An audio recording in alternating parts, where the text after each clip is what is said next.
Do we actually get a chance to go through this whole book? Yeah, Pretty much? yeah. That's the whole training, yeah. The logistics, supply chain, all of the project management is gonna be in there too. Do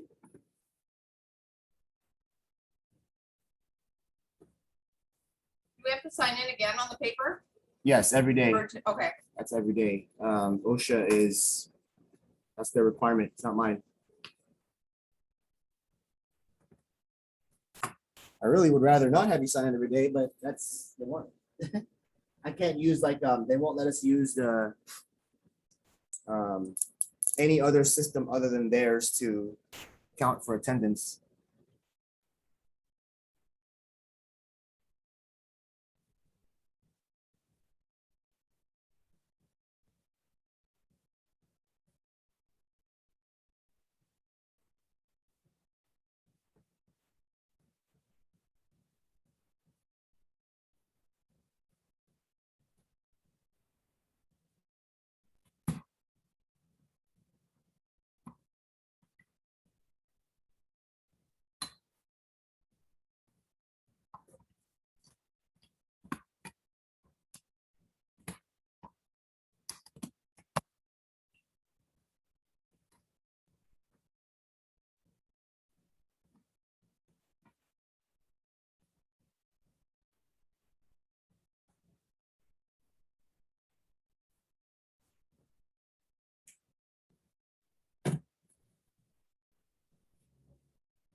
What area do you live in?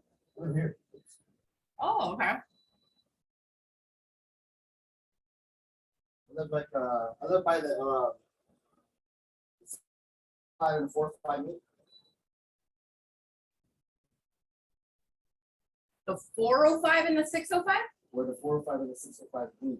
Yeah, right there by about 12 minutes, 12 to 14 minutes away. Is that Orange County? No, I'm in Long Beach. I'm at the border of Long Beach and Seal Beach, pretty much. That, okay, because that's kind of where I was thinking. Yeah. Like towards like Huntington Beach, like, Not that far. but it's that way though, right? It's Like, going that way, yeah. Going that way. It is going that way.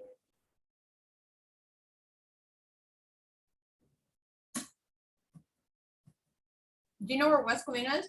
Yes. This will be, After I left here,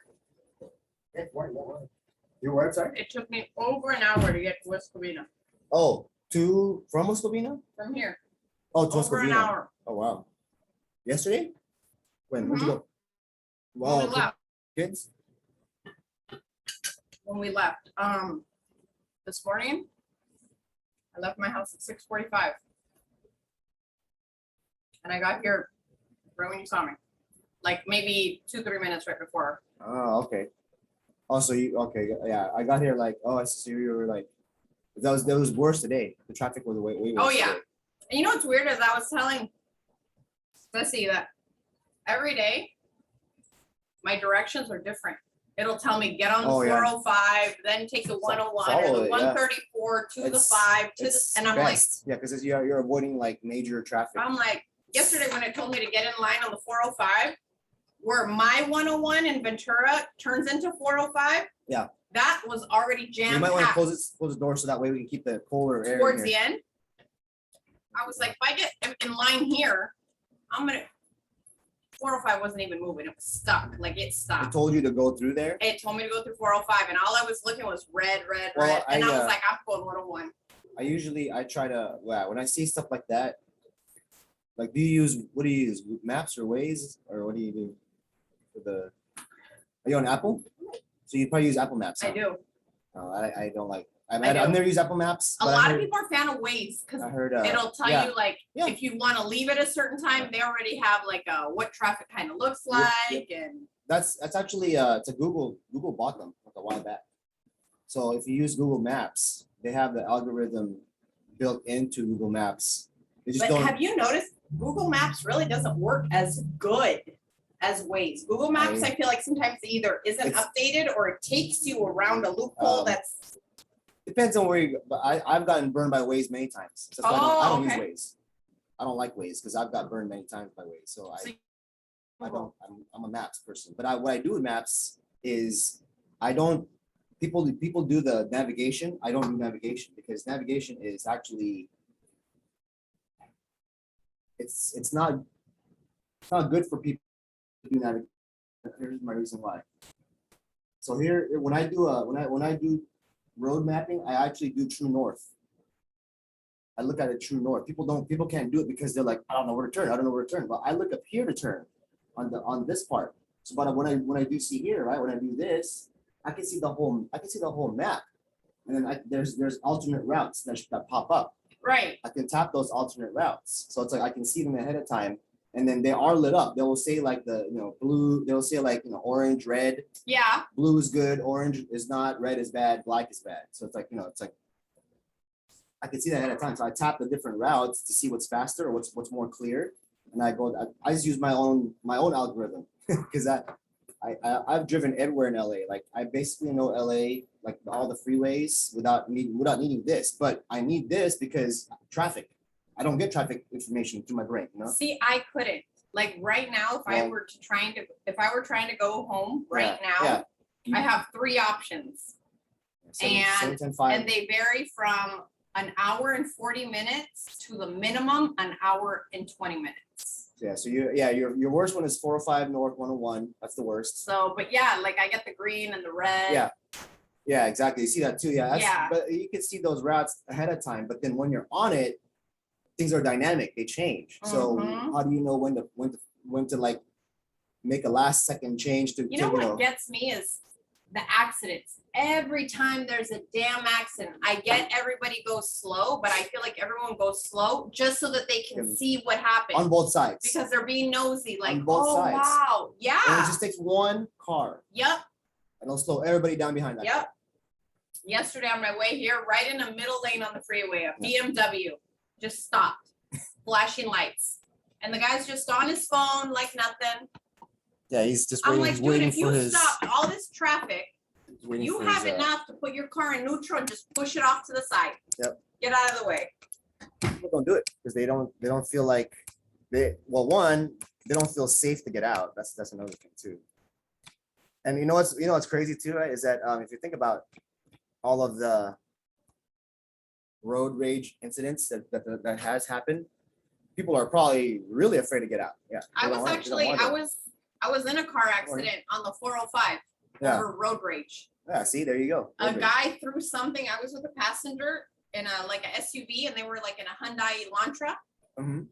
And they threw a water bottle, and it was open, and they went like that in the car. That's how close they got. Yeah. Then they got in the carpool lane in front of me and stopped. Yeah. Luckily, I wasn't following too close. I stopped, but when I stopped, whoever was behind me, they were like, "What the?" And they, oh, they hit you. Yeah. Because they didn't stop soon enough. Yeah. Nope. That's people don't pay attention. Yeah. People don't pay attention. Morning. Wait for a couple more. I think we got mostly everybody here. I think. Oh yeah, Heidi was telling me she's gonna be just a little bit late because I think she drops off her kids or something like that. Not a problem. So I think Mr. Danny V, I believe. Let's see if he's actually. Yeah. Yeah, so I'll use this as a camera for later, as far as showing you the whiteboard, so you don't have to like that helps, right? Like, okay, good. I was thinking about that. It's actually like I didn't figure this out till maybe about like halfway last year. Like, oh yeah, here's the camera. Show on TV. Like, all right, cool. Works. All right. Morning. How you doing? How's everything? How's everybody this morning? Doing okay? Was there a lot of traffic? I mean, looks like there was a lot of traffic. For me, it was.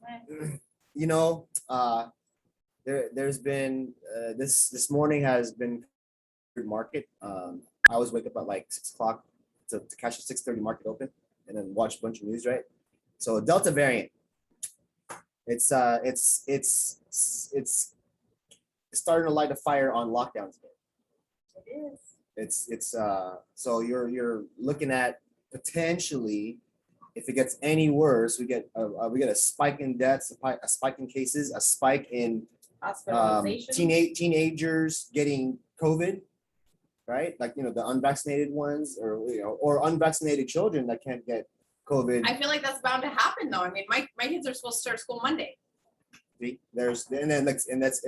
what's going to happen, right? It's a snowball effect of, if kids don't go back to school, then parents can't go back to work, and then the businesses that were trying to go open can't reopen, and then we're back to a recession again. It's going to be a weird time. So just watch out for that. Everybody in the market is starting to move back to those COVID stocks. So what am I talking about? All tech, stay-at-home stocks like Peloton, the stocks that are like, oh, hey, they blew up during the pandemic because people were just like afraid to go out, right? So it's happening today. Like, people are just like, they're starting to price in the thought of like, hey, look, we're going to prepare for this another lockdown, so we're just going to start moving money over.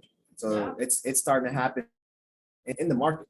So the crazy thing about the market, if you haven't seen it like that, right, is that it's a predictor of like what's to come. Sometimes, yeah, it is. It's and I say sometimes because it's sometimes a majority, sometimes a minority, but there's always some kind of hint at what's to come when you examine the market. So that's why, if you don't invest in it, I mean, you're probably off your radar. Like, you don't really pay attention to it. But if you are, then you are paying attention to it because your money's in it, right? You're playing in the market. So I suggest, you might think to yourself, well, you know what, I don't have any money to invest. I don't have any money to invest. Those are all excuses. You might think to yourself, well, I'm unemployed. I don't have any money. Do you have $5 a week? You can save money. You can invest. If you have $5 a week, you can invest money in an app called Stash. I actually started using it back in 2018, before the pandemic. And when the pandemic happened, it just accelerated my savings, because I was moving things along and listening to a lot of news, and following some certain people that I thought were influential in giving good information, and it helped me out. Like, I took, so now, like, my investments have gone from, I started in 2018 with zero. This Stash account started with zero, and then today it got to a peak of 30,000. Like, I just from starting off $5 a week. And then once you get into that mode, remember I told you about dopamine? Remember yesterday I showed you that video, right? What that does, right? When you start saving money and you start seeing it grow, you're like, oh, aha, oh my God, right? And it's starting to feed you a bunch of dopamine. Like, the dopamine is starting to hit you. And then now your excitement turns away from spending the money to saving it, and it's giving you the same effect. Don't you get that same feeling when you buy something? You ooh, and then like a few days later, it kind of goes away because you bought the thing already. You already have it. You know right? what? I thought that was something that just women had. I'm not gonna lie. No. Like, if I want something, it'll stay in my head until I buy it. If I do not buy it, it's gonna bother me and bother me and bother me until I know I have it. But see, it's the dopamine effect. So if you buy something and you finally have it in your hands, you're like, oh, okay, aha, I had achieved something. It's something that in my head was a goal, and then I accomplished that goal. Now I'm getting dopamine. So what does that do? It keeps feeding that dopamine machine. So what do shopaholics do, right? Right? So they shop and they buy because it feels good. So switch it. I was like this. Like, during the pandemic, I was like, you know what? Starbucks is open. Cool. But do I want to spend $5 on a coffee, or do I just want to just deposit it into my Starbucks stock account? Buy $5 of stock, like that's my mindset now. Like, oh, do I want to buy these Nikes? Or do I just want to buy some Nike stock and then like let it sit, let it grow, and that's gonna put a bigger smile on my face, 6 months later. Instead of 6 months later wearing shoes, it's like it's gonna deteriorate. See that's the mindset that starts to flip. And then that $5 a week, you start seeing like, oh man, this feels so good. I'm gonna start upping it to $20 a week, up to $100 a week. I'm at $300 a week now, and I'm not even employed. I'm an IC. That's a misnomer. You know what I mean? I'm not really technically, I'm not an employee. I'll say that. But I mean, with that token though, right? I'm like telling you, there's really no, like, I probably make less than you guys with your unemployment right now. I'm not kidding. Like with your unemployment and what I'm getting paid here, I'm making less than you guys. I can guarantee that right now. So I can get paid. We're at a point now where some of the programs haven't paid out in like 90 to 120 days, where I'm waiting for them to get paid so I can get paid. So yeah, but am I going, oh my God. See, people are so used to getting the two paycheck every 2 weeks, right? That when it doesn't come, you're like, you get panicked, right? Because your dopamine levels are expecting it. When you don't get those, when you get the check, you're like, what the F? You know what I mean? Like you're going crazy in your mind. Believe me, I've been there. I finally I've separated myself from the dependency on that paycheck every 2 weeks. But how do you do that? Well, start saving money. Imagine if you had just 10 grand in your savings account right now, liquid. How would you feel? You'd probably be like more, not so stressed out. If you had $50,000 in your savings, liquid, how would you feel? You'd probably be like, you know what? I'm not working right now, but I got 50 grand saved. I'm not really too worried. I'm gonna find the best job. I'm gonna look for the best opportunity. I'm gonna wait. A lot of people are doing that right now, because when they did during the pandemic, people that were maybe semi not working, receiving unemployment, they started putting money in the stocks, and then the stocks like blew up. So now they got a little nest egg, right? And they moved some of that money out, and they're like, oh, I'm okay. My youngest daughter did that. Hey, that's 17 years old, and when Dogecoin, like they were making a big deal out of it, yeah, she put in when jump it was in. nothing. I'm not gonna lie, that kid made me $1,000 in a little bit of time, and then we were done. So my wife bought Dogecoin at 4 cents. So she bought 1,000 Dogecoin at 4 cents. Even now it's at 20 cents. Mm-hmm. We went to 76. I was like, holy crap! You just like 2,000 extra money right there. Mm-hmm. I was like, dang. So when you feel that feeling of like that joy of like, oh, you made money because you made a correct decision, that's a dopamine effect. And you want that effect for you because it reminds you that, hey, you know what, you should keep doing that. You should keep doing that. But see, if you have it somewhere else, like, spending money, and that feels good, you're like, well, guess what you're gonna do? You're gonna spend money to feel good. You're gonna be like, you know what, I'm so down right now. Oh man, this is a hard day. Let me go to Starbucks and get myself a coffee. I'll feel better. Right? That's the dopamine effect. It's the same effect, but guess what you're doing? You're burning the cash instead of investing the cash. Right? You got to make that flip. So I'm just saying that's, it takes a while, but just like if you think about your own bodies when you go work out, right? The first day back from a year off of working out, you're probably like, oh my God. The next day you're like, oh. You probably didn't even do that many weights. But I've been working out for like a year, and I can go 6 days a week and go hard and not be. Today I'm not sore. I was lifting like 30-pound kettlebells with like 15-pound dumbbells doing shoulder lifts. You know what I mean? I finally built up the strength. That's over a year, right? But that's the thing. It's all up here, right? It's all up here. So when I talk about how can you make yourself feel more at ease, right? I asked you that question, right? How would you, like, picture it in your head? In your head, you got to visualize it before it can happen. You've heard this before, right? You got to believe before you can see, right? That's a lot of things. It's not just faith in like a religion. No, I'm talking about if you want. I mean, you can't manifest a Lambo, being high on your mom's couch. Like, oh, I'm gonna manifest a Lambo, Lambo. No, but if you ain't nothing about it, right? Remember, this is one thing too. We got to borrow. I'm gonna take this tidbit, right? Faith or belief without action is dead. Absolutely.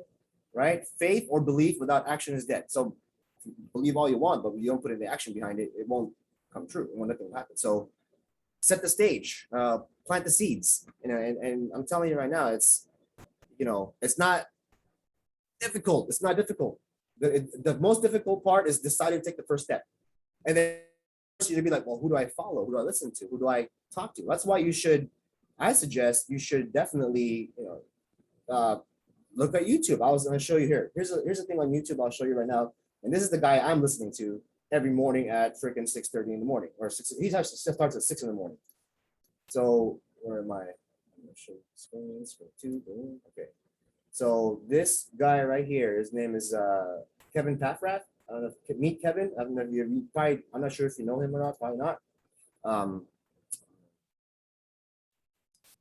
So that's right there. So YouTube, just real quick before we start this, this is very important. I'm not showing you this for no reason, but because I truly believe there's some value in it. So this guy is You're at Ronin Factory? what was that? Or I want to click this one. That's what I want to click on. Meet Kevin. He's actually in Ventura. He lives in Ventura. He's close by. He's here. He's local. He's running for governor too in the state because he's fed up of all the crap that's going on. He has a website called Stop the Bullshit with a P. Kevin was kind of young. He is young. He's 29. He's young. I'm voting for him. This guy's awesome. This guy's good. Like, look at this. Look at his videos. Okay, so this is videos right? So if you go here, he has actually, you know what? Do the playlist. It's actually it's more organized this way. So like he has stocks, psychology of money. He has he doesn't really do too much politics, but since politics is so tied into the market, right, that he covers it. He has to cover it, right? But he started with zero, like he says, turn $1 into 20. He basically says start with zero, and then be zero to millionaire. Like he basically had. Yeah, that's he's a real estate. He's a landlord. He actually has he owns single family homes, rents out in Ventura, right? He and look at some of his videos. They're actually really they're just well made, So he does. He doesn't do Airbnbs himself, so he doesn't really talk about them. You might want to find someone else that does that, and then someone that you can really, because he goes into details. He's very, very transparent. He likes to show what he's doing because he understands that transparency is going to help when people learn from him, right? So he does have courses like he sells, but he does a lot of free content that, I mean, if you really wanted to get that boost of you're starting from zero and you want that quick jump to you want the more information. He can help you with that, and I'm telling you right now, this guy is pretty good. He's very well spoken. He's clear, concise, transparent. You can't, he does market opens, market close live streams. So it's like this guy has a lot of stuff to talk about, and I'm telling you right now. And here's the thing too, right? You guys, he even shows how much money he makes on YouTube, right? He shows. So guess how much he made. Last time he showed it was probably like June or July or June. He showed a June video of what he made on YouTube. Take a guess what he made just YouTube ad revenue alone, like not a cut. How many followers does he have? 1.6 million. He made over $1 million for sure. $1.6 million a year. Yeah. So he's got a staff. He's got a staff of people. He's got people working with him and everything like that. But he's got that and a campaign going on. I'm blown away by this kid. I'm like, holy crap, this guy.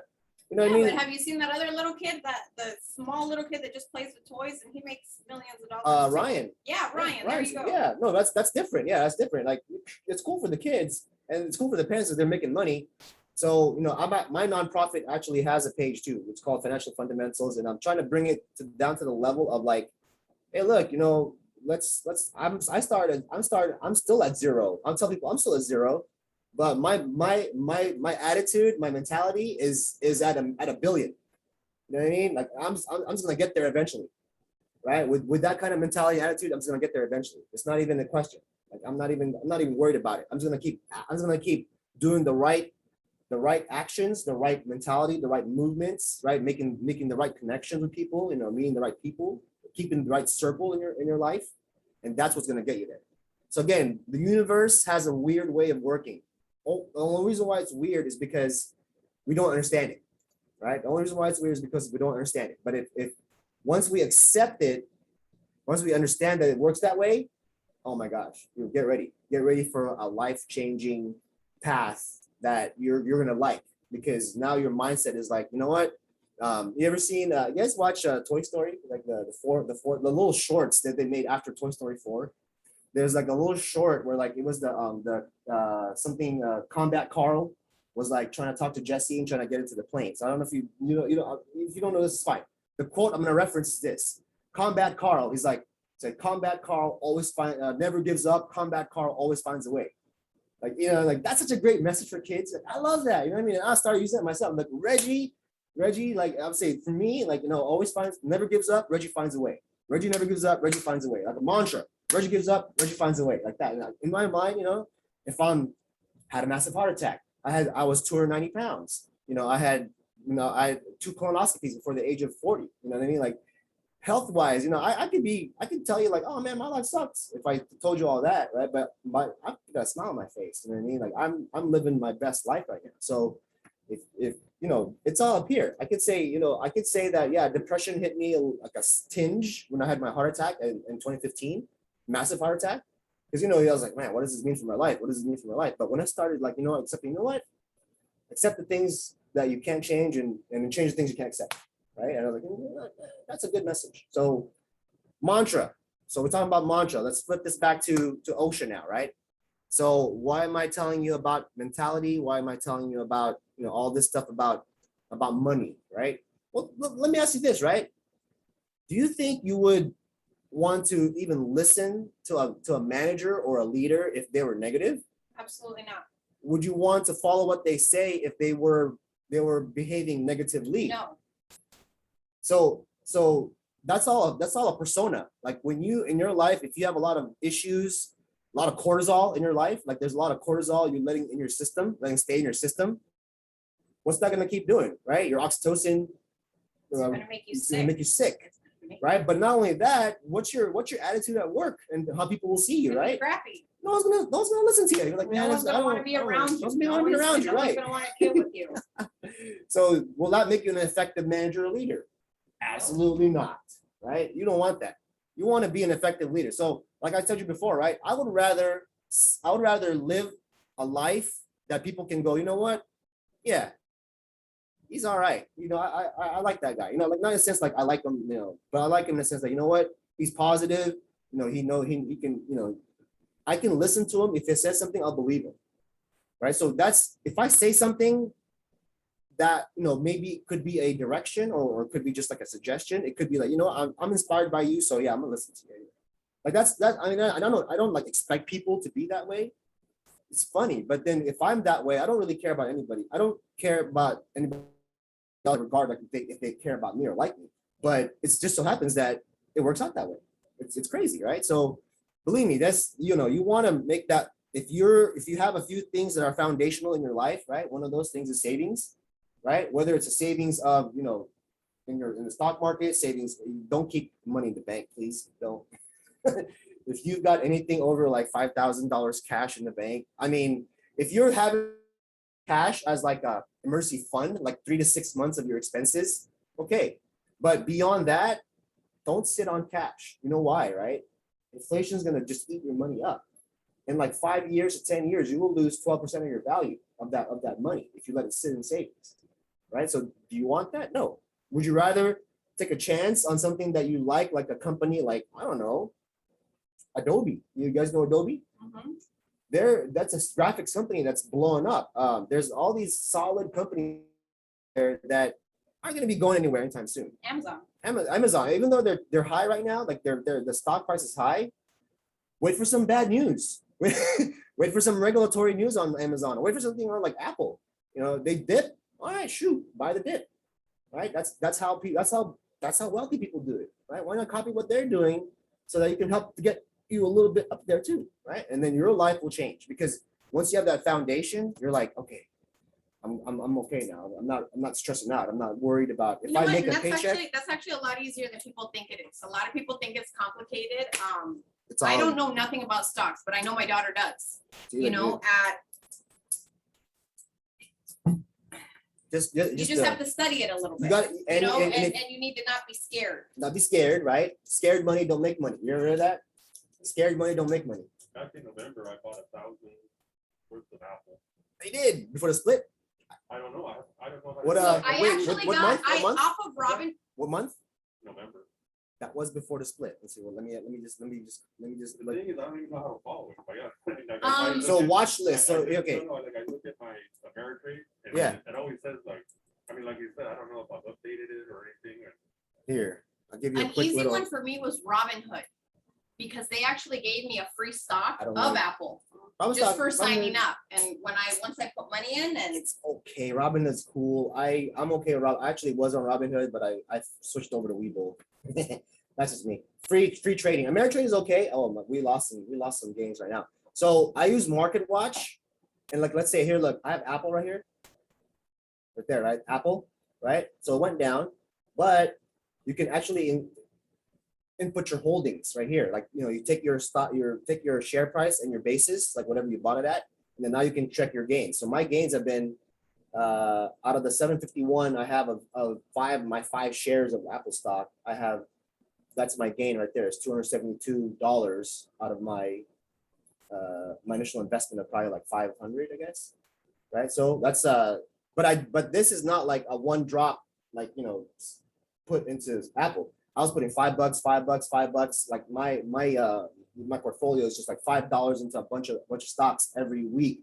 That adds up to about 120, anywhere between 120 to 300 a week. Because my kids, I have a custodial account for them too, so I'm putting money for them too in a custodial account in stock.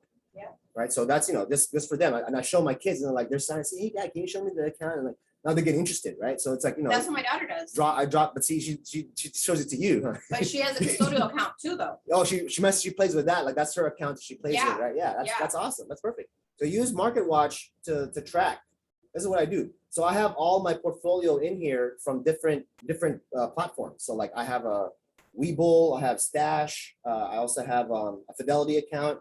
I have a computer share account. That's all put together here. So it just gives me the one area. So look at this, right? That's my gains in those accounts. So 20,000 of it's my money. 10,000 of it is just gain, profit, right? So that you see that in the morning, you're like, oh, okay, cool. I'm all right. I'm feeling good. You know what I mean? Like like you got a flat tire, and you're like, all right, cool, flat tire, fix it. Like you're not tripping. You're not worried. Your elevated mindset is up here. Like nothing can. What is that? That's mental toughness. If you have that mental toughness, a manager could come to you and be like, hey, we got to talk. Okay, let's talk. Versus like if you were like zero savings, hey, let's have a talk. Like, why are we gonna talk? Yeah, right. Trust me on that. Believe me, it's a great feeling. You're gonna love it. So if you don't know how, you can always I'm available. I like to share information, and I'll give you as much as I can. And I love to do it. So. All right, I guess Heidi won't be here, and all the Denny's are here. That's awesome. So I guess we'll wait for Heidi. So now, yesterday we talked about quotas for the officers, right? So now we know. So look at this quota, right? What's the quota? 2.5 citations. At 30% serious, right? So what does that necessarily mean? So let's take a look at the serious penalty, right? So the serious penalty itself by itself is 7,000 max, right? So if it's 7,000 max, right? If it's 30% serious, then it's 30% of that 7,000, right?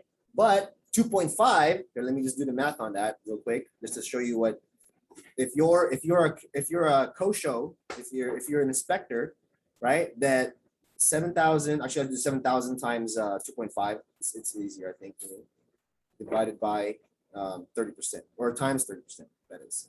So you got to walk out of an inspection with at least $5,250, or you're not doing your job as an inspector, right? That's like a minimum, right? You got to walk out with at least half a Honda Civic, baseline model Honda Civic out of an appointment, out of an inspection, right? So let's dig. But before we start digging, what I want to lay the groundwork for is that how does an inspector show up at your door? Like, what do they have already before they show up to your door? Like they have a lot, right? They're gonna do a lot of research before they before they knock on your door, right? Because here's the one thing that you have to realize too, right? If you're a professional in safety and health, when you're going about your career, right, and then you suddenly become like this inspector for Cal OSHA, right? Because you have to come from somewhere. Usually, if you're an inspector, I doubt that you will come straight from college into inspecting, right? That's not a. But if you had experience in the background, like you had 15 years of experience in a certain area, and then you go get the cert, and then you go get a career, then yeah, maybe that's more of a path that's more common, right? But you've had a experience already to begin with. That's the way to transition into it, right? So, but let me ask you this question, right? Do you think every Cal OSHA inspector is going to be an expert in every single field in OSHA itself? No. No. So you're going to need to realize that, hey, look, when an officer comes to you, they're going to make it look like they know everything. But if you've been in your industry for longer, for say 5 years is long enough, I'd say 5+ years in an industry or a company, then you will probably know a lot more than that inspector. Chances are that they're not going to send an inspector that is, well, the chances are likely that they may send somebody who's not an expert in that particular field for the call, because they won't have all the personnel they have available, for certain calls. So they have to cover certain calls that they get, right? So that's the main thing. So yeah, please close the door so we can keep the coolness in here. All right. So that the thing is, there's a lot of research done by the inspector before they even show up at your door. Okay. So what do they need to know before they show up? Well, there's some basics that they teach in understanding human behavior. So some psychology, right? Some psychology, right? I know some biology too. They're going to talk about the neurochemicals too. I'm sure they do that because it's available now. Neuroscience has been for a long time, but the technology to actually observe the brain cells or the way your connections are has only happened in the last 5 to 10 years, right? So, but we're starting to really know more about our own selves. As it's funny, right? We actually know, we know what's going on past Pluto, but we don't know what's going on in our own brains yet, completely. We're finally starting to tap into that map, finally, right? So understanding human behavior is important. So you have to understand human behavior too. And remember, I showed you those videos because that's understanding human behavior, right? That is not even psychology. That's biology. It's not even what do you call that? The reverse psychology type thing. No, that's biology, right? That's just how we're hardwired, right?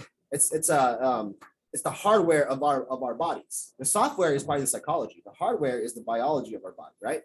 So that's the first step. Now, why is it important to understand how organizations work and how the culture, if you've worked for a company and you understand how culture works, why is that important for an inspector to understand? Like how to find out, because they won't know the culture of the company until they get there. But it sets the tone for the whole visit. Sets the tone for the whole visit. It really does. It's knowing to work with your team is being able to show them. It's just common courtesy. I look at it. Common courtesy. I like that. So, but here's another thing too. Right? Think about this. So if you have a company culture, I'll just give you these words. If you have good company culture, do you think versus a company who has bad company culture? Okay, you probably have worked with the different types of cultures of companies, right? So you can probably remember a time where you felt like, hey, this is a good company culture, and there's times you felt like, man, this is a bad company culture. So what's the difference, you think? Why? And what's the difference? The difference is people call in sick, want to go to work. They're not very nice at work. Okay, good. The customers aren't happy, and even they'll probably get those are the symptoms. Some type of feedback or from that person. There's a vibe you get from the company. It takes a toll on your whole business. So there's that. You get a vibe, you get a feeling, you get this aura of the company, right? So now question. This is a question, right? Do you think an inspector, right, will have more opportunities to issue citations, right, with a good company culture or a bad company culture? right? Because what are they doing already, right? I don't like you, or I don't know if you're trying to take my job. I don't like this boss, so I'm gonna rat on him. So there's already that side. So if you don't have this good company culture, it's hard to have a safety and health program be truly effective, right? But that's why you need to reward people. You need to recognize them for the hard work they're doing. So guess what? They'll do it again. You be generous to people, so they have that generosity to other people too, right? When you see somebody be nice to somebody, you get a good feeling. Trust me. Just watch out for it. Get that. You're not gonna get like, oh man, that's like, you're not gonna get like, oh man, you're gonna get mad if someone like hands somebody like a food to somebody, like to help them, right? You're not, man, like, right? You don't do that, right? You feel good. You're like, so that's why our bodies are trying to tell us, hey, look, we're trying to do things that are good for us. But again, over time, what can happen, right? We can train our bodies, we can train our minds to react. Like you could train a kid to react badly to someone giving somebody food. You could. I mean, our minds are powerful things. Very powerful, right? I mean, just in that video alone, like I said yesterday when we left, seeing that little kid being yelled at, that shit was a trigger for me. Instantly. Yeah, so that's like you feel like, oh man, that's because you feel like that looks bad, and that's your body's biology working for you right there. So that's very key. Sales and marketing. What can you learn? What can you know about a company's? What can you learn about a company from their sales and marketing? What can you actually learn from them? You get an idea as to what they stand for, what they stand for, and you might get a peek at their culture. Because here's the thing: if you see like here's an example, Wells Fargo commercials. You're like, oh, okay, the horse and carriage, blah blah blah. They try to show you this old thing, but like when you go to the branch, it's like, man, I mean, the people are nice to you, but I worked at Wells Fargo. And we didn't like anybody. We didn't like any of our coworkers over there. Ew. Managers sucked. Coworkers sucked because they would try to steal your sales and all that. And so the culture there sucked. So when you tell somebody, hey, look, you got to open up 5 to 8 accounts a day, and I'm only getting 1 or 2 because no one's from Wells Fargo, what am I going to end up doing? Start opening fake accounts. Right? Oh, and that's what they got in trouble for. That's what they get in trouble for. I mean, and actually the same thing goes for cell phone carriers. I bet. I was with Verizon for 10 years. They are very high end, by the book, no leeway, customer service first. They want you to sell everything. Yeah. Sell everything, push everything, but they hold you accountable to a high level. Yeah. After I was done with Verizon, I actually got hired with T-Mobile. The culture there is so different, and you can tell by the CEO. The culture with T-Mobile is very hippie-like. Have fun, enjoy what you do. John Laguerre. You do it John with Laguerre was with a smile. You enjoy what you do. We have fun. There's no pressure. There's no stress. He's like a mini Branson, like John Laguerre. John Laguerre was like he's not a billionaire like Branson, but he's a mini Branson in the sense that, like, Branson, Richard Branson, the guy who owns Virgin, Galactic, Atlantic, or all those companies, right? He's just like, laid back guy. We care about the customer. We care, that's a good model. But look at the stock price. Like T-Mobile's like a 150, and then Verizon's at like, I don't know, like 660 or 70. So that's a reflection of that and leadership. So that's a very sales and marketing. You look at if you're a public company, look at their stock too. See what that's like, right? So last one here. Gamesmanship. Anybody here play poker? Yeah, right. Play poker, right? Anybody know some of the rules? You'll know it, right? Do you need to have the best hand in poker to win? Like, do you need to have the absolute best hand every time to win in poker? No. Sometimes you need a game face, right? To be a good liar. You have to be a good poker face, right? Yeah. So, yeah. So, how you make Lady Gaga cry? Your poker face. I was like, oh.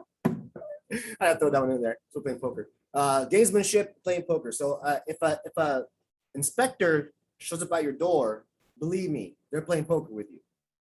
They're nice to your face, but they're trying to find out everything they can about the company, right? Because they're trying to find out the culture. They're like, hey, do you like the company? They're not going to ask you that way. So how's that working here? Right? Like that, those things that will like, oh, it's okay, it's all right, right, we're good, it's fine. Not all the time. But like some people are just like, if you're tired of your company, what are you gonna do? You're like, I hate effing this here. And you're like, really? Why is that? Like, tell me more. Like oh, well, you know, I don't feel safe here. Like, what do you mean? Like, oh, you know, like that's what's gonna happen if you're not training your people. Very, very important. Okay. But what else is gonna be put into this mindset of this inspector? First, the concept. Okay. What a great idea this is, right? I wanna cook my Oh my gosh. I wanna cook my food in the middle here. It looks great. I mean, you know, but great idea. Good job. So the concept to OSHA, why does OSHA exist, right? The OSHA exists is because we need to conserve resources. We need to make sure that we're not killing our people. Yeah, workers are numbers, but on the flip side of that, if there were workers that continuously died, do you think that people would be like, oh, I'm gonna go to work.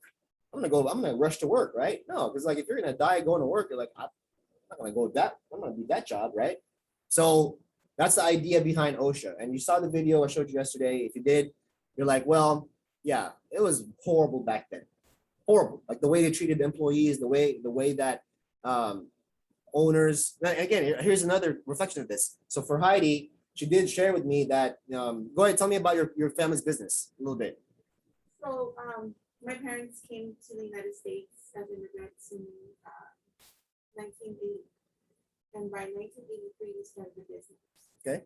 And at one point, they had about 89 employees.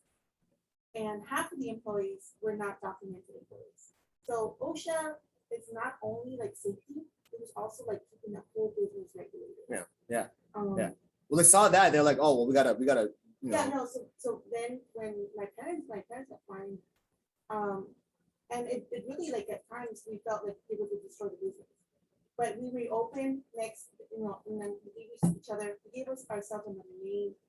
Retitled the company. Yeah, we started the company. New CEO. New CEO, who at one point, I was CEO at one point, but we just needed somebody to represent. Yeah, exactly. The family.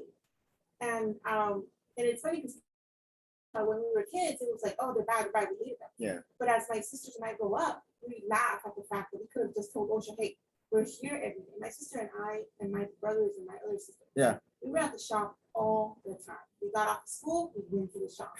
Saturdays and Sundays, we were at the shop. I bet at the shop you even had a room just for you guys, We like had for you guys to watch TV or do what you had. Not to even, do. right? No, we had a room with, because my parents made clothing. They make clothing. Put them to for work.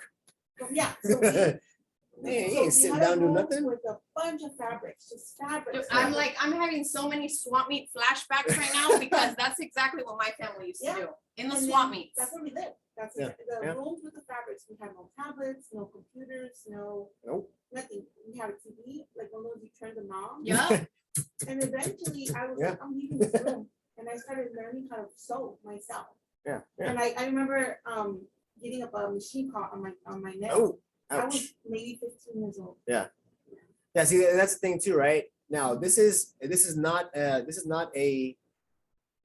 atypical story. It's not an uncommon story, right? Like I asked you yesterday, right? How many people do you think? How many people from other countries do you think moved to the United States thinking, oh well, hey, I had enough to move there and start a business, Mhm. right?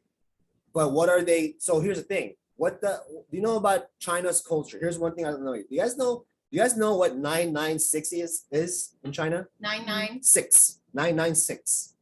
What it stands for? No. It stands for 9 a.m. to 9 p.m. 6 days a week. Ew. So if you're a startup in China, it is Those are your culturally accepted and understood that look, if you want a job, you're working 996. That's actually no, that's not a startup. That's already that's a balanced work life is 996. A startup is 997 in China. Right? That's how crazy the culture is in China. And guess what China? They take more risk. Right? They're like a 1.5 billion in their country, right? Like they're a communist country too, right? So they can tell the people what to do in a sense, right? So if they move their business model over to the United States, hey, look, I'm a Chinese mogul. I got billions of US dollars. I'm going to move to the States and start a business because I can, right? Do they know OSHA rules like off the bat? Do we tell businesses when they start a business, oh, here, you got to follow this, you got to follow these rules? No, it's a discovery. It's pretty much a discovery. unless you've had a business before and that you knew about OSHA, you're like, oh, well, we know about OSHA, then we got to start from the beginning with that too. That's the difference, right? So you probably at your stage now, eventually you probably were like, well, we got to probably start looking at some of the things so we don't get fined, right? So that's in 2001 when the September 11 attacks came, we were already an official company. We had payroll, we had learn from mistakes, right? Lessons learned. that Definitely. was maybe 20 years later. Yeah. And I when get that. September 11 attacks happened, they closed a lot of businesses, and that was Yep. when my mom. Oh yeah. By the time my father already passed away, but my mom was like, yeah, close it because it was just too much. Too much going on, too much uncertainty, too much just, you had how many employees at that time? Employees during, But there we had like 60. yeah, so 60, like, imagine that, 60 individuals that have their own families that are relying on you. That's a lot of pressure. Yeah. Come on. I mean, you gotta think about, like, you got 60 people on your payroll that you gotta pay every week or every 2 weeks or whatever. And then if there's no business, you're like, do I send them home? I mean, I can't pay you guys. I mean, I'm sorry. I mean, One thing my mom did, because she didn't want to leave her employees like that. They Yeah. were with her Yeah. for years. yeah, exactly. See, feel She bad. ended up taking out a loan on the house to pay her employees. See, and that's because, again, you become what you do as a business owner. You adopt your work family as your own family because you're like, look, you see them every day. You see them every day for 8 hours. You see them for whatever, however long. They become your family, right? So but see, that's as human beings, that is biologically ingrained in us, right? You hang around somebody long enough, you're gonna eventually learn about them and finally realize, hey, look, we're just the same. There's something you like that I like too. Oh, we're just the same. We're common. Now we're friends, right? So that happens. Okay. So concept is we want to save resources. That's the idea. Context is how can we apply the rules to your business, right? So, but you got to remember too, right? A lot of the rules that have been applied or modified is a result of what? Mistakes and accidents. Every single look. Everything here was written with blood at some point. Yep. All the rules in here are written in blood. So it's not like, oh man, we're just gonna put a rule together because we think it's gonna be, Usually it comes up because there's something that happened that changed the thought of people. Like, we gotta change the process, so we gotta change the rules. That's this. This is updated. This is updated like every year. This is a 2018, 2019. This is 2020, 2021. Minimal changes though, but if you're a big company, like a manufacturing company, you want context, right? So this is the context. The context is that book. So you ever heard the phrase, hit him with the book? You know what that means, right? Not like Book at him. Throw the book throw at the him. book at him, right? Like That's give him the give him highest, all of the possible fines. heaviest penalties penalties, you could right? find. But if you get hit with this book, you probably hurt really bad too. Like you probably kill somebody with this thing. It's not even a hardbound. There's a hardbound, probably definitely whack somebody with that and just get knocked out cold. Context. Now the content. So what is the content? Well, the content is the actual text of the code. How are we going to write the code so that we can apply it to your business so that you will stop doing what you're doing that's hurting people? So people think about OSHA, yeah, big bad wolf, they're going to come cite you and fine you. But do you not maybe realize that they're going to come in to see if you're actually safe, operating safely, make sure, because like there's still people that think it's okay to work around Chrome, spray here without the proper PPE, respirator, and that you're good at mask. Sometimes they don't even have a mask on, right? So like if you worked at a company that had really, really good safety and health program, right? Like really good, right? Top notch. And then you go to a company and you're like, wait, these guys aren't doing this here. And then you're trying to do the right thing there. And then they say, no. Okay, you're fired now. Has that happened? Absolutely it has. Oh yeah. So that's why I'm saying like this, all of these things here are like, okay, well, there's two sides to the coin, but think about the true side. What is the whole point of this? We're trying to make sure people can go home to their families, right? That's why we find like, what's the biggest effect to a company? Bottom line, right? That's why you find them, because here's the thing too, right? Let me ask you this question. So the question is, how much profit in percentage does a company average make in the United States?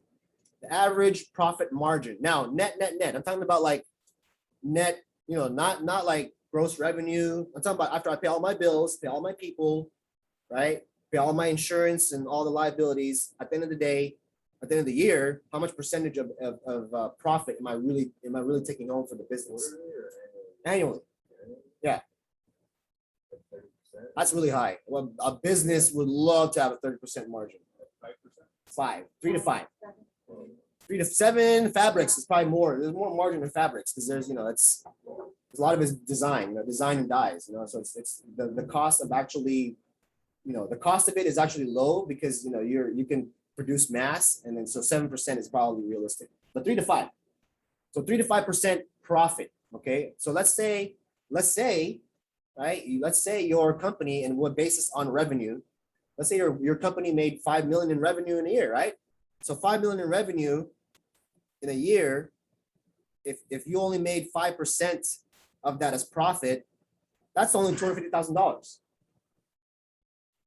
Right? So if I fine you for 100 grand, how much of a dent did I make in your business? Right? Probably significant. It's going to limit you with a lot of things. That's why if the company owes money, right, they'll just file bankruptcy and then start a new corporation, because it's the easiest way. It's the easiest thing to do. There's a loophole in the system that way that it's hard to detect, right? So now let's talk about the basic human premise. This is all within us too. So just like we have the biology within us, well, we also have these pinhead arguments within us too.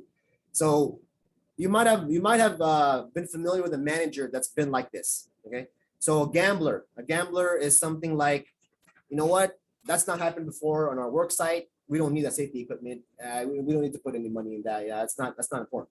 Well, boss, but it says right here that we need to protect our workers. Nah, you know what? That's just a suggestion.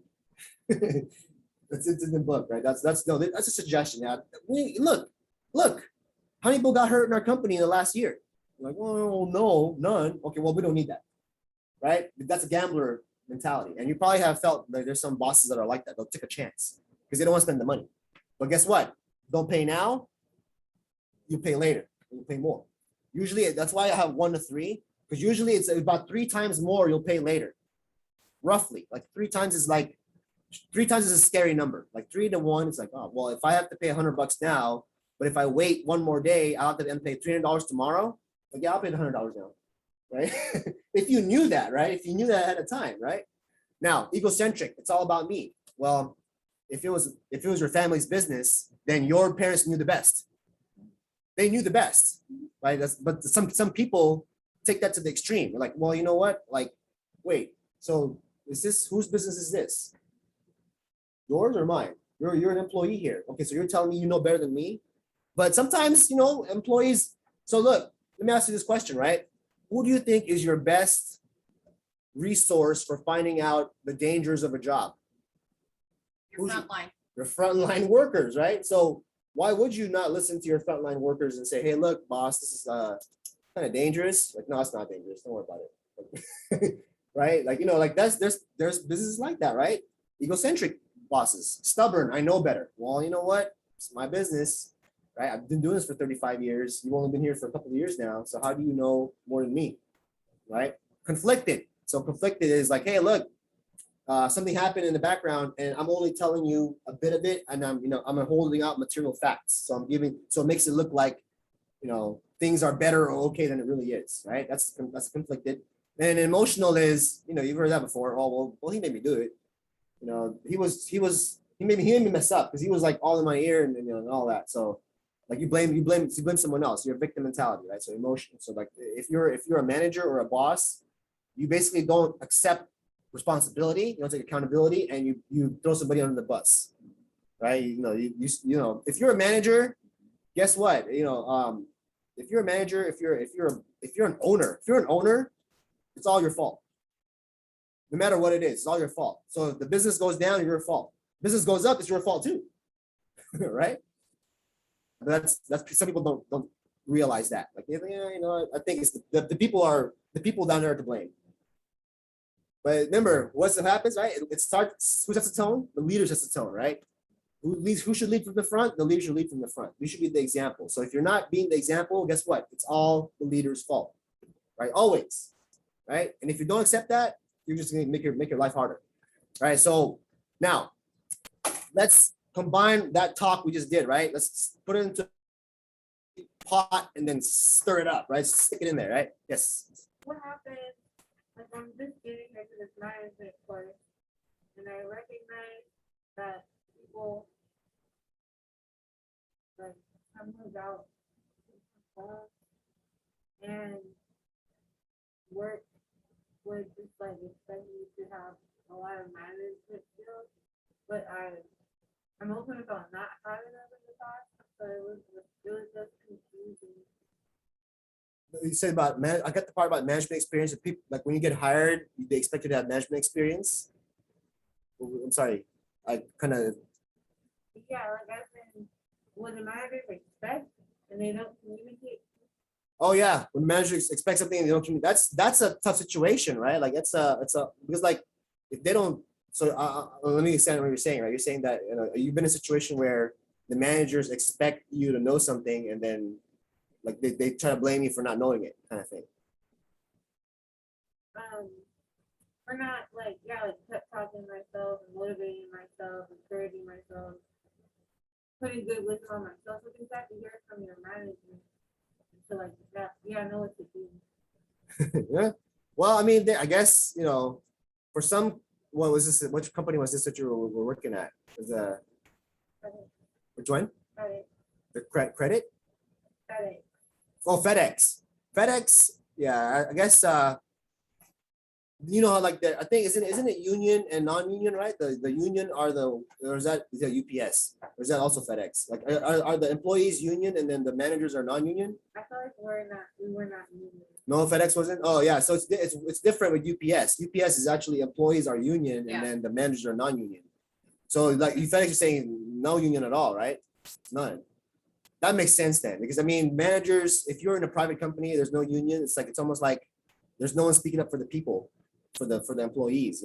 But I mean it's good and bad, because it's bad because you got to pay fees to the union and they make you do stuff that maybe you don't want to do. But privately, it's kind of bad too, because there's always cons, right? There's always a con. There's a pro cons. But you're saying that that's a bad culture. That plants the seeds for a bad culture. You're saying true, because if a manager expects you to do something or know something, and then they tell you why aren't you doing this, and and then they don't really give you the proper feedback or the resources, right? Then you're in your mind, you're like, well, it's harder to listen to a manager, right? That barks orders but gives no substance, right? So that's like whatever, like you said, oh, they're telling you, oh, why aren't you motivated? Why aren't you doing this? It's like, well, you guys aren't motivating. You ask me why I'm not. Well, I'm gonna ask. It's like your parents, right? Like if your parents are highly active, or like you saw them work hard when you were younger, chances are when you saw a good example, you'll probably bust your butt too, right? But if your parents were like, they kind of were like, I don't know, this and that, then when you grow up, you don't have a good example to see, and you might be like, well, it spreads, right? So hopefully but thank you for sharing that. That's definitely a good little tidbit. So the next signs I'm going to show you real quick is that I'm going to show you some things that if you saw yourself, right, there's a level of ambiguity that could also make you understand something differently with these signs, right? So here's what I mean by that. So tell me, if once you're driving this car, right, you go boom, and you drive past it, right, and you're stopped right there. Okay, you stop. You're like, wait, what is this sign trying to tell me? It's like danger. So I see danger, but it's like whited out, right? It's like it's faded, right? Keep clear. Okay, so I'm not supposed to be here, right? I can't drive through here. Right? It says danger, keep clear, right? Danger sounds bad, right? Like there's warning and there's danger. So do not dump rubbish offenders.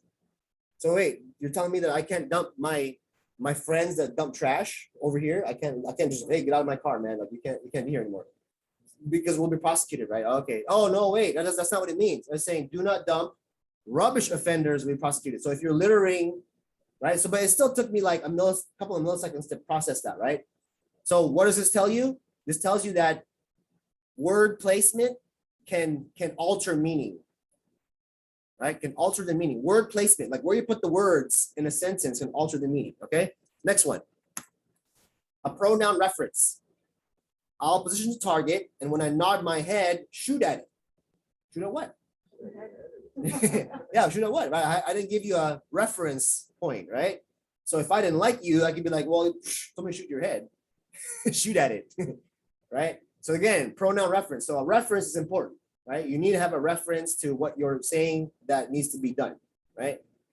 All right, so that's the thing. That can change the meaning too, because I have to now decide whether you mean the target or your head, right? I mean, you know, for any sensible person that doesn't want to commit murder, they'll probably shoot the target, right? You know, but if you like the person, you might think twice about shooting his head, you know what I mean? Right? You might give a second thought. Okay, last one. What are we doing here? Okay, so I'm gonna bring my kid and I'm gonna get another kid, right? Ew. Or do I bring up my boy, girl back? Kid sex change. How? Right? So this is weird in a sense, right? But we can also see how the angle of the photo was. It's like a little quarter, like a 3/4 angle. So that made the words kind of get closer together, right? So, but here's what am I telling you here, right? How letters are placed on, like, you know how like there's some websites that have a weird, like there's some websites that will always have a weird name because of how they're connected. Like this could never be a website, like kidsexchange.com. Because if you saw Kids Exchange together, you were like, what, kidsexchange.com? Oh my God, I'm not gonna go there. Like, you know, like it's how you translate it, right? So the way your eyes see things can change the meaning, right? Now, next one. The power of punctuation now. So if you question the necessity of punctuation, here's a short story, right? That illustrates power. The professor wrote on the chalkboard, this is just an example, right? That a woman without her man is nothing. Now, that's a guys versus dolls perspective. It's a very old way of thinking, right? But my four sisters will argue with you, right? That, however, a woman without her man is nothing. What do we do here to change the meaning? We leave it alone. It's fine. No, but what did we do from this? From this sentence to this sentence, what do we do? That's what I meant to say. That was my question. We added punctuation There you to make go. it look to make it say something different. Yeah, punctuate to make it mean different, right? Yes. Right. So what does it tell you, right? Punctuation, right? You can derive meaning from punctuation, right? So now that was a quick lesson in code speak, understanding it, right? Translating it. Because here's the thing. What are all these ambiguous words here for, right? So if these are all, by the way, these are all in the codes. These all, like if a officer starts to write you up, right? They'll start using these words on sentences, like, you know, that to tell you why they're citing you, right?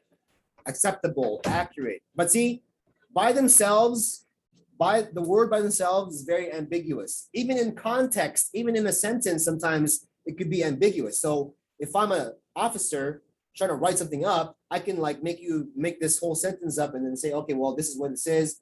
I explain it to you this way, but it's written down a certain way. And now you got a fine on you. But if you didn't understand what it was, you're like, oh, you know what? Okay, fine. I don't know what it is, so I have to accept the citation because I don't know what you're trying to say. Right? That's not good, because if you're not prepared as an employer, if you're not prepared as a company, this is what they do all the time. This is a tactic, right? That gets you fined more. Okay, so remember that, right? So some of these things, to the extent practicable, where applicable, shall be considered, right? Who's going to think about it? The reader or the evaluator, right? And then the latest AB 2774. Anybody know what an AB is in the state of California? What's an AB code number? So AB stands for Assembly Bill. What's an Assembly Bill? No, bill, like BILL. It's a California governmental thing. What is an AB? Like remember when the Uber independent contractors were fighting like AB5? AB5 was like something that passed, that was your clue, something that passed that made Uber drivers become employees. So what's an AB? What's an AB now? Law.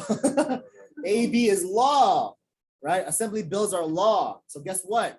The new law is that realistic possibility is a new basis for issuing serious citations, right? So here's a realistic, so there's a realistic possibility that this can hurt this person, and I want to cite you, right? So that's the way the wordings are coming out now, right? How is this for a statement? It's a realistic possibility that I can be abducted by aliens tonight. Yes or no? Say no. Anyone else say? Anyone have a different answer? Right. So in a class like this, I usually get like yes and no. You see what I'm saying? See, there you go. See. That's why I didn't say nothing, because I was like, I don't want to be yes. I don't know. When you're sleeping, you don't know what can happen. See, there you go. See. So is that a realistic possibility? So what's the realistic possibility? There's now this full spectrum of potentially yes and potentially absolutely. Like right. So that's the crazy part about words, right? How we define it. So that's now. Let's get into some dizzying text. Very dizzying. Okay. I'll navigate you through it. Don't worry. So what this thing is saying, only thing this thing is saying is that you can't hurt yourself or others on the job. That's it. That's all this. If you read it and you'll be like, okay. Yeah, that's what it says. Whatever we did as a company, if I put some safety device on a machine, no one can mess with that, and no one can mess with anybody who's trying to be safe on the job, right? That's really what that whole thing is saying. That's fine. Because why are they saying that? Right? Because now 6407 says I can give you a citation if you break it. Right? If you're violating that 6406, 6407 says, oh, I can cite you. Right? So guess what? If you said as a coworker, hey, look, that person over there, they're trying to hurt me. Well, that's consideration. Well, what do you mean?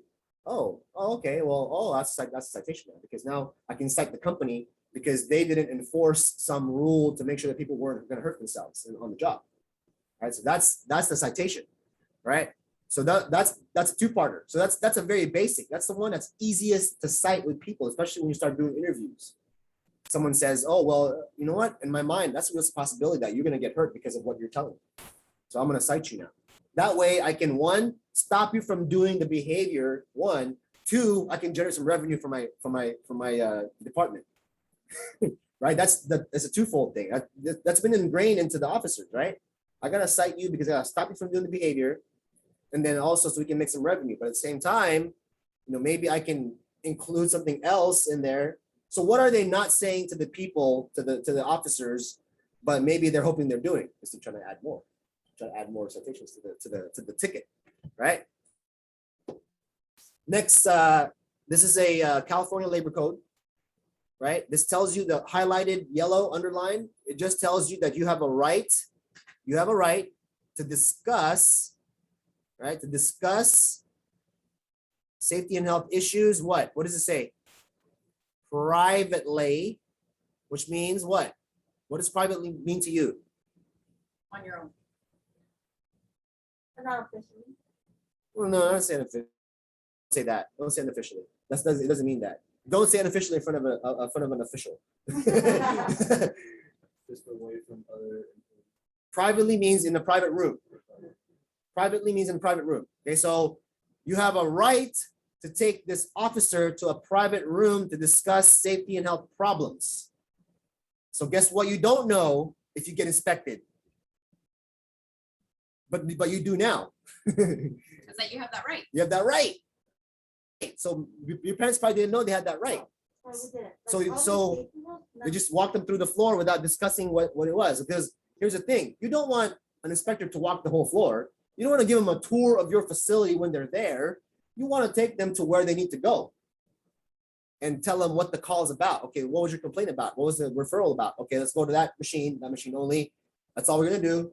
And then we're going to get out of here. That's the thing.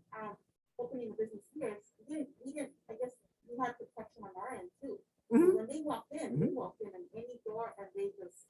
See, if you didn't know the rules, you didn't know how the game was played, then the game can be played on you. Yeah. That's called running game. If you heard that, that's running game. If someone runs this game on you, shame on you. You got. You got. Yeah, yeah. That's what I'm saying. You don't want to get got, right? Script is written, stage is built, but how do these officers act? You ever seen this graphic before? I'm from the government. I'm here to help. Yeah, right. That's like the IRS saying, Look. here, I'm here to do your taxes. The most terrifying words in the English language. It is true. When the government says we're trying to help, you better be like, okay, why? Right? And remember, we all agreed to have a stimulus, right? Like, what's that going to do for us in the next 10 years of our economy, right? Well, we don't know, but we're going to find out. Okay, so now, next step. Are you familiar with this website, Heidi? The California Secretary of State? I mean, I know it, but not with the business. But do you know what you can find out here?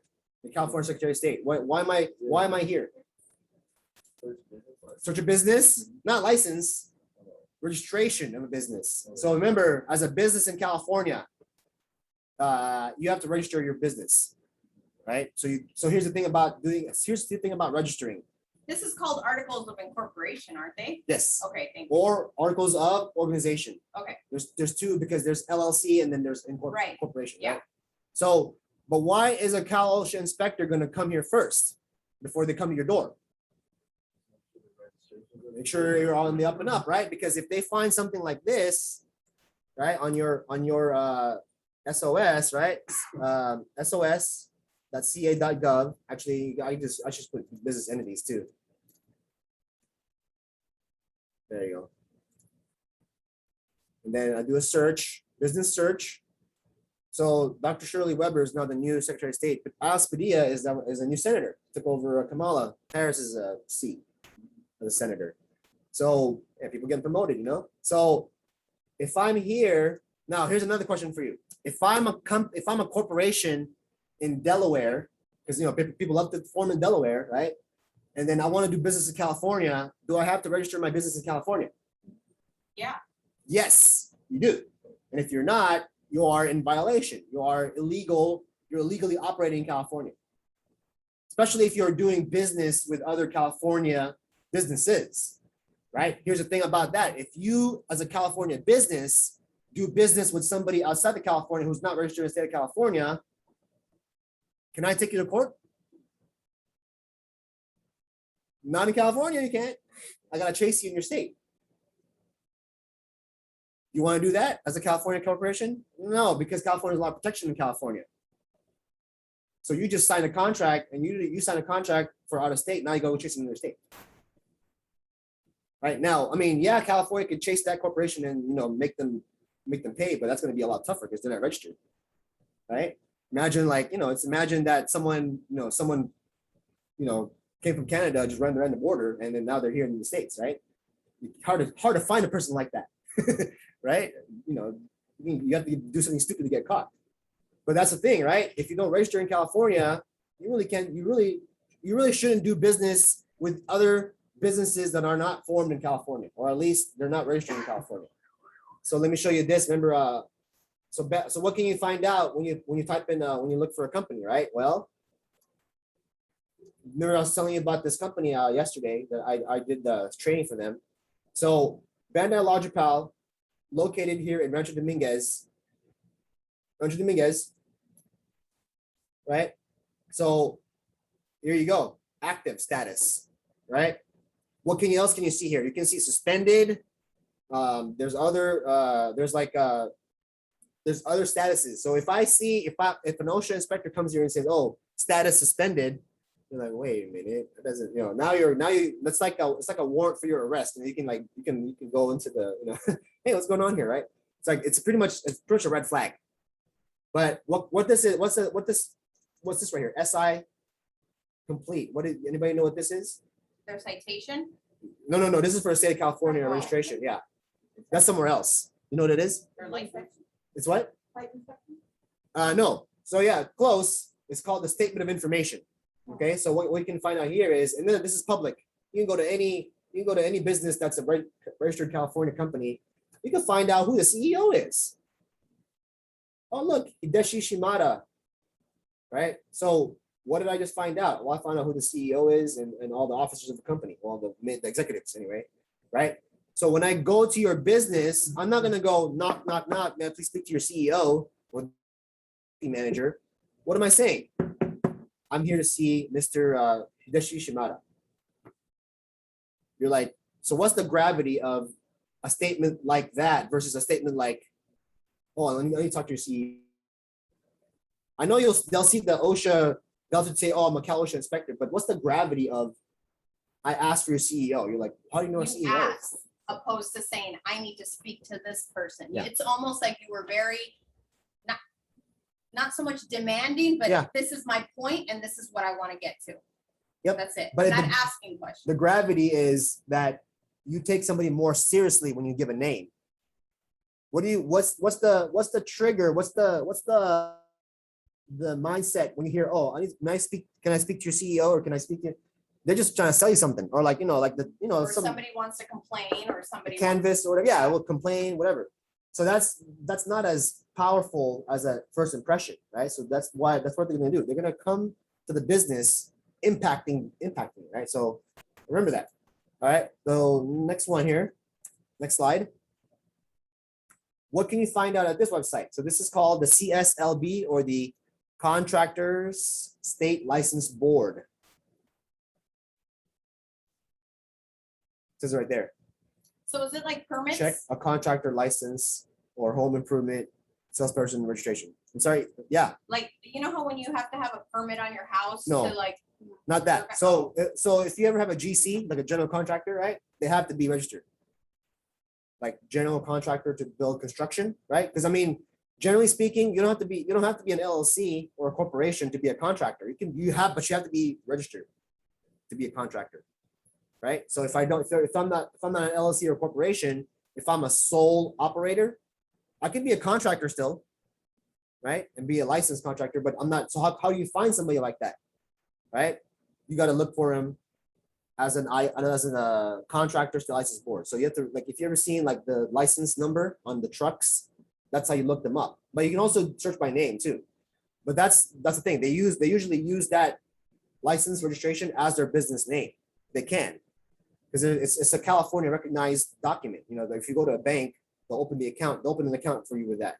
You're gonna need an EIN, of course, because you need an EIN, but on the IRS website, you can register your EIN as a contractor too, right? So that's how you can get away with that. So that's why you need to know as a contractor, this is where you can look for people. So for you, flip this over. Now put on your project management hat. Okay, so why would you want to know this website if you're a project manager? I want to see that you're really working with legitimate companies. What can you find out here? Okay, so if you're not, Background. I'm sorry, If they're registered. the registered one, yes. So How that's many years- license. how many years they've been in How many business? years they've been? I guess I'll give you an example here. I'm so- sure it shows like their citations if they've had any There you and go. whatnot. It's called what? Anybody know what that's called? Not citations. They're called something else on here. Close. You're close. And it's actually the same with like banks and a lot of places that like have to report certain things. That's what they do to come up with this document. It's called disclosure. All right. So licensing, you can find out. Disclosures, you find out two more things on here. It's a I and a B. Starts with the I, starts with the B.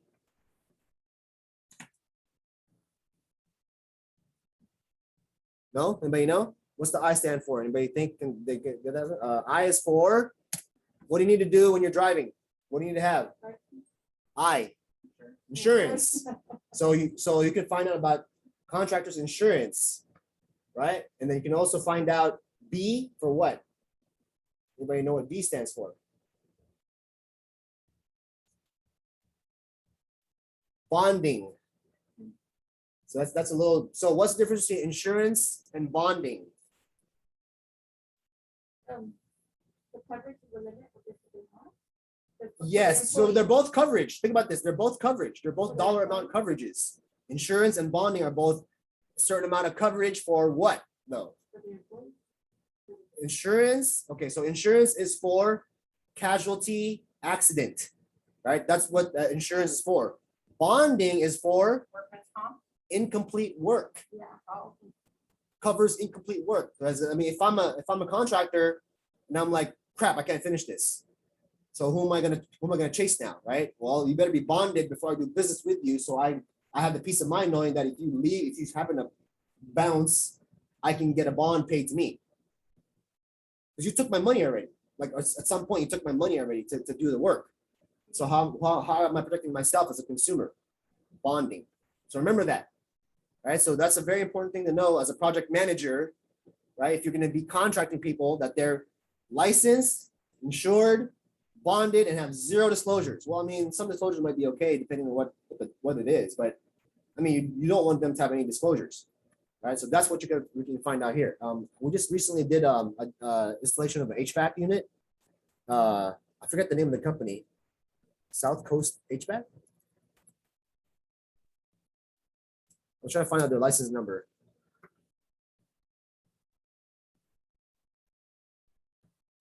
No, it's Texas.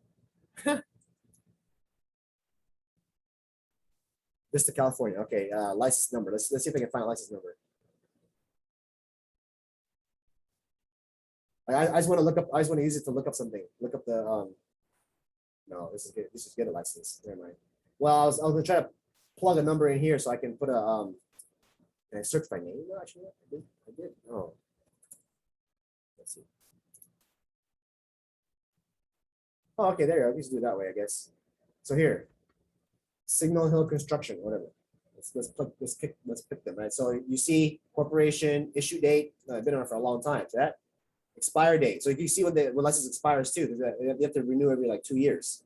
License status, classifications, bonding, workman's comp. Oh, you find out workman's comp too. So you were right about finding out workman's comp. Right? So workman's comp, right? So personnel list, is this your license, right? So you have insurance, bonding, right? And there's nothing disclosure. So that miscellaneous information, right? Other. So over here you would see like if there's any other information that they would share. So this is good, right? So it's a good company to work with. I mean, on paper anyway, right? You might want to go to like Yelp and see the reviews or whatever if you want to deal with them and see what kind of experience people have had, or other websites that have rating review systems, right? So that's that. Okay, so that I wanted just to share with you guys that, because that's important. That's important to know. Now we can take a look at frequently frequently violated regulations, right? So we're going to look at it from establishment search, and then frequently cited, and also a SIC search. SIC stands for Standard Industry Classification, right? So that's a code number system. All right. So for instance, here, if you look at this page, this is the OSHA.gov page that tells you where you can find these citations, frequently cited, most often. Let's see here. Policy, which lists SIC classifications having the most occurrences of a specified OSHA standard. So you have to, what's a SIC code, right? So a SIC code is basically a industry classification, right? That if you put the code in, then you'll get like, for instance, here, I'll give you the next slide. For instance, so this gives you this code of general contractors in residential buildings other than single family. So these are multi-unit families, like apartment complexes or whatever, right? So you have to know that code, or at least have to be aware of it. And then these are the standards. These are the codes that are being violated. How many citations, how many inspections, and how much money, in penalties were actually assessed. Right, so you can break them down. When you click this link, the blue number, then it'll give you all the companies that were cited with that particular standard. Okay, so what is that? Why is that important for a CalOSHA inspector? Well, they want to know if the industry has a trend of this kind of incident. That way they can kind of see instances of similar incidents that could apply to their call, to their visit. So they can use that as information. Because if I didn't know, like let's say I'm a bloodborne pathogen inspector, like that's my specialty. I was a nurse before, and then when I stopped being a nurse, I decided I wanted to become a OSHA inspector. I don't know how that might have happened, but I don't know how it happens. So I'm a specialist with bloodborne pathogens inspections, right? But I don't know very much about confined spaces. But I got this call because I'm the only one available to take it, right? So what am I going to do to learn more? Well, I'm going to go here and I'm going to dig for the industry classification code to find out what industry I'm dealing with, to see if there's anything going on in that industry that's a trend. Okay, so that's why they're there. They know a lot of information.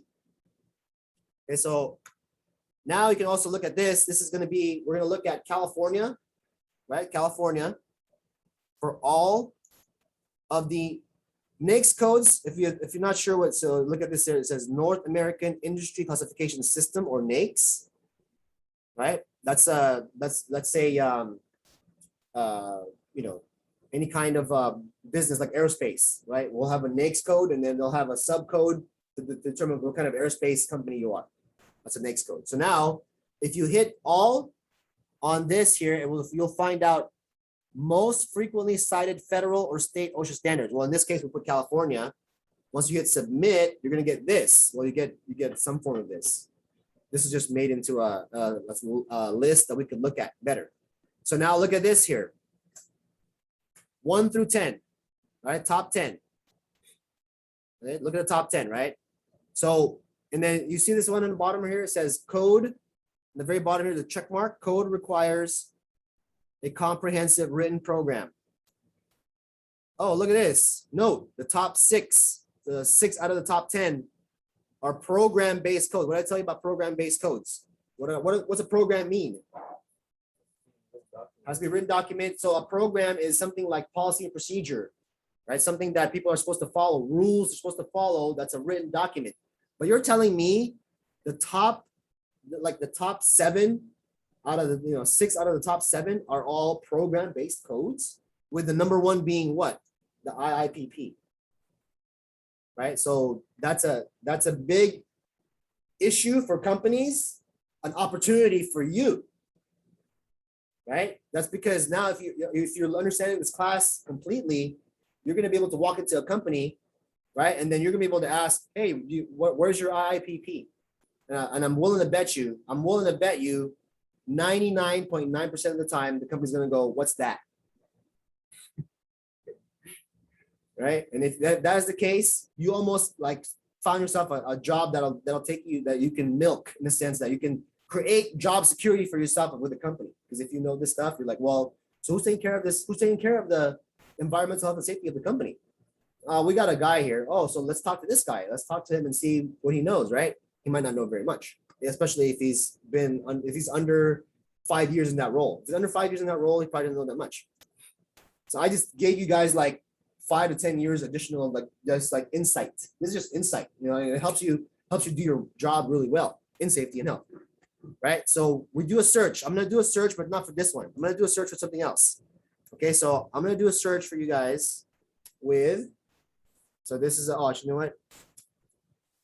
I don't like, they're all fine. But OSHA establishment search. So you do that, click that, and you'll get, just look for the ad. If you don't see an ad, great. This is the site anyway, OSHA.gov, establishment search.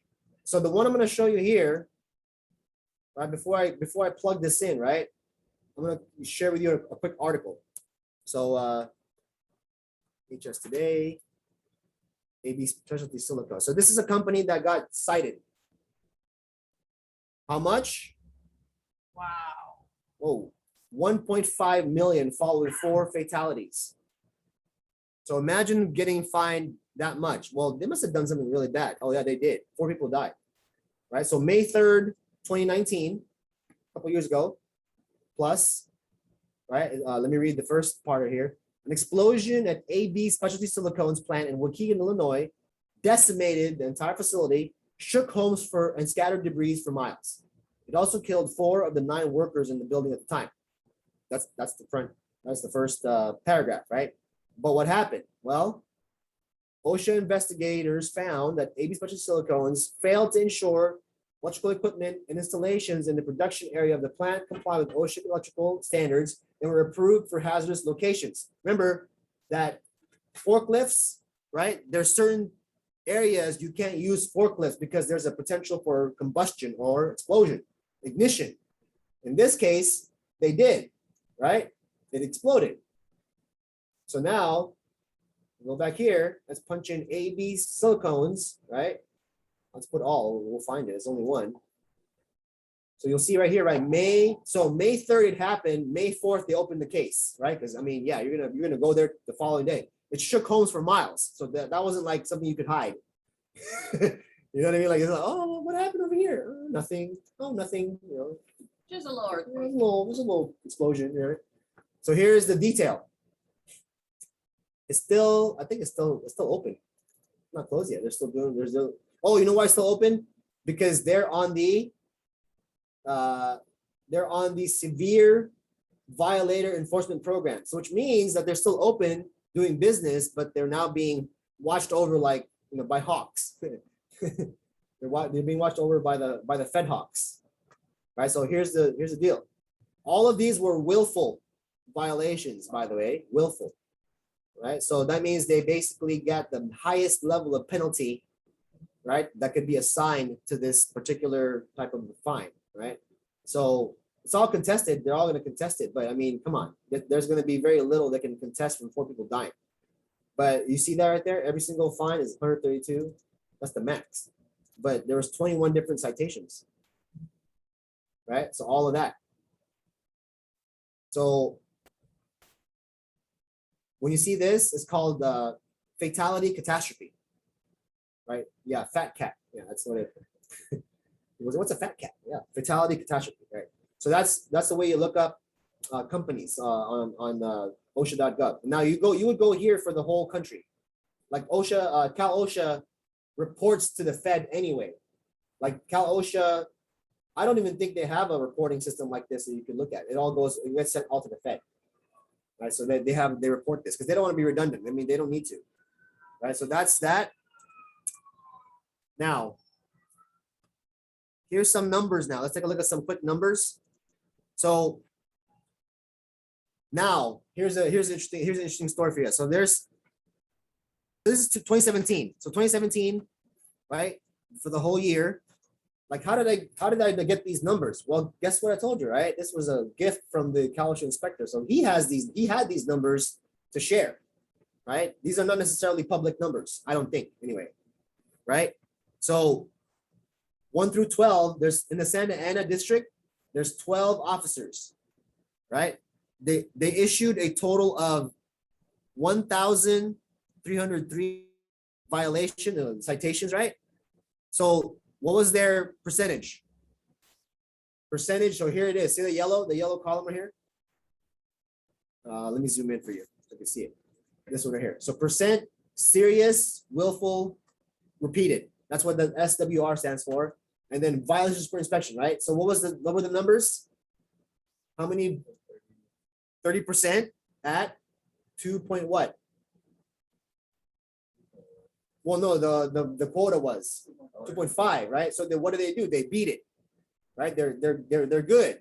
As a department, as an office, they issued close to 4 million in fines, right? Which means they have 3 out of 4 chances of being cited in that area, in this Santa Ana district. Santa Ana district covers all of Orange County and some neighboring cities. San Diego, oh, they missed it, 22.9, but they had more violations per inspection, right? So they did that, but what came out is 3.4 million. So they were about 500,000 less than Santa Ana. How big is Santa Ana? I mean, how big is Santa Ana district or the Orange County area compared to the San Diego area? Geographically speaking, like physically. Bigger, right? No, Orange County is smaller than San Diego. Really? As a county, Orange County and Orange County, San Diego County. No, I'm talking about geographic size.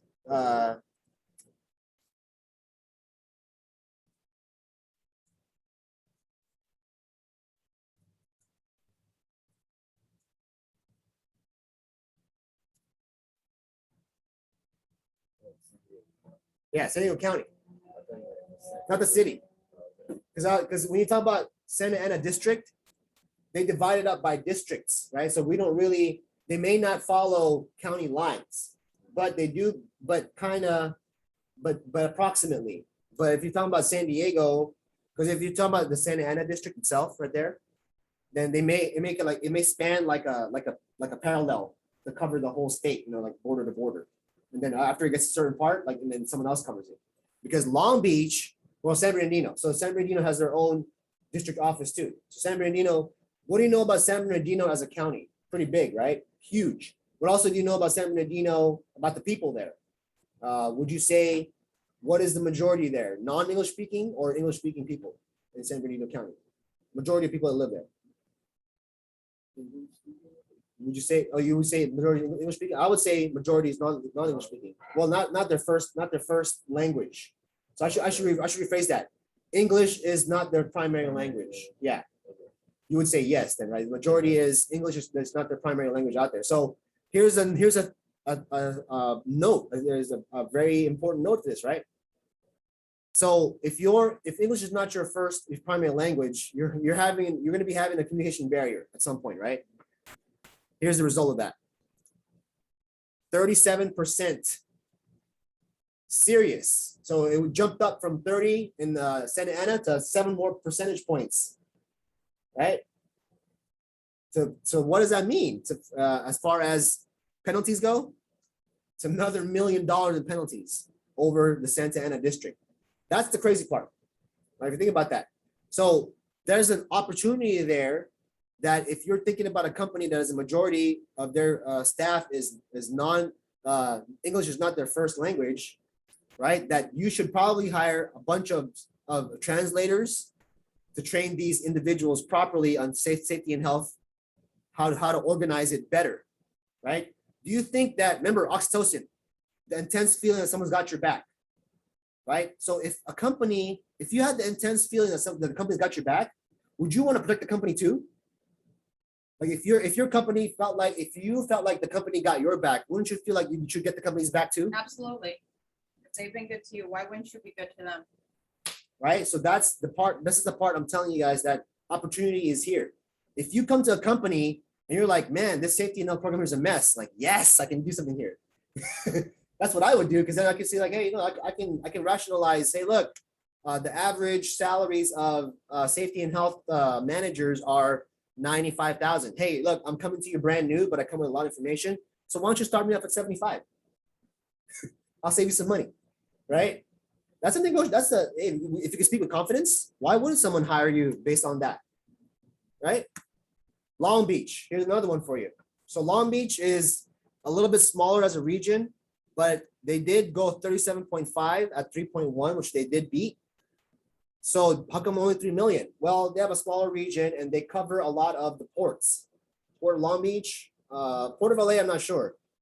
They may have their own separate, Cal OSHA district or office cover that area because it's huge. You know that individually, Long Beach and LA, Port of Long Beach individually are in the top. They're both in the top 10, top 20, I think top 15 for sure.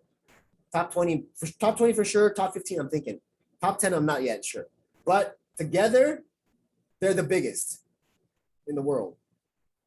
Like if you combine Long Beach, Port of LA, it's actually like the top 3, like one of the biggest. I think maybe Beijing is probably like the bigger one. There's probably a bigger one in China, but that's with good reason, right? We understand why.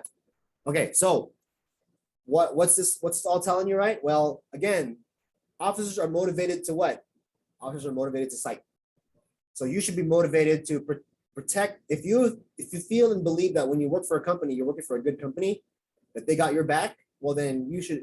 Even if you think they didn't, if you did do this next, what I'm telling you, right? How to prepare the company, and if you come with the information like, hey, look, you're a manufacturer, you're in aerospace, you're in logistics, supply chain, a lot of potential danger there, right? A lot of movements, right? A lot of people can get hurt. So why not hire somebody that understands safety and health from a organizational perspective that can deploy a plan, a program, and make sure that you're all in compliance. I would probably want to hire that person, right? So now if I'm a OSHA inspector, who am I going after? Who's my target? Supervisors. Why? Here's why. I'll tell you why. Because supervisors have the highest level of responsibility with the lowest amount of information. Agree or disagree? They have the highest level of responsibility with the lowest amount of information provided. Like, if I'm a manager, I'm need to know basis, right? I'm not telling you everything. Yes. Well, no, like let's say I'm a manager, right? You're a manager, you're a supervisor, and he's a frontline guy, right? So you're not telling him things that supervisors talk about, and I'm not telling you things that managers talk about, right? So again, why am I telling you that supervisors have the highest level of responsibility? Let me back that up for you with some law. So here we go. Okay, so this is like a snapshot of a hierarchy of companies, right? So workers pretty much exempt from this, but supervisors and up can be considered employers, right? So this is what I mean by the highest level of responsibility. Supervisor means that what? As long as you have the responsibility to direct them, right here, this one here, right here, that makes you a supervisor. And if you're a supervisor, it means that allows for prosecution of corporations and or representatives in criminal courts. So that means, this means this, right? If you're found criminally liable as a supervisor, you can go to jail and will be fine. You might think to yourself, well, I'm not an employer, I'm a manager, I'm just a supervisor. Well, the law states that you are considered an employer if you're a supervisor. If you can direct somebody, if you can just say, hey Heidi, go ahead and take a break. That's somebody to direct them, right? That's the direct them. That's it. You're an employer. So the highest level of responsibility, go to jail and be fined, right? So that's what I'm telling you guys. If you don't train your people responsibly, then you're as a manager, you're in trouble too. Or as an executive, you're in trouble too. You're gonna get looked at. So this is Title 8, California Code of Regulations, or CCR. Right? What does that sound like, right? Sounds like law to me. Every employer should provide their supervisory staff with a copy of the orders that pertain to these sections of the under supervision. So meaning to say, right? Well, you better tell them that they can go to jail if they're found criminally liable for certain acts that they do. That might stop your supervisors from making the workers do dumb things. You know what I mean? Like, oh hey, go touch that hot plate, whatever. That should never happen, but I've heard it before. So what's the repercussion of that, right? Well, if you are found as guilty, you can be fined up to $70,000, right, for 6 months or both. And then if you're a repeat violator, I don't know why you would do it again, but the minimum now becomes $35,000 up to $70,000. And then you'd be put away for a year instead of 6 months. Now you didn't learn the first time, and put you away for longer, right? So, but you might be thinking to yourself, hey, hey, isn't that a tax deduction? Like it's an expense, right? A fine is an expense and I should be able to write that off, right? No, wrong. Try taking your traffic ticket to your CPA and say, if I can get a tax deduction on this, like, he'll laugh at you. You can't do that, right? So again, there's additional costs beyond just the fines. What do I mean by that? Well, you got the cost to fix it, right? You may need a lawyer, the cost of a lawyer. You may need to pay for workman's comp. That's another cost. And then the opportunity cost of not having production where you'd like it because you lost a person, maybe 2 or 3 because of an incident, right? That they're all suspended for right now because they're trying to do investigation. Now you're making all these other people work harder and they're pissed off. Or they're uncertain. They're in their mind. There's a lot of FUD. You know what FUD stands for? FUD stands for fear, uncertainty, and doubt. Would you think there's a lot of FUD in the workplace that people would be productive? No, they'd be scared to do certain things, right? So that's why you don't want stuff like this happening, right? So what is the enforcement going to be based on? Well, they're going to take all of these variables, right, and paint a picture. and then assess a fine. Right? That's exactly what they're going to do. Same thing they did with that AB silicone example I gave you. So they're going to look at the hazard is based on the machine, equipment, the process, the chemicals used, if any, physical state of the facility, right? And any other environmental issues like weather, right? So that's going to be what they're going to use for enforcement. Because if you were negligent as a manager supervisor, right, then they can start to for all of that.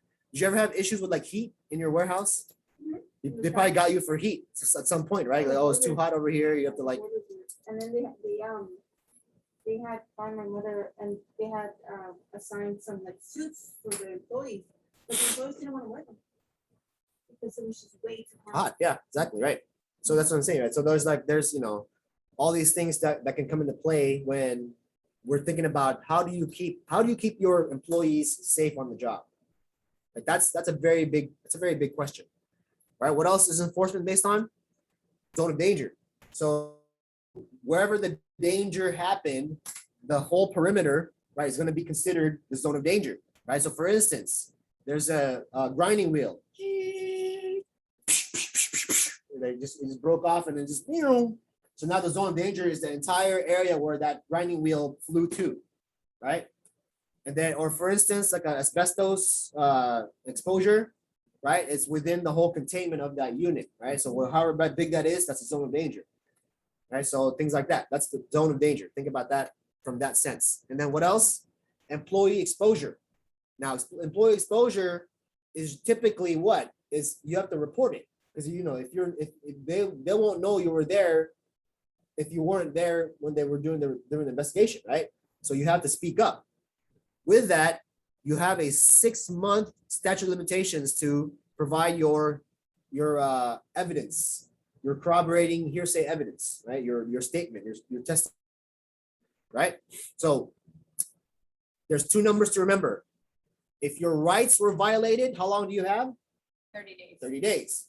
If you were exposed, 6 months. Right. So, but 6 months, if you didn't report, then guess what? You accepted the fact that you were fine.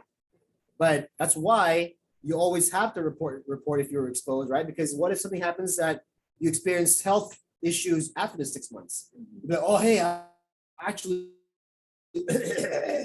I gotta report like 6 months, man. Like you didn't say anything. You should have did so when it happened. I remember that. But this is a limitation there. So what other evidence can be used? Well, of course, hard evidence, right? That's the favorite, right? Because it's hard evidence is hard.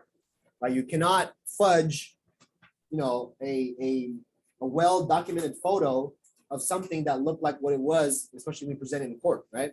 If it was properly, photo evidence, right? So hearsay evidence is oral statements, right? So anything where the statements, testimony, and then any of that. And then of course, everybody involved. You want everybody involved to provide their testimony, right? So that's that. Now, let's talk about multi-employer work sites. Remember, there's a section there on multi-employer work sites. Now, question, multi-employer work sites. Okay, so let me give you a, what I'm looking for here, an example, I guess, an illustration. There, here we go. Okay, perfect. Nope, there. So I was going to write something on the board here. So let's say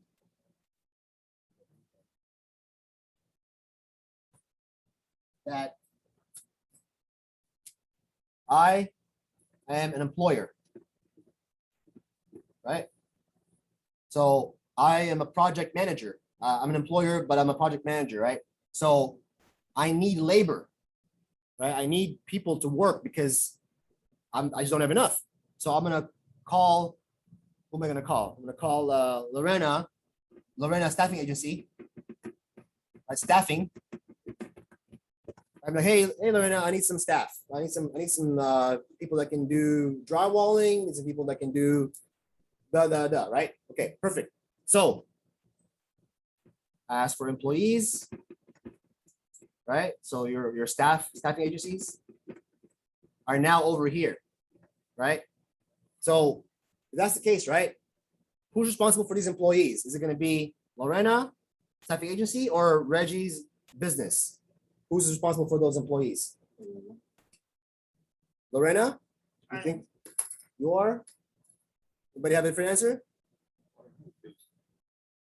I mean, it depends because it's like, they have to be trained, and if they, Okay, like, right, they right. need to be trained in this, your facility. There's a right answer to that. There's a right answer. So there's a right answer to the question. A one word answer, correct answer to the question. Both. Thank you. Yeah, awesome. That's right. Both. Why is it both? Because here's what happens, right? So let's talk about this. So a great answer on that. So before Lorena sends over any staffing agency people, right? What she's got to do too is send a safety auditor, an essay. Got send an essay, right? To the company where I'm going to send my employees. Before I do this, right? I have to do this. So what does the safety auditor do? At my work site, what is the audit? What am I auditing? Perfect. I'm assessing the area for health and safety, right? Making sure, hey, look, are your machines properly guarded? Is your working surface clean and dry, clean, all this good stuff, right? Do you have proper IIPPs and programs posted at the right places? You have an OSHA poster, you have all this, right? I'm doing that before I send my guys and gals to you. Why? Because I'm responsible for them still, even though they're there, right? So guess what? You're giving them training first before you send them, right? You're giving them general training because you have to give them that training Right. before they go over there. And then when they get here, am I training them again? Yes, because what is it called? Site-specific training, right? So when the staffing agency comes over here, they'd be like, oh, I got this training from my employer. Like, yeah, you did, but we're going to give you different training, right? So that's how it should go, right? So remember, it's both. But I'm sure if you're coming to me looking for these people, me and you also have some type of agreement in place that states, Yeah. here are the yeses and nos of what me and you are about to. That's the agreement, correct? You have to have an agreement before you. That's to say, before you ever send anybody to any place of work, that you need to make sure that the safety audit happens. You have an agreement, right? And then you have mitigating controls to make sure that if something were to happen, right, that you have ways to control it, right? So that's the agreement. Yeah. So remember that both, and that's the thing too, right? There's no excuse for that. I mean, if you thought that no, that's their job, as an employer, then that's kind of where you're leaving it open for trouble for you as a company. All right. So now let's get to the actual inspection process. Let me switch there you go. So any question? Go ahead. You have a question? What is the agreement process for auditing? So the agreement process for auditing another site, right? You have to, if you're in California and you're the auditor, I would make sure I have a California compliant hazard assessment checklist that you can go over. I mean, that's all. A lot of the stuff is can be made by the company, or you can buy forms, from different providers like Granger. There's like White Rabbit. I think White Rabbit, like Rabbit. I think it's called. I forget the name of the company. Something with rabbit and a hat in it. So like there's a couple companies that sell forms that are California compliant forms, or you can make it yourself. There really is no like rule for using certain documents or certain checklists. It's up to the company, but you have to be compliant with the guidelines is really the bottom line there. So, and as a company, if you don't have time to find out those guidelines, then the best thing to do is to buy the forms that are compliant forms, right? So it's really up to the company. There's no set like, okay, this is step 1, step 2, step 3. Cal OSHA can't do that. Here's the thing about OSHA in general, right? They will never know, and they really don't care. They will never know and don't care what kind of equipment you use, what kind of materials you do use, and how you're doing it. Guess why? They can't regulate that. What can they regulate? They can regulate your training, your inspection, right? And how you go about that.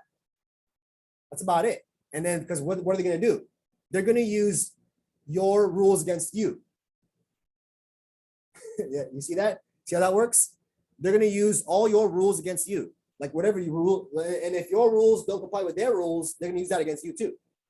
Right, that makes sense, right? Okay, so that's if you're talking about are there like forms or like how do I do the agreement? The agreement is a contract. So contracts, you need to have some knowledge, of contracts and how to read them.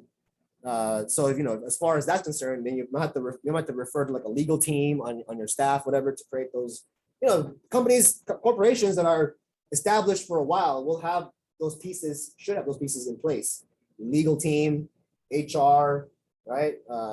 EHS, those types of departments should exist for a company. Those good companies. I mean, not to say good or bad companies, just companies that have been around a while and that have got hit a lot of different citations or laws are the ones that will really have this together, because they know that if they want to stay in business long term, well, guess what? You need to make sure you take care of people. Well, you have to think for the long term, which means what? You may have to spend now instead of spending later, right? That's really the mentality, right? So inspection.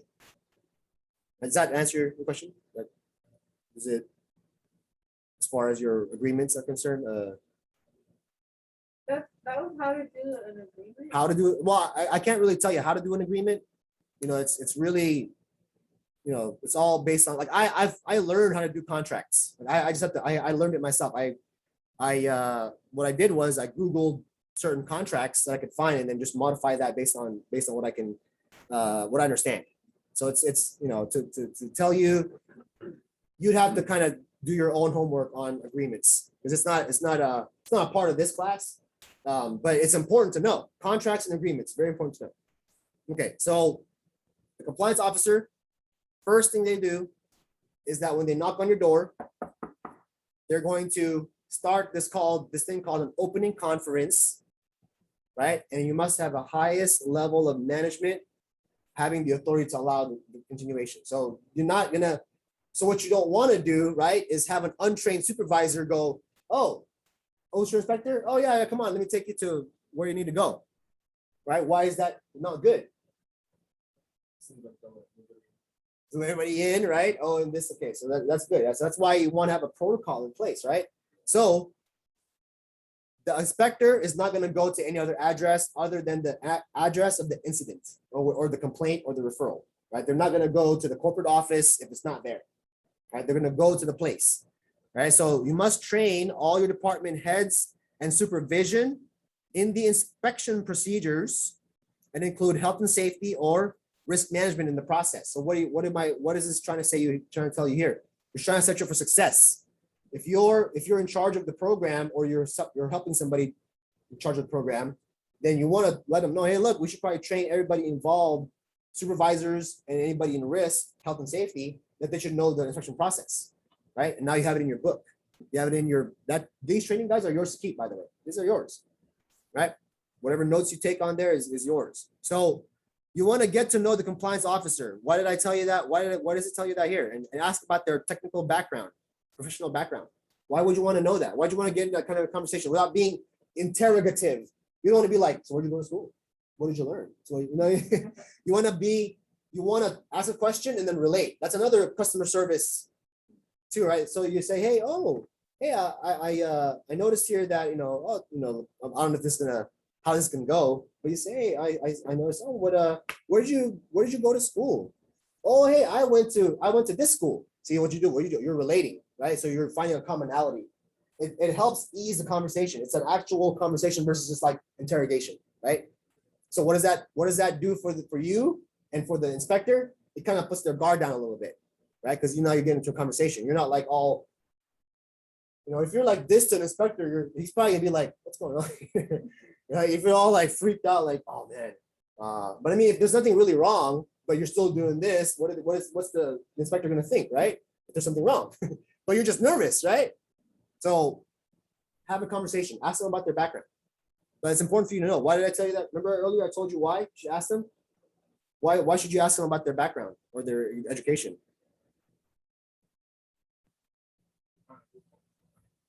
Not necessarily, but you want to the loophole what you're speaking of is a gap, is a void, right? So it's not really a loophole. So it's a pitfall, right? It's a pitfall. So that you want to find a pitfall of them not knowing what you know, right? You want to find out if you know more than them about what they're trying to inspect. That's the game plan, right? Because you want to find out, because if they're trying to give you BS, you're like, that's not true. That's not, and now you know they don't know crap, Just trying to BS you, right? So just know that you want to find out as much as you can, just like they're trying to find out as much as they can, right? Next, what you don't know can absolutely hurt you. So the officer must show their photo ID, their Cal OSHA photo ID, not their own photo ID, right? They must explain why they're there, the OSHA program, your employee-employer rights. Now, when they explain employee-employer rights, you're gonna be like deer in the headlights, and you're gonna be like, I didn't understand a word you said. Right? So what you might not do is take them to a private room because you didn't understand that, you didn't get that in the conversation. Maybe you did, but if there's always, but if you didn't know your own rights, right, you might be swayed to do something what he's telling you to do or she's telling you to do, right? So this is kind of like getting pulled over by a cop. Isn't it? Really is no different. Isn't it? No, it really is it no isn't. different. It isn't. You have the right to remain silent. But guess what people do? They freak out, or they get defensive, or yeah. they're like, Yep, exactly. Or they give the officer too much information, right? So that's the thing. But see, if we're not trained, like none of you guys got training on when you get pulled over. I can guarantee that. Like no one trained you on what to do when you get pulled over by the police, right? You just experienced it. If you've never experienced it, like my wife, then then she doesn't know. But I know. So again, it's the same process, that you have certain rights as a driver, right? So you have a lot of rights as a company. Now, remember this, they must ask for consent to inspect. They can't just go, take me to this place right now. They must be like, oh, is it okay for us to go and take a look at the location now? And you have to say yes or no, because the employer may terminate the inspection at any time, at opening conference or after. You can. What happens if you terminate the wrong way? It raises flags, right? You can terminate correctly too. You can. Let me show you how. So, answer questions only. Do not volunteer information. Remember, you're on the when you talk to a cop, when he pulls you over, he's like, "Do you know how fast you were going?" And you're like, 65. You know what I mean? Like you always say, and you say an answer, right? You don't gotta say anything to him. You just like nod, like at least recognize him and nod him, like okay. And then if he asks you for your ID and registration, then you give it to him, right? So, but that's the thing is, answer yes or no. Don't give any more information. Oh, so what? So were you working here that day? Yes, and I saw this. Like, okay, no. Just say yes. You know what I mean? Like let them ask you what they want to find out. Okay, and then what you should have, what do you need to have for review? Well, the first thing you should have, and he or she will be really impressed by this, is an IIPP document. We'll talk about that next. It's coming up. It's coming right up after this. Right. So you need periodic inspection reports. So whatever you did for inspections, you better have that based on the call, based on the actual whatever they're coming for. Training records. That's another thing, right? You better have those training records, those drill that you did, the fire drill you did last week. You better have that on paper that you did it. The training you did for the one class for the PPE, you better have that too, but ready for the officer to see. If you're working with chemicals, your HAZCOM program would master list of chemicals. So what's your program? And then all the SDSs. And then of course, these permits. Permits are like permits. I always get this question. Is that, oh, do I have to get a permit from the city or whatever? Well, where are you working? Are you working on your company's property or are you working on the city property? Then that should answer your question, right? Then if you're working on your own property, then you get the permit from your own company, right? If it's the city, then you have to go to the city, right? So that's how you answer that permit question when it comes to work permits, for instance. Like I don't have to go to the city of Long Beach to work on my own property, like as far as that's concerned, right? Now, the only time it's different is when it's residential. Then you have to go to the city for a permit for that, residential properties. But if it's like a company property, it's different. So what else should you have if it's applicable? So if you have a respiratory protection program, like if you're protecting people from like dusts, any kind of odors or whatever, then the respiratory protection program will be needed. Hearing conservation, if there's a lot of noise in your facility, then you need to have a program to conserve hearing, right? And then same thing, if you're doing confined space work, then you have to have that too. So those are all things that you should have for the open conference. Now, inspection. So that you've done all that, you were in the private room, you talked about the details, what you needed. Now you're gonna go over to the equipment that you're gonna take a look at. But remember, you have to inform the officer, or you have to remind the officer that, hey, look, it's our house and it's our rule. In your head, our house, our rules. So what does that mean? If I need PPE to enter the area, like there's a lot of noise, right? A lot of noise, very noisy. And the inspector and you are at that door before you go inside that room with a lot of noise. So what's your first question to the officer? Do you have earplugs? And then you're going to say yes or no. If they say no, you give them the earplugs? Absolutely not. You will violate two things right away when you hand over earplugs to an inspector. One, they're not your employee, so you're not required to give it to them. That's one. Two, you need to do a fit test first before you can allow them to use it and then go inside. So we avoid all that by just saying, sorry, we'll terminate this right here. You can come back. We'll set up a time for you to come back and we get the proper PPE. You can do that. Legitimate way to end a inspection. I'm a little blown away by that. I had no idea. Don't give them the PPE. You're gonna get cited for giving them PPE. That's like what's weird is when OSHA would go, they went regularly for Yeah, a manufacturing plant regularly, and all employees on the line, it was like, let's not talk to each other. Let's just keep doing what we're doing. Like, and it's almost like it was heat.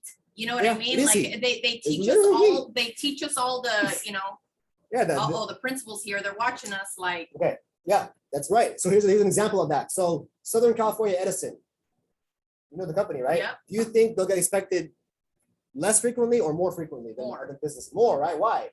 Electricity, very dangerous, right? So here is the protocol for Southern California Edison based on Dick's experience going to the company, right? So checks in, he walks into the door, right? And then what does everybody do? There's some kind of signal or some kind of sound, and then everybody just leaves the floor. Everybody leaves the floor. I can't say that's right or wrong as an inspector. Why? What if it's your procedures?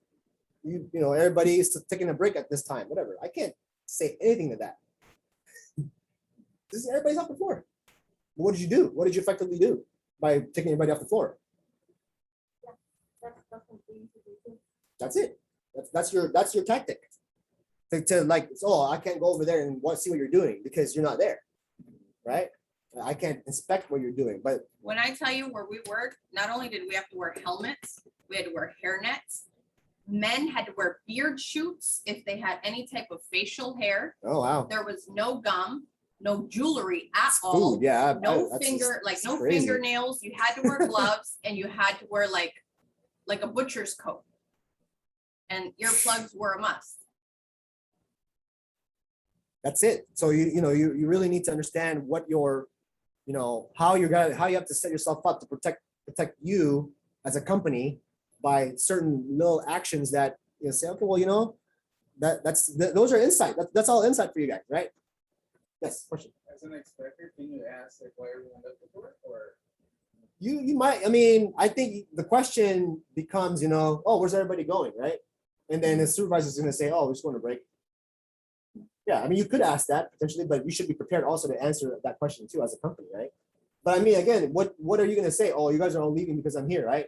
I mean, what are you going to say? Well, I mean, this is just part of our protocol, right? You can, it's like I said, right? What can OSHA really regulate you on? Training, inspection, those things, right? Like how you do your process, and then we're gonna put your rules against you, right? That's it.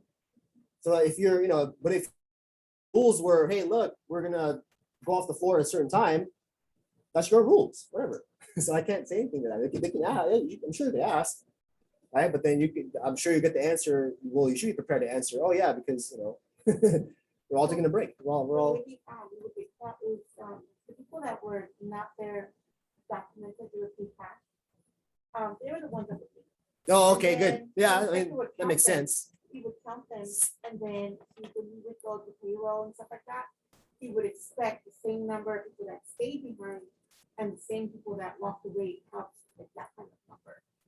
I was trying to count people as they're. Oh, Yeah, they that's were how you leaving. got caught, basically. Yeah. That's how, but these people were not allowed to work. Yeah. My mom's still employed. Yeah, that's different. Yeah, that's a little different, but it's similar in the sense that what you're trying to do is trying to preserve the mentality that, hey, look, if you don't see what's going on, then you can't cite us for it, right? That's that. So everything else that falls in here, right, is chemistry, biohazard, trenching. So anything where they require a cert, like if I need to go into your facility, I need an asbestos cert. I don't have that. Sorry, you can't come in. Find someone that does, and we'll redo the appointment again. No problem. What does it do? It buys you time. You're like, oh crap, you know what I mean? Like, you probably want to find out. You probably want to bring that person to the room first. Talk to them about what they want before you. And then if you're in your head, oh, we got to go to the room that has the cert. Don't tell them that yet until you get to the door, so you can find out all the info from the inspector before you walk to the door. And, oh, actually, you know what? We need an asbestos cert. We can't. I can't let you in with that one. So, but you already know all the information, so now you know where to go. You know what I mean? No, the inspector. So imagine this, right? You're working in an area. No, not a certificate, just to be in there. In the room, yeah. Asbestos cert is like this, right? Let's say you're working with asbestos, right? You need to be certified. You know how to handle it. You know how to work with it. You know how to protect yourself. You know how to certified. Certified, not like, oh, you know how to do it. We trained you. No, certified by a third party because it's that dangerous, right? So if it's not that way, then I can't say with a certainty that you know how to behave in a room where there's a lot of danger, right? So I can't allow you in there. No way. Like that's just, I let you in, you fall down. Oh, well, now I got a dead freaking OSHA inspector here. You know what I mean? What the hell, right? And I let him in here, like, cha. Like, what does that look like? I'm just saying, like, those scenarios that you want to avoid, right? So that's what I'm pointing out to when you say, look, if I can stop you legally, I'm going to. And I'm going to try to get as much information from you before I do that, before I stop you. Right? That's your game plan. That's a game plan. Because you don't know how it's going to go. Remember, they're motivated by their own things, and you're motivated to make sure that you don't get fined, or your company doesn't. Or if maybe you do, I don't know. Depends on how you like the company, right? Oh, last thing here, right? You can, you shall, you will, you must record the officer. Record them. Yeah, you can. You can, you must, you shall, you will. I'm telling you that you have to do it, right? Here's what will that do for the inspector? What will that do for the inspector? It'll make sure, like, hey, look, I'm being watched. I better do everything right by the book. And guess what, too, right? If you're a public servant of the state of California or the federal government, right? You have no privacy rights in that regard. I can't tell you, no, you can't record this. Because what? I'm doing a public service. So the public needs to know. So yeah, you can record it. You don't need to ask, you don't need to ask for my consent. You just need to inform me. Remember, there's a difference in consent and inform, right? I'll be turning on my camera now, officer, okay? But if you didn't say that, then that's completely, it's wrong. You can't do that either, right? You can't record them without them knowing, right? So you gotta let them know. You have to have consent. You gotta let them know. I mean, you can inform them in the form of a question, right? And they'll say, yeah. I mean, because they know that they can't be not, they can't decline that, right? So they know that they can't decline being recorded. So that's why think about the cops with like the cameras now. I was just gonna ask right? that. So you know how some of them get real like PO'd if you like videotape them, them. Yeah. Some of them will be like, well, this, and you need to say. No, you can just keep recording them. Like hold it up as you talk to them. Like you can do that. If they get mad, then you're recording them if they're getting mad. Right. So no, it's totally fine. They're getting upset because there's probably something going on with them that they didn't do correctly, and then now they're afraid. No, it's on camera. They fucked up. On camera, stuff. Yep. So that's probably why they're acting that way, mad, right? So psychology, right? That's part of that. So now the walkthrough, accompany the inspector. Don't let him, oh, hey, I'll be right back. Hang on. Like, no, you follow. What was, no, what, right? You want to find out. The shortest distance is definitely a straight line, right? This is not the time for you to give them a tour of your facility. You don't, wrong time, especially when there's people working on that. You don't want to, oh, hey, this is Johnny. He's, he's been here 20 years. They don't do that. Get them straight to the place, do the inspection, and then get them out of there. All right, so whatever the officer sees or hears, document it, right? Now, if you have a question during the walkthrough, what can you do? Bring you back to the private room. You don't have to talk in front of people. You don't have to talk in front of people. Like if there's no one there, I guess it doesn't matter, right? But you pulled everybody off, off the line already. But if they are there, you can be like, officer, I have a question. Please follow me back to the room right here. I can ask you a question real quick. And they have to do it. Protocol. They know they have to. It's a right. When it's a right, they have to do it. Right. So everything, full sample measure, everything the officer does. Right. So after that, you also should get a summary, summarize the findings, right? And ask any additional questions, right? And then they're going to tell you if there's any additional needs. And then also they'll tell you if there's a follow-up visit, which probably there will be if they're going to issue a citation. If there's no citation, which probably be rare, right? Then they won't come back. I mean, there's nothing to cite. But you're absolutely spick and span, and it was just some idiot that didn't like the company and complained, and then they had enough pull for them to do an investigation, right? That can happen too, because they have to decide. OSHA has to decide if they want to do the inspection or not. So when you showed us that the OSHA where you could pull up their whatnot Establishment search, yeah. I just so happened to pull up Your companies? that old company, Smithfield Foods, and they actually had one. Yeah. And it says amputate. Amputated, yeah. That's amputation, yeah. So I mean, for that kind of business, that's Somebody lost sounds something. someone lost some kind of limb or finger, right? Hopefully it wasn't a limb. It most likely was. Oof. And they closed it it's November 2016 and it was closed April 2017. Yeah, see, there's a process of investigation and then doing all that. It's not like a 1 week and we're done. Those investigations can go for a while, right? So as the manager, as the person in charge, or as the person that's doing the inspection process, right? Or the knowledgeable person, make sure you clarify any ambiguity of conditions observed. So meaning to say, right? If they explain something to you and didn't make sense, ask them to explain it a different way. Right? That's ambiguity, right? Clarify documents requests. So what I've noticed for the people that have been in California that have been inspected by California inspectors, they've been fairly lenient. Like if you don't have an IIPP, they may say, okay, look, I know you didn't have it ready. I'll come back here in a week and then we'll follow up and then have that document ready and you'll be fine. But the problem is, how fast can you make an IIPP? Right? That depends on the company. Depends on how big the company is. But I'll show you this next portion is the IIPP. We'll go to break first. I'll take a quick break, 10-minute break. Come back at 10:56 for a total of 10 minutes, right? And we're gonna jump into the IIPP right here. This is the next portion. And so there's a lot of stuff there, right? But a lot of insight, a lot of valuable information for you guys to take to your next company. Oh yeah, it's amazing stuff. Some people have done this and they're like, man, I'm glad you told me this because now they're basically assigning me as a safety person because I know so much. Like you with this information alone, like think about it, right? If that company you're working for has never been inspected, they don't know any of this stuff, right? And you do now. Right? Don't you feel like I honestly feel like I know stuff that people out there should definitely know, and I almost feel like they're dumb for not being here, like learning this yeah stuff. Like people, you don't know what you don't know. Honestly, you don't know what you don't know. It's hard to like, well, it's like, how can I know what I don't know if I don't know what I don't know? Like, see, and I was familiar with this to a certain extent. Like I knew about it, I know how it works, but right. But the detail and how to combat Yeah, That's probably the missing piece. absolutely. Right, Because details it and how does- to- you don't think you can. Exactly, It's right. just like when you get pulled over, a cop Yeah.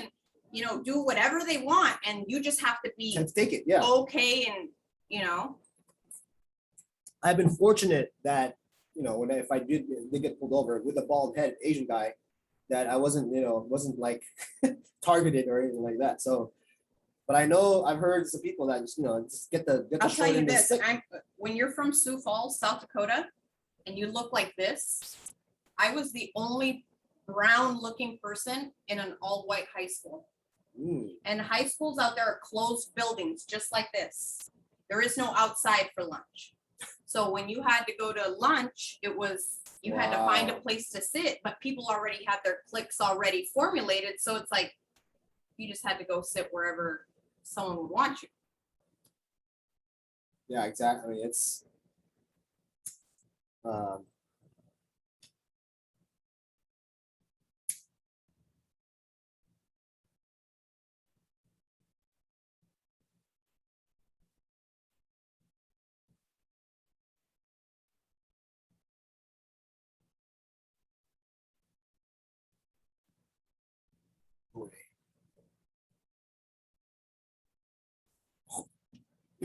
woo. Oh, man, see like that. That's another dopamine rush right there. Yeah, oh yeah. Like I'm checking one of my cryptocurrencies and it just shot up. I was like, yeah.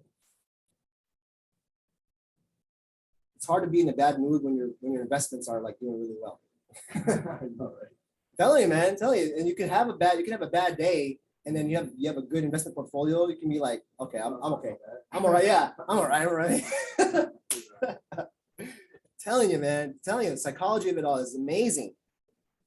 I want you guys to get in on that. It's like makes your life better, like it makes it more fun. I'll say better. I'll say more fun. That's not really better. Is very, it's very subjective.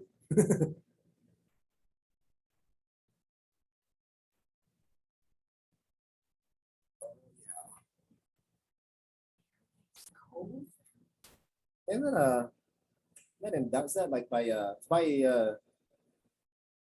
where does it say? Malibu. Oh yeah, Paradise Cove. Yep. Yeah, there's a cove. It's Yeah. weird. Well, there's a restaurant Oh called yeah. Paradise Cove Paradise right Cove, right off the beach. And what's weird is I couldn't tell you the last time I was there, but I just now had 2 missed phone calls Paradise from Cove? Paradise Cove.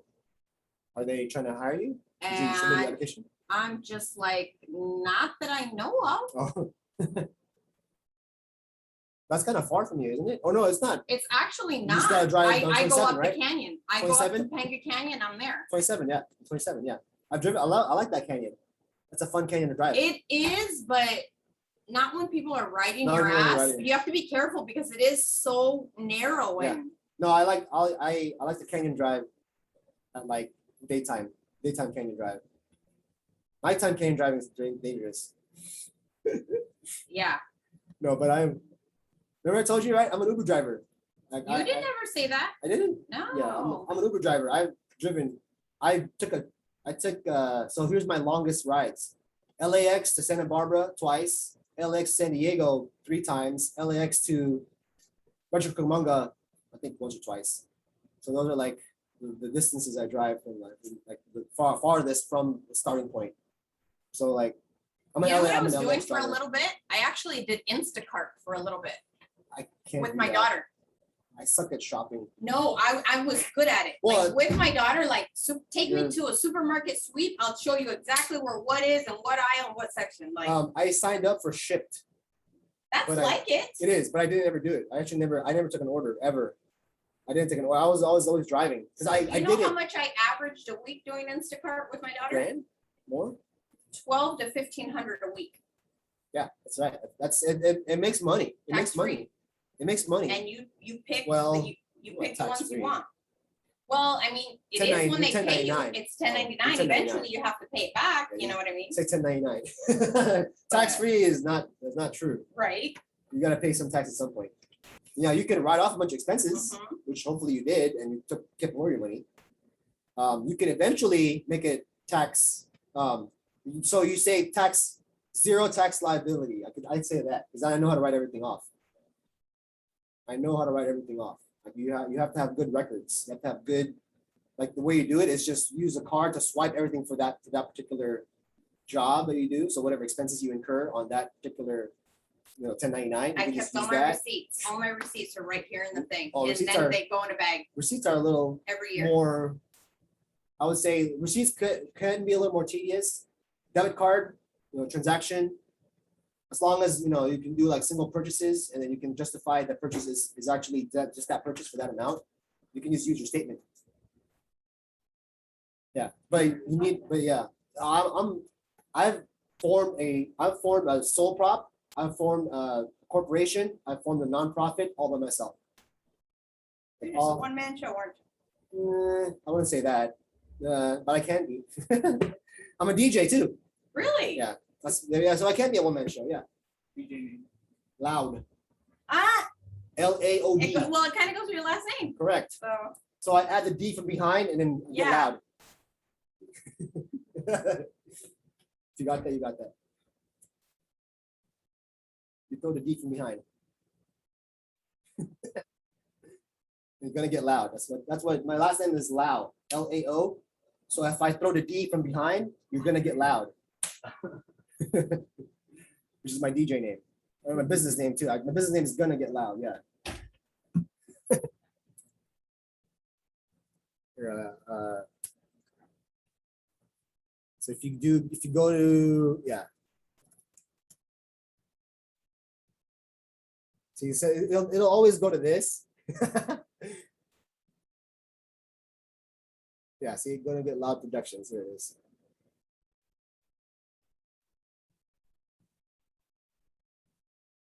Oh, wait. No. Me, yeah. Oh, I thought. you were joking. Oh no, not at all. DJ's party planning event. I've had this business for since 2013.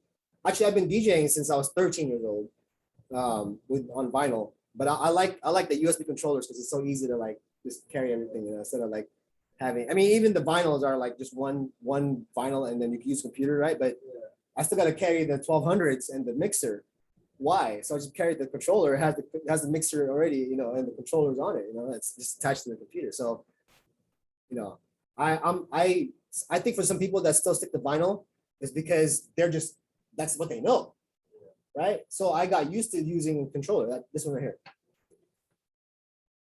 This is my controller right here. That's cool, man. This is my buddy's wedding this is my friend's wedding that I did. Actually, we were in the business together for a while. What kind of genres you do? Everything. I mean, everything from classic rock. I can mix classic rock, hip hop, EDM. can you pull me? So yeah. There's a wedding, another wedding, Yeah, I can't. birthday party. I was gonna tell you. Yeah. I'm a big. I really like. I'm a big fan of Deadmau5 only because I saw him live, and I like his music. I like his style. Tiesto's just I'm older, so I'm 42. But I started with Tiesto, Marcus Schultz. There's a few guys that I could think of. Some of the newer guys are fun too. Yeah. Can't think of the other guys' names. I just didn't know because I know you called this one. Yeah, the Cascade. I like, of course. I saw the instance for it. Oh man, that was awesome. And SoFi, that was a pop in the cherry of the stadium right there. Cherry pop in the stadium right there. That was a nice one. That would have been a nice one to go to, but fortunately, 3 kids. That's gonna stop you from doing stuff that you want to do. Well, when you were a kid, it's gonna stop you from things you wanted to do. So. 50, good. Okay. All right. Let's continue. We're good. Okay. So IIPP. Let's get to this topic. So now, before I pull you up to this slide deck, what I'm going to do here actually is let's go to Google. Google is, I don't know, Google over Bing for me. I mean, I use the Edge browser right now because it's actually faster than Chrome on a Microsoft laptop. My Chrome one don't work. Huh? My Yeah, Chrome one doesn't work. So I'm It using like, Microsoft it laptop. makes me go somewhere else. So I'm using that one too. It's so fast. I use So- Edge too. Google, just use Google as a search engine, right? So I do this. So Cal OSHA. The template. I'm gonna go Cal OSHA IPP. Let me type and see. I was okay. Let me see. Did they bring it back? I hope. No, this is not the one I like. I don't like showing this one. Okay, let me go back to another one.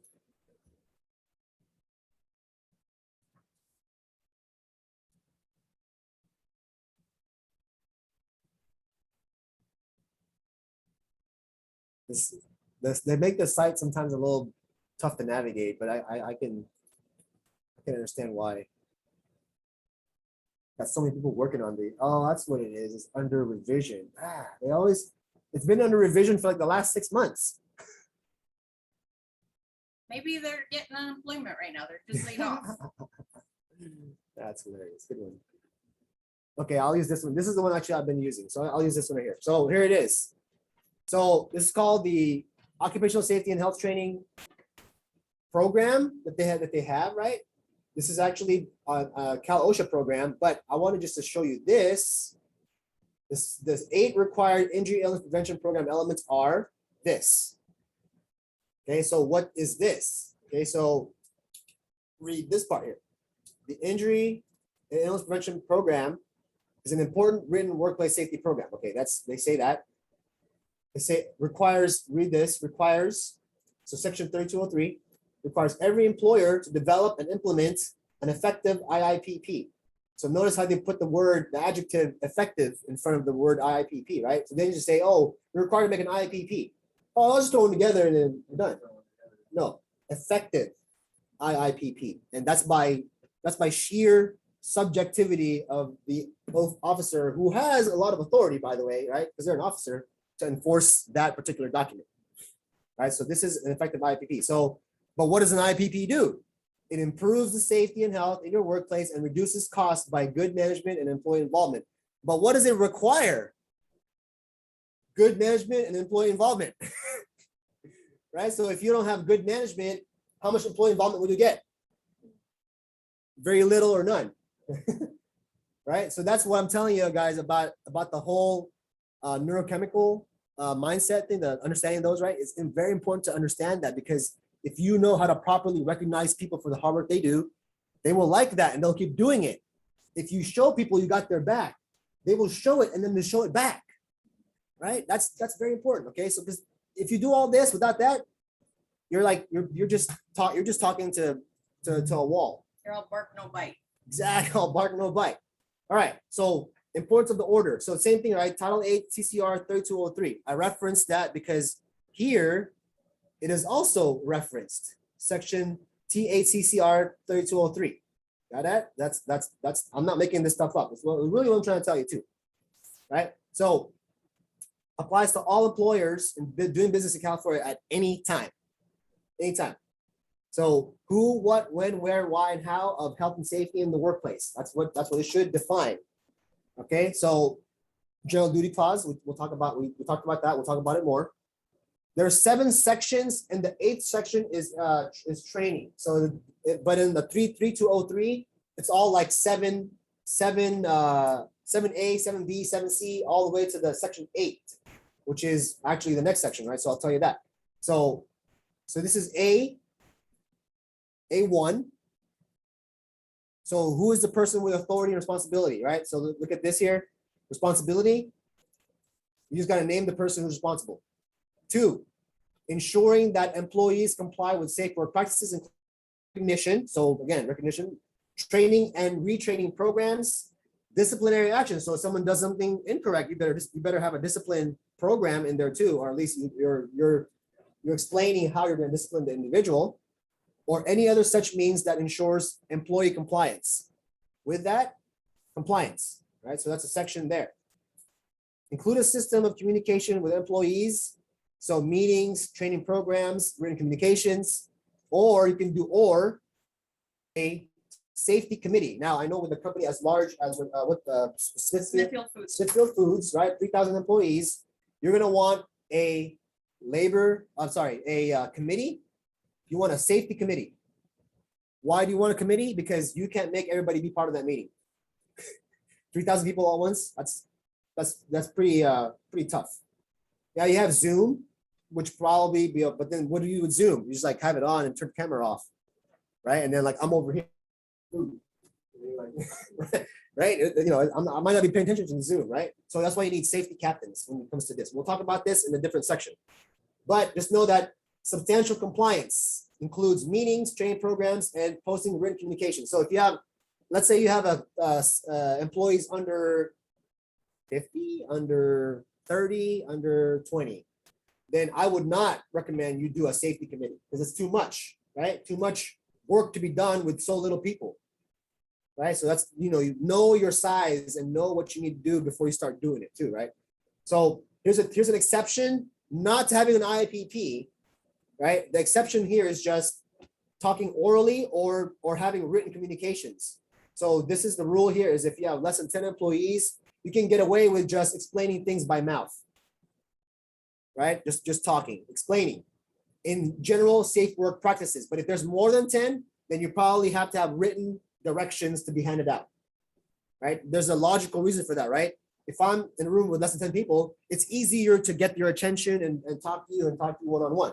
Versus more than 10, then now you have like two people that are talking, they're distracted, they're over here. And if I'm talking oral instructions and safe work practices, they may not get that, right? So that's why that rule is there. 4. So this one is inspections. Okay, so inspections is called hazard assessment. Remember here, hazard assessment. Right. So what does that entail? Includes procedures for identifying and evaluating workplace hazards, including scheduled periodic inspections, right? And then when you first set them up, you gotta train. You gotta do a hazard assessment when you first establish the area, right, of the work. When any new processes, substances, procedures, or equipment are introduced, then you have to do another hazard assessment to make sure that whatever you're doing is, again, safe. Or whenever you're made aware of a new hazard or a previously unrecognized hazard. Right, so here's another thing that is in the law too, in the rules. Note, if the supervisor knows, employer knows. So that's why, as an employer, there's no distinction between supervisors and employers. This is another reason why there's no distinction to Cal OSHA. So what does it mean for the manager, right? Then the accountability falls on you to make sure you find out from your supervisor and not the other way around. Now, can you apply the rules to say, hey, look, supervisor, if you find something out, you have to tell me and I have to make that a rule? Sure. But can you enforce it and make sure that people do it? Well, yes and no. No, if your culture is suffering, then you probably can't enforce it. It's hard. But if it's good culture, then they'll probably just do it on their own.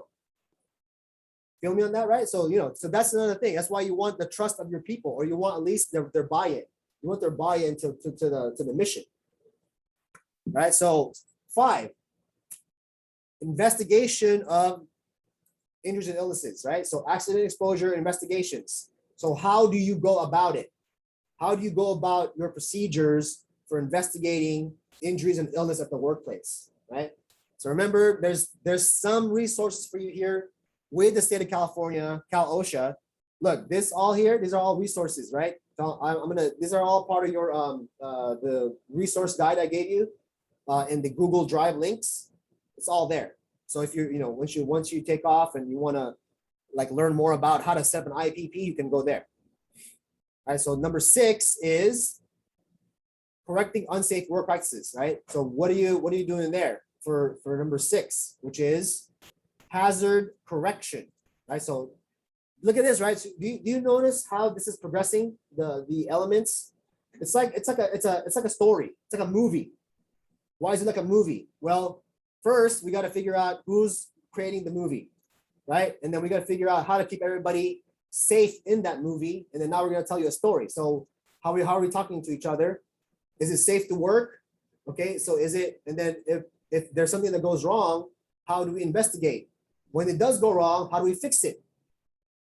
Right? And then training in, so 7 and 8 are the foundations, right? So hazard correction is 6. When you first discover it, you better do hazard correction. Or B, you better make sure that you barricade the area if you can't fix it right away. This is what it means there. If you can't fix it right away, then you better do something in the meantime to protect people from that danger. Right? Seal the room off, caution tape, right? Or whatever the case may be, right? So you block off the area so no one can go in there and get hurt. So 7, training and instruction. Okay, so training, I won't really go over that, but you get the idea. Anytime you have a brand new person, a brand new process, a brand new equipment, a brand new anything, then you probably want to train that person, right? Whatever new thing applies to them or to you. Let's say supervisor, I have a new employee. Well, you know what? I better train that employee.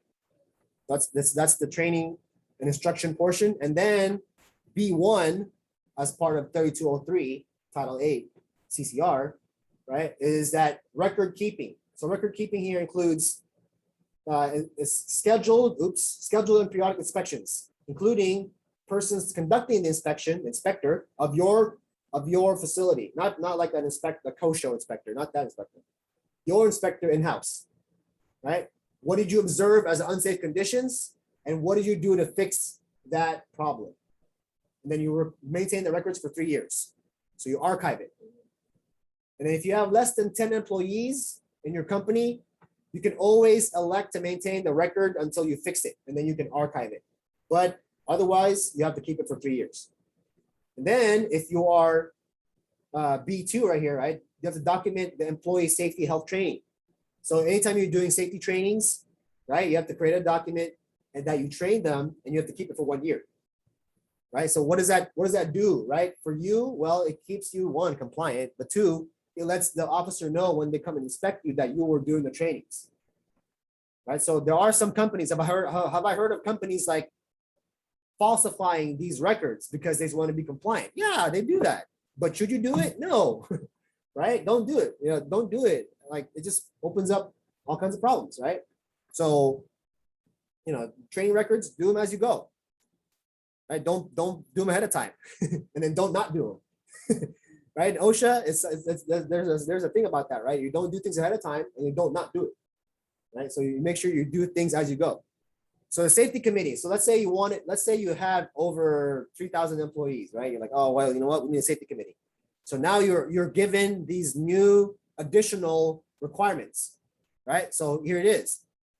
If you need a safety committee, you will be in substantial compliance, right? If you meet quarterly, if you prepare written records that can be discussed at the meeting. So yeah, all of the problems. Oh, you know what? I didn't put my battery in my plug it. So if you didn't, you better make sure that you have written records of all of your inspections that the safety committee can review during that quarterly meeting, the minimal quarterly meeting. You said you guys had meetings. How often do you have meetings? Like weekly? It was every Friday. Weekly meeting. So that's over the requirement, right? Which is fine, right? Remember, in OSHA, you can be over compliant, not under compliant. Right? There is no such thing as over compliant. I mean, you're okay. But see, the over compliance comes with a cost, right? So that's why managers are like, no, we're gonna spend that much. Let's just do what we need to do, the bare minimum. That's not always good too, but sometimes it's not too much is too much, right? So that's 2. 3, review all the results of inspections, and then 4, investigations that the causes of occupational injuries and illnesses, where you can make suggestions for future improvements. Right, so that's 4. 5, you review investigations where if this committee decided they wanted to do their own investigation, then they can. Because if they say, well, we need more information, so we can take this review and we can either say, okay, this is good, or we can make our own. We can do our own investigation. 6, it says that recommendations for employee safety, and then 7 says that in the law that you can, as far as requests of the division, you can't them records to your access to your records, and also verifying abatement action taken by the employer. So basically saying they can come back to you in a follow-up appointment and go, hey, did you guys fix the problem? Right. So that's a safety committee requirement. So that's always the case. So I know that's why you guys saw OSHA a lot, because you guys had a lot of just a lot of potential danger. A lot. Yeah, a lot of potential danger. So like, do you remember when you left, like what was the incident or like the accident number for the year? I don't. Or But to at be some honest point, with you, in first aid, we had first aid department with a nurse. They would write it on the wall. do you remember? for Do every you remember our 100 number? The number at I some mean, point. I know we made it past 100 days. We were able to make it past 100 days. Without injury. Yeah. That's good.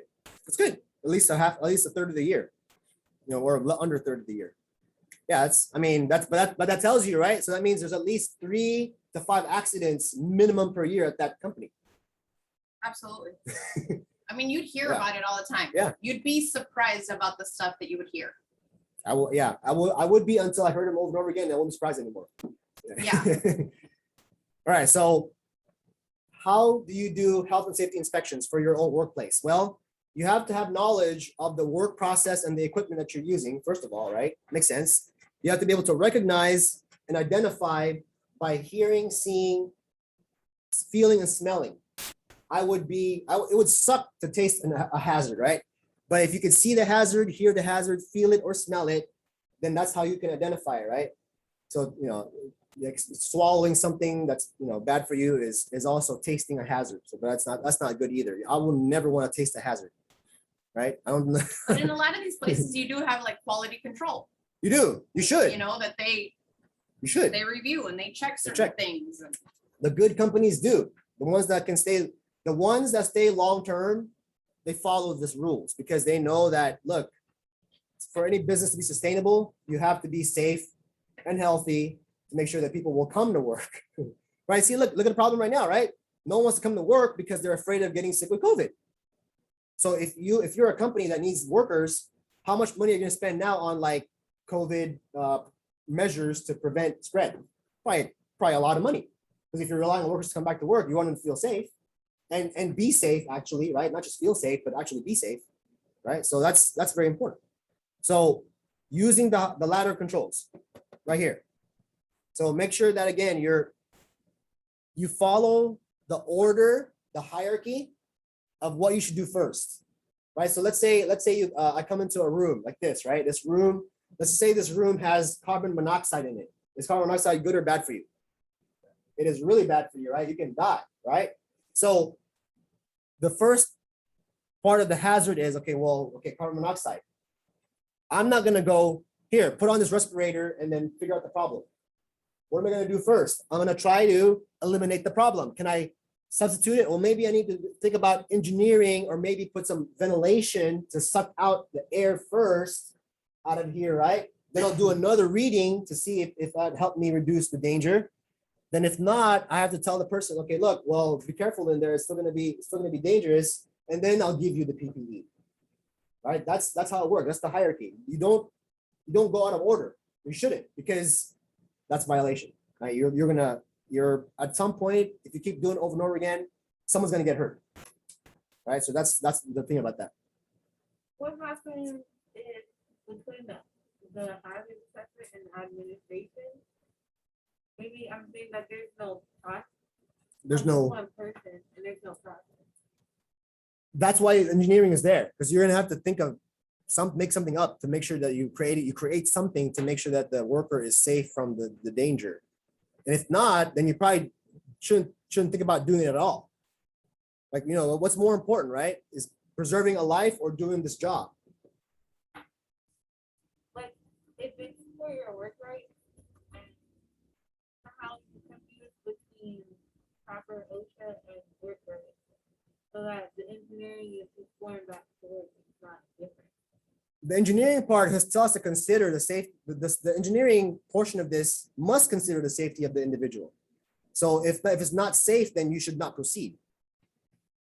That's the mentality. Like if a manager keeps telling you, oh, you got to do this, then they don't understand the rights of the workers. And you as a worker, if you know your rights, you must speak up. Now, if you speak up and you say, well, if you don't do this work, we're gonna fire you. Now you got a case, and now you want to, okay, fine. You know what? Write me up, fire me. Please give me some proof I can take. I'm talking about when you get suspended and they're just like, I'd rather you not work. You have to prove your right to. Oh, you would rather not work because it's not safe? Is that what you're saying? They would rather the company or the admin would rather have you not work. Oh, because they think you're not being safe. Is that what? Yeah, so it's almost like the process wasn't there for. Well, if there's two sides to that, right? If a company's telling you, well, we'd rather not you work because we don't know if you're going to be safe when you're working, then they didn't train the person enough, or there's many reasons why they would say that. Favoritism, real logic, actual history, whatever the case may be. If they tell you, well, don't work because we don't know if you're going to be safe or if you don't have the capacity. But see, if they're discriminating against you, that's a whole nother story. Like they're discriminating on your ability to do the job, then that's a whole other case. That's another employment law case probably. That's discrimination. Like, if they tell you, oh, we'd rather not you do the work because we think you're not going to be safe. Is that what the case was? Is that what? Right? Yeah, they just pretended like I wouldn't, there was no longer suitable for a job business. That's what I'm saying. That could be there's a few things there. I'm not certain, but it could be discrimination. It could be, if it was did you do the job before? Okay. And then suddenly the next day they're like, nope, you're not gonna do it anymore. That smells like discrimination. I don't know how long ago this, but I mean, if you were doing the job fine, but did they tell you what was going on? Did they give you a reason? They said I wasn't changing and that basically that I was discriminating against people that were growing and flourishing 6 months prior to when I had engaged with them. Yeah, that's got to be, you have to look at that one from a law standpoint. Yeah, I safety and health wise, I kind of can't really give too much more input on that because one, to me, you said that you were doing the job fine before, and then the next day they said, well, you can't do this job anymore because we don't feel you're being safe. So that tells me, without much more information, that it sounds like it's a employer type, employer employee, like a litigation type of case, because it's, if they're discriminating against you, then you can use that as a reason to actually pursue the case, right? That's my insight on that. I can't really give you much more than that because I don't know the work situation with the FedEx, and it was this FedEx too. How long were you with FedEx? No, I mean, like, when was the last day of work? Yeah, I would talk to a lawyer. Consult with a lawyer. They're not going to charge you anything. I mean, consulting with a lawyer does not mean they're going to make you pay anything, because if they don't take the case, like they may charge a retainer, like they charge a retainer to make sure that they keep doing the work. But if they see it's a case that's really they're going to win, they'll probably just take it and say, well, we'll take care of everything, and then we'll just pay you out when we're done. Kind of, that's what I would do that. I would do that if I were you. Like if you felt like you were discriminated on at FedEx is a big enough company where they'll settle for 6 figures just to keep you quiet, just to shut it, just to like make you go away. Especially if you worked there for a while. Especially if you worked there for a while. If you did work there a while, like you have to know your more rights. More than a year, yeah. Know your rights. I would. That's what I'm saying. I would. So, because what do? They didn't spend enough time with you to develop you. You could say, that could be, that's a FedEx. So without admitting any wrongdoing, was pay you. How much will it take? 100,000, 150,000. What would it take? That's why the lawyer, the lawyer of the FedEx will say, well, not that way, but they're gonna talk. The lawyer and the lawyer's gonna talk. Yeah, so that's I would try that route. Right, so functionally, right, IIPP is code speak for how do you do your business? What's your logic? And if you did something wrong, we're gonna use your logic against you. Just remember that, okay? That's how OSHA works, because we don't know what you're going to be doing as a business. All we can do is make sure that you're trying to be safe with your people. That's all we can do. And if we get a complaint that's egregious enough for us to go over there, then that's why we're coming over there, because it's that bad, right? So that's, if you're working in these high potential danger industries, like I mentioned already, right? That's where you definitely, your strength is going to lie, being able to manage these programs, right? So here's a hazard recognition worksheet. This is a sample, right? So you want to divide up, right? You do a kind of like the chart, right? So hazard, what is the hazard? Is it biological, chemical, ergonomic? Figure out what type of a hazard it is, right? And then you go, what are the examples? Who is doing this job that is exposed to these dangers? Okay, and then where is it coming from? Right? Observe source. Where's it coming from? What are you using to control it? What is the likely injury or illness from this exposure? Right, and then risk code relates to the higher the value of the risk, the higher the manager that's responsible for it. It makes sense, right? So if I need to replace a $40,000 item like machine, the supervisor is not going to decide yes or no, we can do that. It's going to be a general manager that's going to decide whether we're going to switch out the machine or not, or we're going to repair it until it breaks, until it breaks to oblivion, right? Some companies are like that, like, we'll just fix it until it just breaks, and then we'll buy a new one. So it falls out, until it falls off the wheels, right? So that's, some companies are like that. So now this last slide is what's called the work order matrix. So what this is how am I going to prioritize the dangers of my workplace to fix the problems that are going to cause the biggest problems first, right? And on the work, would you agree? Like some workplaces, right? You can't fix everything.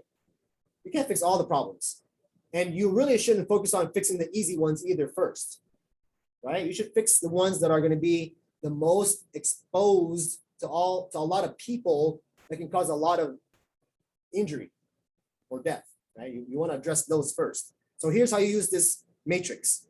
So you look at these two words right here: probability of something happening, and what is the extent of the hazard.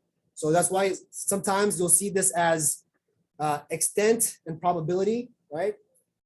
Hazard and probability and hazard, you'll see different kinds of ways that people use it. But simply put, how is it likely to happen? Oops. Oh, it's a likelihood. That's another one too. Probability and likelihood are synonymous, right?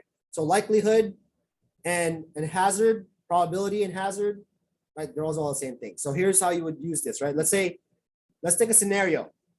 Let's say I've got a big planter that's just right here. Boom. Big planter by this boat, right? So this matrix here says, well, what's the probability that someone's going to get hurt with that being right there? Now let's use logic. If I see a planter by a door, am I going to walk right through it? No, right? But now let's talk about in another situation. What if there's an emergency?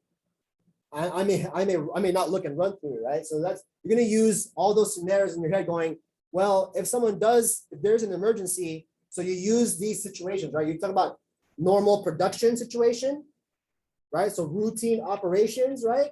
And you have non-routine operations you have to consider. What are non-routine? Emergency, maintenance, and repair. That's what OSHA considers non-routine. Maintenance, repair, right? And what did I say? Maintenance, repair, and emergency, right? So those three. So you have to think about all the situations of routine and non-routine, and then go, okay, so what's the likelihood going to happen now, right? If it's probability, then you use the most dangerous situation, right? So emergency situation, yeah, I might run through there and hurt myself. So the probability, if I run, is going to be what? Probably a 3 or 4, right? Between 3 and 4. Let's say between 3 and 4 that you're going to get hurt. Now, the hazard of running into a planter or running into an object in the doorway, right? How bad could that be? Is that going to be a slight hazard, a non-serious hazard, serious, or an imminent danger? So you say non-serious, right? Okay, so let's say, okay, perfect. Let's do that. Let's say 2 to 3, right? But let's do 2 first. So now you have a range of 6 to 12. You see where I got the number? 6 to 12. This is your range now, because you have these intersect right here, and then this intersects right here. So with a danger level of 6 to 12, if I'm at the 12, should I move that planter? I should, right? You should. But see, Yeah, you're in the but right. the law, but this, what's already, what we already know about that is because we shouldn't put anything in the way already anyway, right? So that's something that, okay, if we know we shouldn't put it in the way, then we should probably get it out of there without doing this. But the way I did that was just to show you how to apply the logic. You see what I'm saying? How to apply the reason to do something or not, right? So if it's something where, like, you know, you're in the 12 to 20 range, you're gonna do something right away. Versus if you're in the 1 to 4 range, you're like, you know what? Is there something more important we need to do first? Is there something we need to prioritize first, right? Then you take the EHS manager is taking a list. Okay, so this is a 4, this is a 6, this is a 7. Oh, I found a 12. Okay, is there a 20? We gotta walk over, do a hazard assessment to make sure that everything's good. All right, so this is how you would use that matrix, because it's an important decision-making process, a tool that you can standardize, right? Something that everyone can go, okay, I understand that. Okay, if you explain to me how we're supposed to use it, then we can all understand it using this matrix, right? So that's what it's for. So it's not always very easy to decide what to fix as a manager, because you have people complaining from one department going, oh, we need this fixed, and we have another department going, oh, we need this new equipment to keep us safe, right? Because they're going to be pulling from all directions. Okay, so and how to prioritize the danger, right? So, you know, you guys remember Sylvester the Cat from Warner Brothers, right? Sylvester. Yeah, Sylvester the Cat. Yeah. What do people ask? What were you thinking? Well, why did they do it in the first place, right? Well, because they think they're going to get away with it. I don't even ask that anymore. Like, what were you thinking? You know, like, because you know, you thought, like, I'm going to do it and get away with it, you know? All right, so that's, any questions on that slide? It's a really long one, by the way, but I tell you, that's probably the prize of this class, like the prize information, because a lot of this other stuff is really foundational, but this is like, oh, now we're really getting something, you know? Any questions you have afterwards, feel free to reach out to me. I will help you answer any questions you have. All right, next one, we took our break. So our next break is lunch. So we'll dive right into electrical. Lockout tagouts. It's that's gonna be After. tomorrow. Oh, Tomorrow, yes, tomorrow. Lockout tagouts tomorrow. So we have electrical, PPE, HAZCOM, and I'll try to get to ergonomics today. We'll see. All right, so electrical. Anybody here been an electrician or did any work to oversee electricians at any point? Okay, like what kind of electrical work did you do on vehicles? Fire repair or wire repair or testing actually. Oh, okay, so but like, are they new cars, used cars, or like Most of the cars also brand new? You're on a production line? Were you on a production line or doing just service center. a dealership? Oh, the service center. But then they're testing new cars, like Yeah, just fire repairs if some electrical components aren't working, like. oh, warranty repairs. Warranty Yeah. repairs. Yeah. once- Okay, there you go. That's what I was trying to find out what the part warranty repairs. Okay, perfect. So new cars that were sold came back because something was wrong, and then you would test them. And you follow the protocol and everything like that. Like they would have some manual. And, Yeah, there's schematics you gotta follow, and then there's diagnostic procedures that you have to follow. diagnostic procedures. There's probably a machine that you hook up and whatever, and then gives you all that. And you have to actually test it once you get to the problem. You gotta test it, make sure. How often did you find problems that you were able to fix versus problems that you couldn't fix that to escalate? More so, we would be able to fix them. The ones that we wouldn't be able to fix are usually have to do with like software issues. Oh, okay. We have to send the whole module. Ah, to the factory. got it. They'll like reprogram it or replace components. They'll test it there and then okay. Yeah. All right, cool. So electrical, I got that. Okay, perfect. So we'll definitely, you'll probably give us some insight too. There's some things that we should The know. biggest hazard is electric vehicles and new electric EVs, vehicles. yeah. You have to be trained on that. Big deal. So EVs are more dangerous to operate with because of the simple fact that it's a freaking big battery. That can store a lot of energy and that can actually deploy a lot of energy too. So you know how fast those Tesla Plaids go? The Plaid S's? 2 seconds. Under 2 seconds. Like you give it the right conditions, it can go under 1.99 in 60 seconds. I think will like you will throw up if you're not prepared to take that ride. What do you mean? Tesla Plaid S, the Model S Plaid, the new one, the one that has like the one that has like drag racing mode. I think it takes off. Like look it up, Tesla. Look it up. Look up Tesla Model S Plaid, like reviews or whatever, and then people are testing it. Like you'll see the reaction, like whoa. Yeah, a lot of G-force. Yeah, it goes a quarter mile in under. Was it under like under I think it was under like 7 or like that. Yeah, it's pretty fast. So that's how fast electricity can go. It's really true, right? It's you know, lightning. If lightning can travel, you know, really fast, then you know, if EVs have that ability to do that, then they're, you know, they have a portion of that ability to go really fast.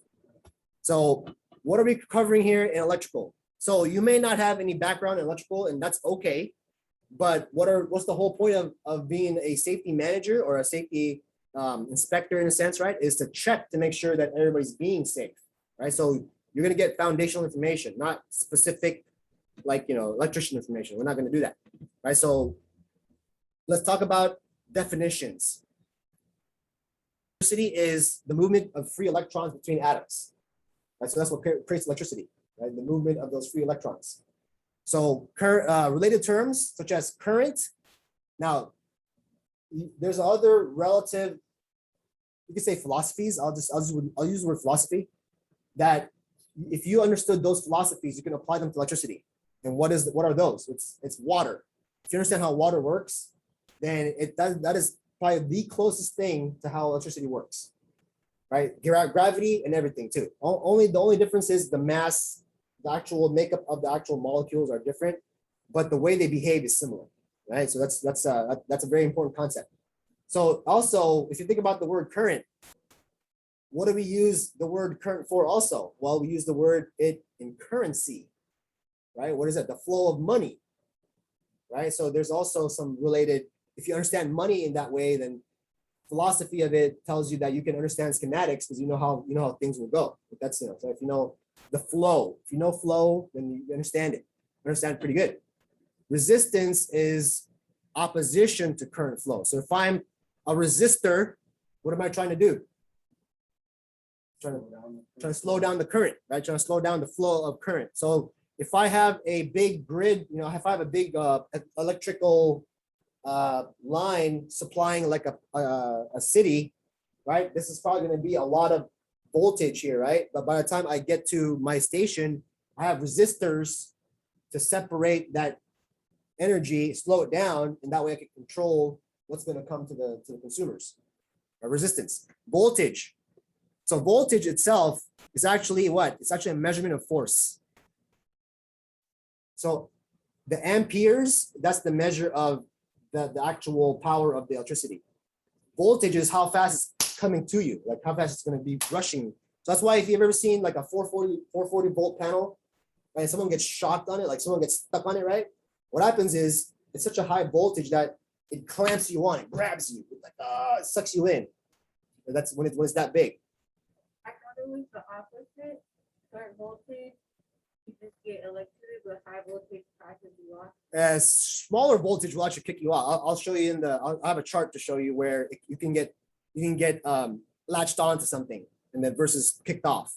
So it's actually, it's opposite. So the lower the current or the voltage, that will probably zap you off.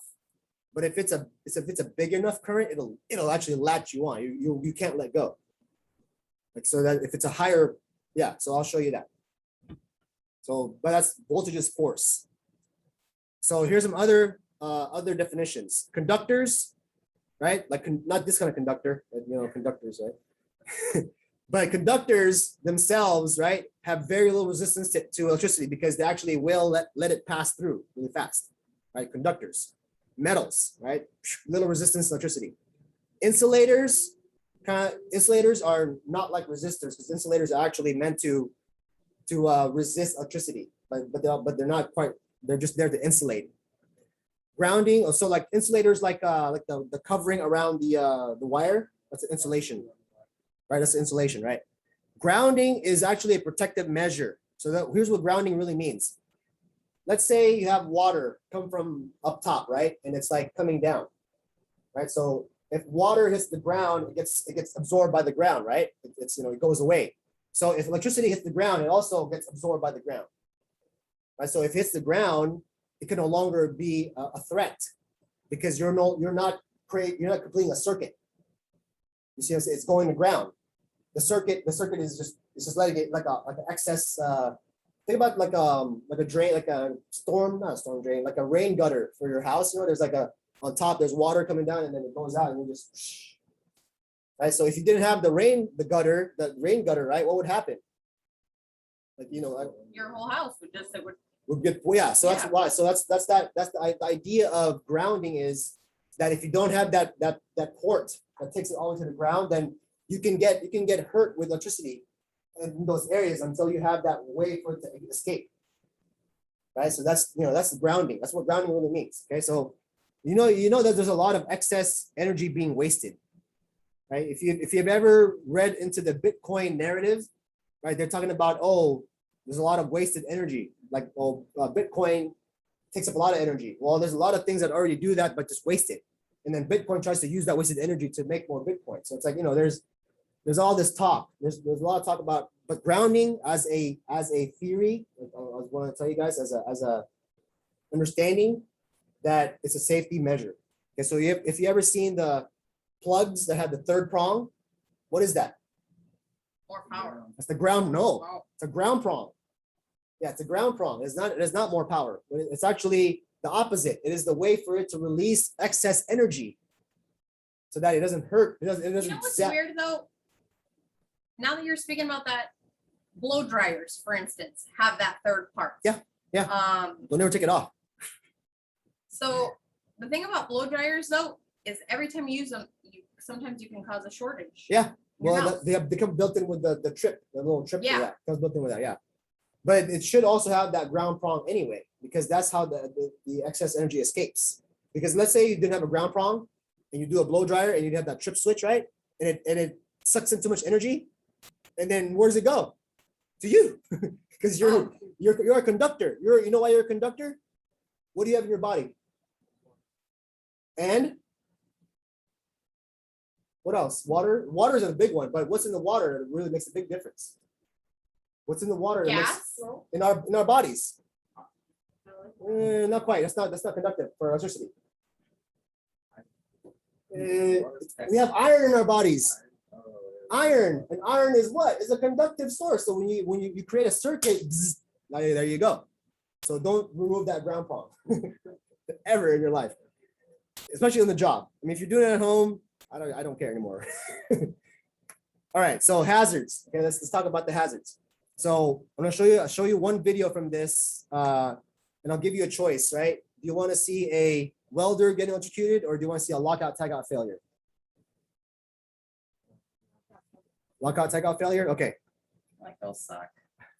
They Those do. really suck. I was like, I know those. They both really suck. Yeah, they absolutely. That's very true. I'll agree with you on that. Let's just put this in. Okay, there you go. No. That's not. Yeah, there you go. Let's see. There it is.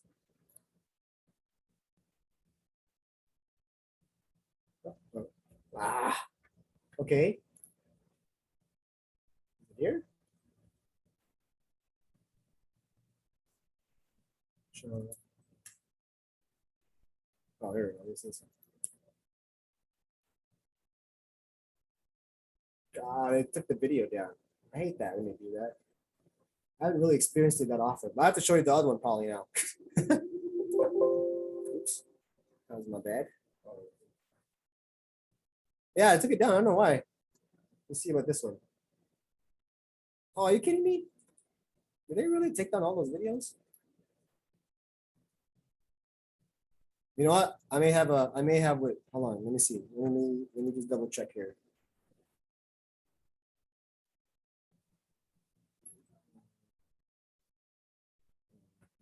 Maybe it's on my.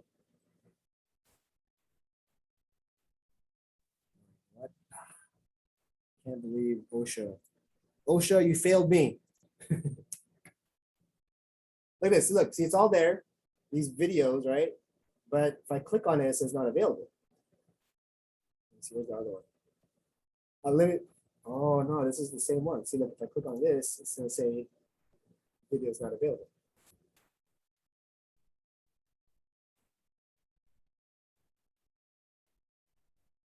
No.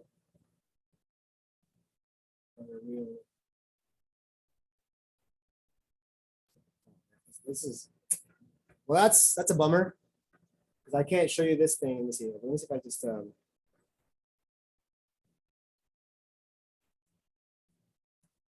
maybe it's on. Maybe someone put it on there on YouTube.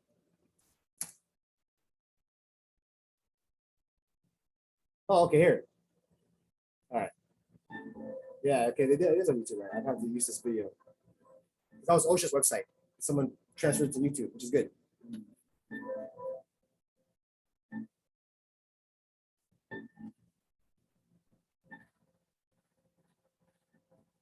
Oh, before I continue, before I continue on this one, while you're watching it, observe what would be one essential step, one step that if they have done that step could have saved his life, right? So was working on an open electrical panel on a ship. To add a new cable and attach it to a breaker within the panel.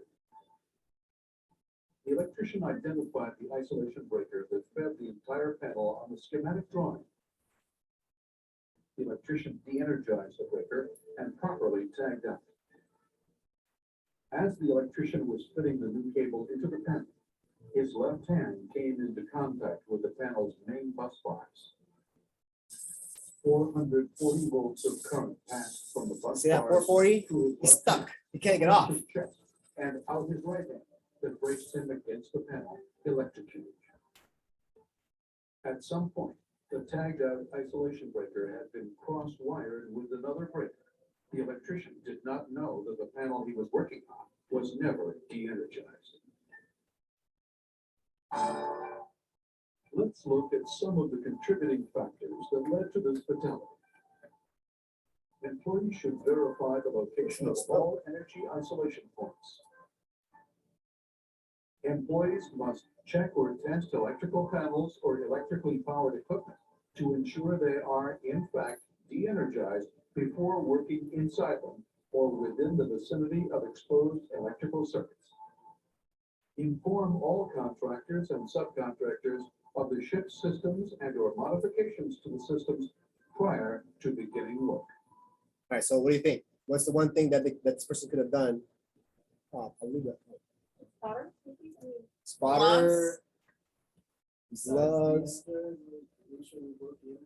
Make sure, yeah, to make sure. They have it was tools the to energy. make sure that there's energy That's going it. to the unit before they can Voltmeter, even, like, test they it. have. He should have did that. That's the one thing he could have did for himself to save his own life is test it before he started touching stuff. Yeah, you're right. You're right. He's a good. That's a very good answer because that's the right answer. Think about it, right? If you didn't have any meeting with the ships, whatever, and then they didn't tell you, oh, by the way, this thing is crossed. You know, you got to do this. You got to take this one off so that the energy is this box. What could you do? Well, you know what? I'm gonna. Oh shoot, this thing's still alive. All right, I better make sure. Where is it? Then I'm gonna call. Hey, I noticed that this thing is still live, but I de-energized the schematic where I thought it was supposed to be removed. And they're like, oh well, you know, yeah, I forgot to tell you, we crossed it. Okay, thanks. Thanks for forgetting to tell me. I almost died. This guy did though, actually. So that's yeah. So that's that right there for electrical hazards. Give you an example. Okay, so let's look at an acronym. This is an acronym. Oops, let me open that one. So the acronym here is Be Safe. What happened to my,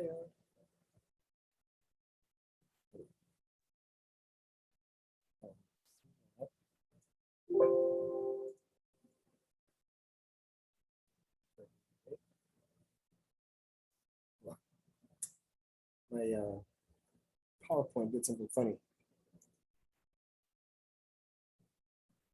Okay, so where was I at? The Be Safe.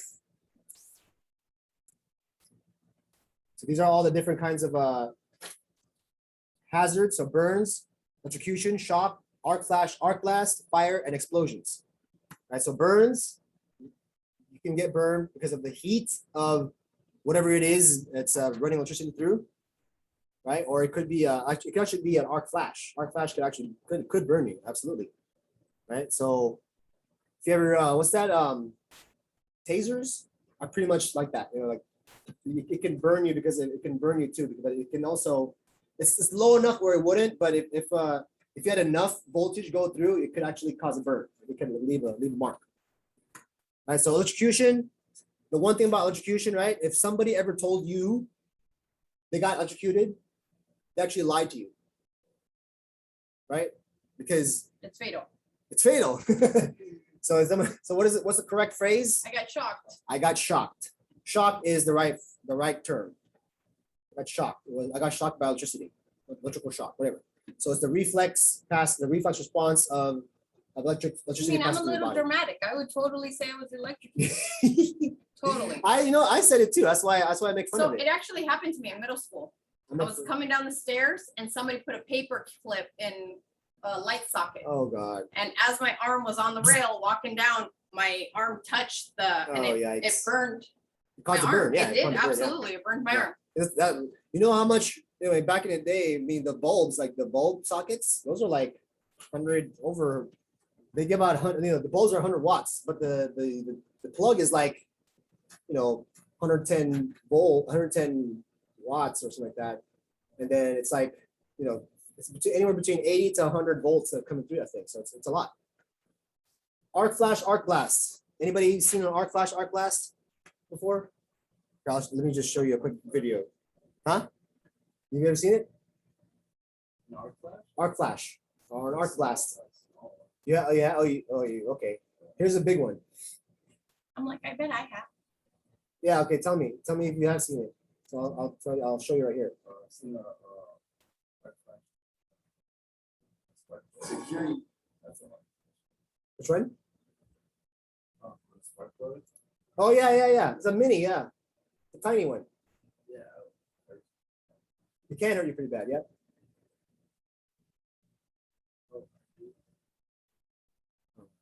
Show you right. This one. Okay.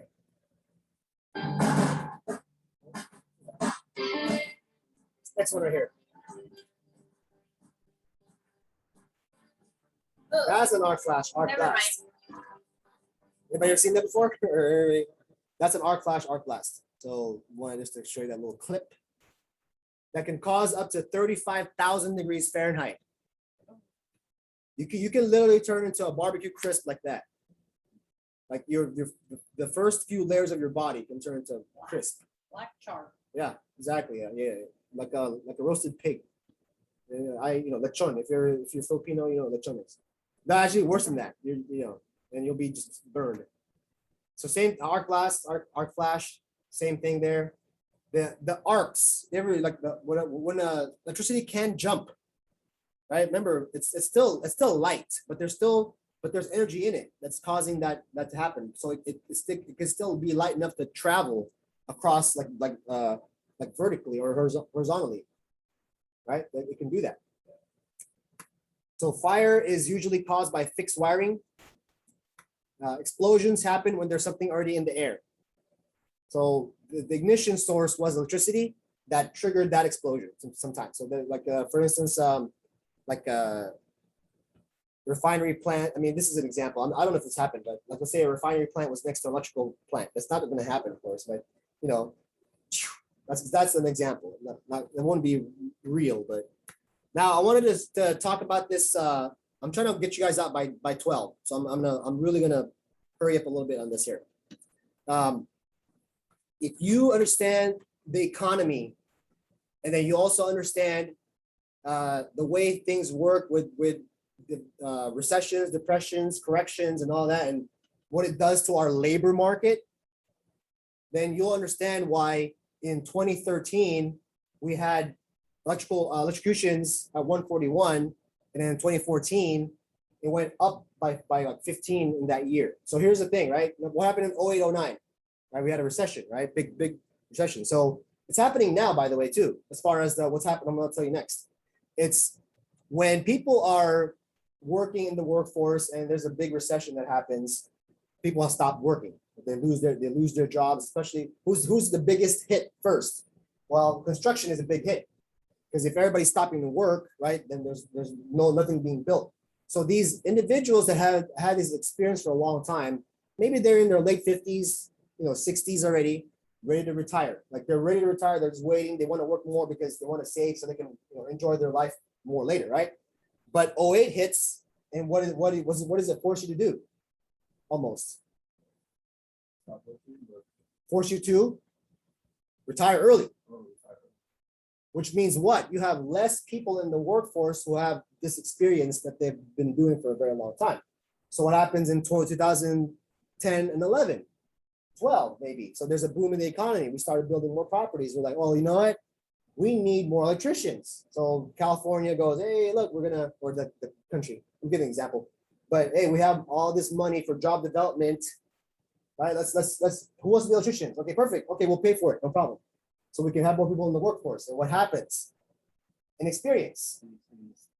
Not that they're not licensed or they're not properly trained, it's just inexperience, right? So this is what, so imagine, remember that about your respective industries that you're going to enter. If there's a recession, if there's some kind of a change in our labor workforce, you're gonna have to consider that whenever you hire people back in, you're gonna be working from this pool of like people who are inexperienced. And if you want to pay somebody more money to have more experience, then that's what you got to do, which is what's happening now. Think about who's coming back to the workforce. People that are, yeah, they need to work, but people that have more experience that have been doing it longer are getting paid more because they're the ones that are going to be doing the work better than having somebody that's brand new to train, right? That, especially when we had a near like a solid year of nothing, right? Almost. So this is what the slide is for. Telling you about. So contact with power lines, overhead or buried lines carry the most energy, right? So be careful, especially if you're at your company and you're working around lines, especially before what do you do before you dig? You have to call 811, right? Make sure that's called before you dig, right? That's the thing, because you don't know what's under there. If okay, well, whatever, right? Even at your house, at your backyard, yeah. If you've not done it before, then you probably should do it. Cranes. Okay, we'll move on from this. Good. Crane. Okay, so see this picture right here? This is a picture where you have a live wire, and since he's on a grounded metal, what'd you do? You completed a circuit. You're gonna get affected, right? So that's gonna be probably electrocution. Now, you don't need that much he's gonna die. To die. You don't need that much. If it goes to your heart, you need less than half an amp. It'll kill you. How many amps do they use when they poof? Clear. On the AEDs? Yeah. That's a great question. So let's look it up. So how much electricity does Well, while you're doing that, Go ahead. because ABM, they hire all of these, HVAC technicians, electrical technicians, for boilers, ACs. And when this COVID happened, buildings, everybody was working from home. Yeah. So they didn't need all these technicians maintaining Yeah, buildings. yeah, yep. And a lot of them did retire. But some of them, they were just waiting, putting on hold. Yeah. They're waiting. Rather than having 3 elevator technicians on site, they would just have 1. And he was part-time because somebody would have to go make a coffee and then come home. And that's it. Yeah. So that's so you And a lot of them lost their jobs. lost of jobs, right? Lost of jobs, and then they stay retired, especially when you're that up in age already, right? So hold on, let's see this. Watch. So here we go. 3,000 volt charge in less than 0.001 of a second. Let's see if we make that a little better there. So that's enough electricity to light a 100-watt bulb for 23 seconds. That amount of energy. So 3,000 volt charge in less than 0.001 of a second. 0.001, yeah. So 3,000 volts, yeah. I mean, that's a lot, Lot. but it's also in a very, Short amount like, of it's a boom. Yeah. But it can still power a 100-watt light bulb for 23 seconds. That much power can still power that, you know? So pretty crazy to think about electricity itself, right? So it's very dangerous to work with, right? We all know that. Yes, Shay. Are you familiar with what happens when you wear rings? When you would do what? When you wear rings? A ring? Yeah, I mean, this is conductive. Yeah. You would never want to wear jewelry when you're working with electricity. Yeah. Would it be the heart stopping like thing, or would it like almost burn your finger off? Oh, I mean, it can if you're wearing it and you get, yeah. I mean, shoot. I mean, like if you get the AED, or what do you mean? If you're wearing a ring just like normally? As far as what? Like if you get, I'm not sure what your question is actually. If you, because guys have gloves on, so if you pop wearing a ring and stuff like that. Oh, yeah, that's why I would never wear a ring under my gloves. I know I saw a meme like, you know, Mexican doctors have to wear their ring under their gloves. I don't know. I'm not sure. That's a thing. I don't know. It was a joke, but yeah, I mean, I don't recommend you wearing, you know, your ring under any gloves. Like, you know, like what? Who are you showing you're married to when you're working? You know, like when you're wearing a glove. You know what I mean? Like all jewelry. Yeah. I mean, EVs. You don't want to wear anything. Like if you have like fillings that are like mercury, you better get them removed. You know what I mean? Like that's you know, it's conductive. Mercury can conduct electricity. Yeah, it's pretty but yeah, you shouldn't wear. That should be a protocol that you should not wear rings when you're working on electricity. You just should be that way. You know, like that shouldn't be a thing. That should not be a question. I'm sorry? Mercury fillings, like, you know, like metal fillings. I mean, I'm just saying, like, you know, it's not a good idea. I was kind of making a little light of it, but you know, but a joke of it, but probably you gotta be extra careful. That's what I'm saying. Like, you know, if you have metal fillings in your teeth, if you have a lot of them. So shock and severity of the effect depends on a number of factors, right? So how it goes to your body, how much you're getting hit with, how long you've been exposed to it, right? Whether your skin is wet or dry. If your skin is wet, you're screwed. Water is a great conductor. And the reason why it's a great conductor is because of all the mineral deposits that's inside of the water that we don't know and can't see. And those are conductive. Water by itself, H2O, pure H2O is not conductive. What is conductive is what's inside of the water. It's hard to find pure H2O, right? So there's usually like mineral deposits in it, like sodium in it. Sodium can conduct electricity, right? So that's the reason why, you know, you don't want to be wet, because you don't know. I mean, pure water is hard to come by. You don't want to take a chance. So here it is. Here's that chart I was talking to you about. So this is, okay, so I'm going to point you to this right here. So, right, see this? It's called the freezing current or let go range. Individual cannot let go. So all you need is 9 to 30 milliamperes, and you'll get stuck. See, nowhere here. See, slight shock felt, not painful, disturbing. Average individual can let go. Strong involuntary reactions can lead to other injuries. So, like involuntary actions is like this, right? Fall back. Yeah, that's an involuntary, you know, action. So you can hit something else and hurt yourself worse by hitting that chair as you're falling down. Right, that's the injury part of it. So, but this part, the 9 to 30 milliamperes. So here's an amp, right? Here's 1 amp. Milliamp. So 9 to 30, 09 to 03. That, you know, you can just use that. That's how much electricity you need to basically be like, oh my gosh, I can die. And then at the 1 amp, right? 1 amp, death is likely.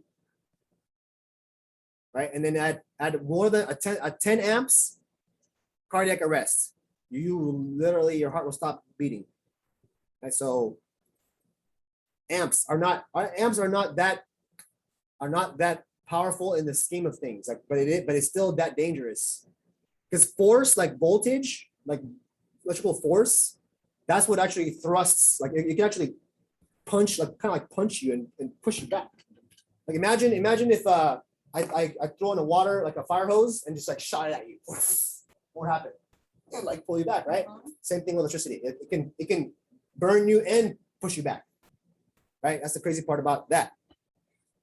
So so let's look at some of the hazards now. Right? So everything that can cause troubles in your workplace. What are these? Defective equipment or tools? Yes, you better get rid of just tools that can't be repaired. Improper repairs, right, can be a source of a hazard, right? Improper use, definitely bad, right? Let's finish this slide deck here and get you guys to lunch. Okay, so the one thing that you might not know about electricity, electrical, wiring, actually more so the wires, is that as you get thicker in the wire, the gauge number is smaller. It has an inverse relationship, right? So it means, say that if I want to go bigger wire, I want a smaller gauge. Remember that. So for instance, right here, see this little graphic here? This is how you would measure gauge with wires. So if you see 0, double 0 is actually the one of the biggest numerical sizes for wire. Double 0. There's actually bigger ones, and they're not numerical anymore. But for the basis of this discussion, we'll just stick to that. So numerically, as you get bigger, right, the wire size gets smaller. You see it, right? 31, 32, 33, 34, 35, 36. Gauge. It's tiny. You probably used a lot of like higher 30 gauges for the wiring of the car, maybe? Yeah, 30 gauge, because they're really thin. 30 gauges enough. Like this right here, like 1, 2, 3, 4, that's probably your car battery. Car battery power, like car, not an EV battery, the car, the terminal battery, that's probably that's how big the gauges are. So here's another thing to understand also about electricity. If you want electricity to travel greater than 100 feet, then you better get the next size larger cord. Because if you don't, it's like water flow, right? So what I have right here, let me just switch, I'm gonna switch back to the screen. So for instance, right here, this is a pipe, not a cannabis pipe, okay? It's a water pipe. But imagine this is 100 feet, right? So if I wanted water to flow all the way from this end to this end, right? Then I better make sure I have a bigger tube, right? So that way it can get all the way through. So it's a little bit bigger, so that you have like, so it goes. If you think about physics, and this is kind of a bad drawing, but you'll see that it can go farther than 100 feet, right? So that's what you want to think about when it comes to electricity. So if you need it to go farther, you need a wider tunnel, right? That's kind of what I wanted to share you with that. All right. Oops. There.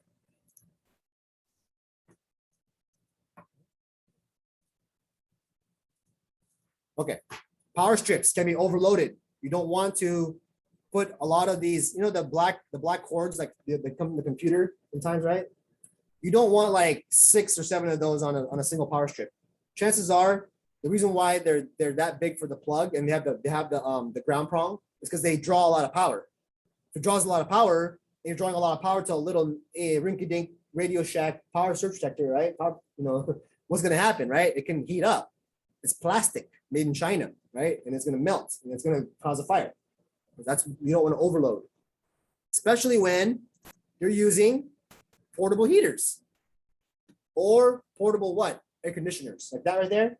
Like you don't want that plugged in. I hope that's not plugged into a surge protector. It's plugged to the wall. I think it is.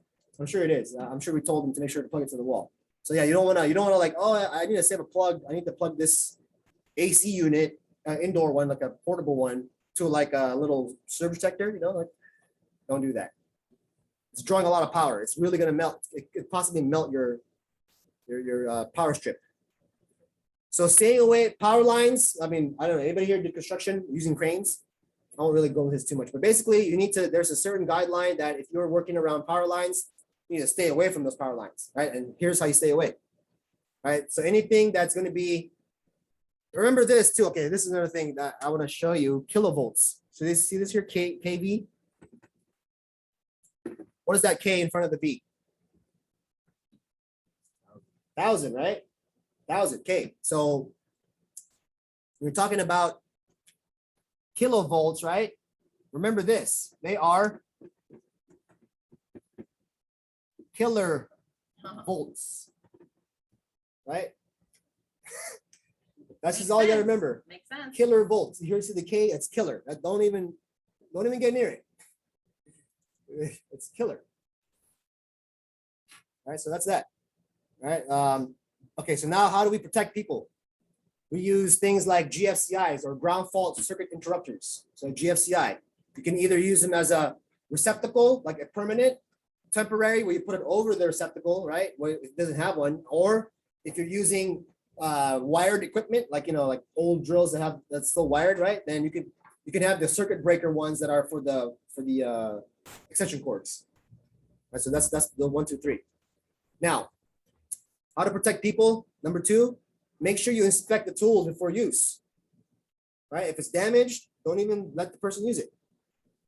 And then make sure that you provide training, provide tools to make sure that people don't misuse the equipment, right? Like this, misusing the equipment. What would happen? Why would you do this? What could happen? I mean, really? Like, you want the electricity to get to the wood and heat it up and potentially catch fire? Well, yeah. How about this? It wouldn't fit the plug though. I can't use this equipment. Well, then don't plug it at that outlet. Find one that has it, right? So this picture, it kind of brings that song to my mind. Now, what song is that? It goes like, oh no, MICKEYMOUSE, Mickey Mouse. It's a Mickey Mouse job. So, huh? Well, you know how people say it's a Mickey Mouse job. Like they do. Like when you do a job, it's that a good thing or a bad thing, right? A Mickey Mouse job. Like Jerry. Like so, it's like so it's not good when it's Mickey Mouse job. Generally, it's not good. So that's maybe that's like people who have done the work longer talk that way. People see Mickey Mouse like a good thing. The younger people do, like it's happy, happy place, right? So that doesn't relate. It's okay. Well, Oscar Mayer, yeah, it could be like a wiener, right? Don't be a wiener, right? Don't be a wiener. Be safe, right? So tool safety tips, right? Make sure you carry the tool don't carry the tool by the cord, which is kind of good that we have a lot of cordless tools now, right? It's all like battery powered, right? Which is cool. Never yank the cord to disconnect it. You ever go to an Airbnb and then like you try to plug in your power outlet, you're like your phone charger is like you plug it falls right out. What the heck? Like, falls right out. You plug it into the outlet, falls out. Why? Because somebody's been yanking them. Yanking the cord in the back. I'm gonna go over there, whack, yank it, and go this way. That's what happens. So what I gotta do? I gotta bend my prongs to make sure they fit into the wall. I gotta bend my power plug to make sure they fit. So yeah, don't do that. And then make sure you disconnect any of your tools or any of your the blades or whatever before you start changing anything, like bits and blades, right? So if you have a cordless tool, remove the battery, especially when it's not like a safety. There's some like Makita drills. It's just like pop it out easy, right? Like, it comes right. You push it down and it comes out easy. But not all of them are like that. So you gotta make sure if it's not a safety tool type thing that it doesn't have that feature, remove the battery. Right. So avoid accidental starting. Don't have trigger finger, right? Make sure the finger's off of the trigger, right? When you're carrying a tool, right? Use your gloves, PPE, and appropriate footwear, and make sure that the tools are stored in a dry place, when you're not using it. So that way it doesn't get all messed up. Don't work in wet, damp environments. Keep working areas well lit, not keeping your person well lit. Okay, don't keep the person lit. Keep the working area well lit. Ensure the cords don't cause a tripping hazard, and make sure that you remove damaged tools from use and use the double insulated tools. Lockout, tagout, we're going to cover tomorrow. So, but we all know that it's going to be an essential safety or maintenance procedure. All right, so that's that. Lockout, tagout. Lockout, tagout prevents the unexpected release of these things. Okay, so we're almost done here. Make sure that, well, if you're watching over people doing electrical work, make sure that they mark all the breakers accordingly. Mark all disconnect means for the areas they service, and then make sure you identify all the voltages. You know, work with somebody that understands it. You know, don't leave it to yourself and by chance. And make sure you find somebody who's knowledgeable. If you're not knowledgeable, remember, you don't need to know everything as a manager, right? You just need to know somebody that knows what you don't know, right? That's a big one, right? Just find somebody who knows what you don't know, and then make sure that they trust each other, at least. All right, so employer requirements. They have to ensure overhead power line safety. So when you say, well, who's responsible for making sure that there's safe with electricity, it's always the employer, right? Isolate electrical parts, supplying ground fault circuit interrupters, that's the employer requirement. An AEGCP, the P sounds like a program. It is. It's called an Associated Electrical Ground Control Program. So what does that mean?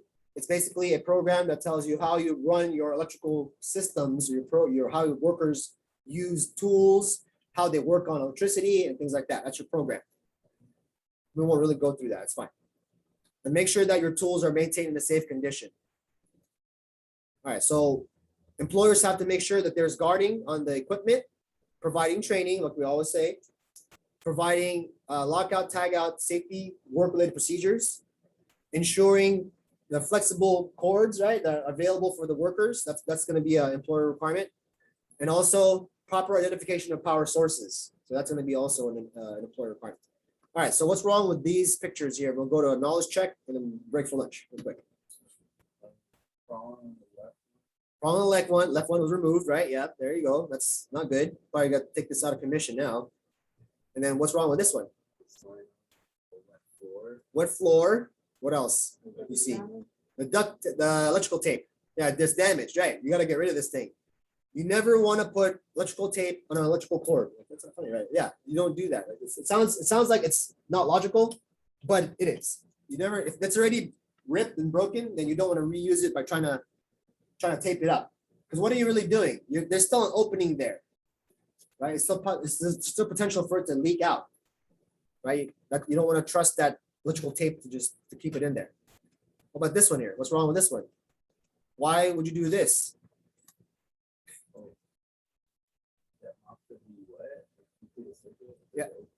Yeah, there you go, right? That is just all kinds of dumb, right? How about this right here? What's wrong with this picture?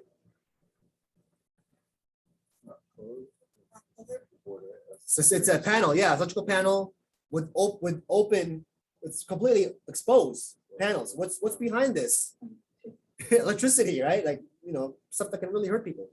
So that's got to be closed or marked, right? Or just sealed, right? Whatever the case may be. All right. Few questions here, and then we'll go to lunch, right? Remember, what is electricity again? B. The movement of free electrons between atoms. Perfect. All right. And then 2, what does electrocution mean? B. You be killed by shock. Yep. See, be killed by electrical shock. Yeah, be killed. Yeah. Yep. Arc blast can reach up to maximum temperatures of up to 350 degrees Fahrenheit. False. False. Did you What say is it? 35,000? 35,000. Yeah. Which current of wire will carry the most current? D. D, 00. Right. And then what does GFCI stand for? Ground flow current interceptor? Not quite. Oh, You're close. C. It's C. Ground fault circuit interrupter. Remember the word interrupter. Interrupt. The interrupting cow. Interrupter. That's it. Stop. It interrupts the circuit. Doesn't intercept it, right? It doesn't insulate it. It interrupts it. Yeah. Which of the following is a safe practice? C. C is right. Everything else is bad. And then number 7, who is responsible for ensuring that overhead power lines are de-energized? Employee? Employer. Lawyer. Always the employer. Lawyer. All right. Good. So we are at 12:17. So how about we come back at just come back at 1. Yeah, 1. Yeah, 1 is good because it'll be 10 minutes till 12:30, right? And then 1 is 30 minutes. So I'll give you guys about 42 minutes at this point. Yeah, 1 o'clock. Enjoy. We'll see you back.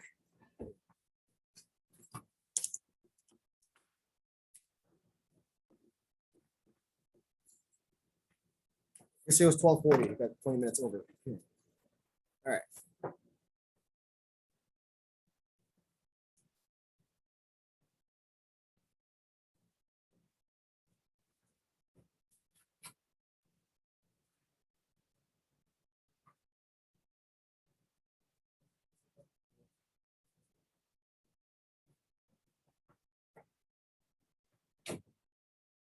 I was like, I'm surprised you haven't turned on that fan yet. No, I was going to actually right now.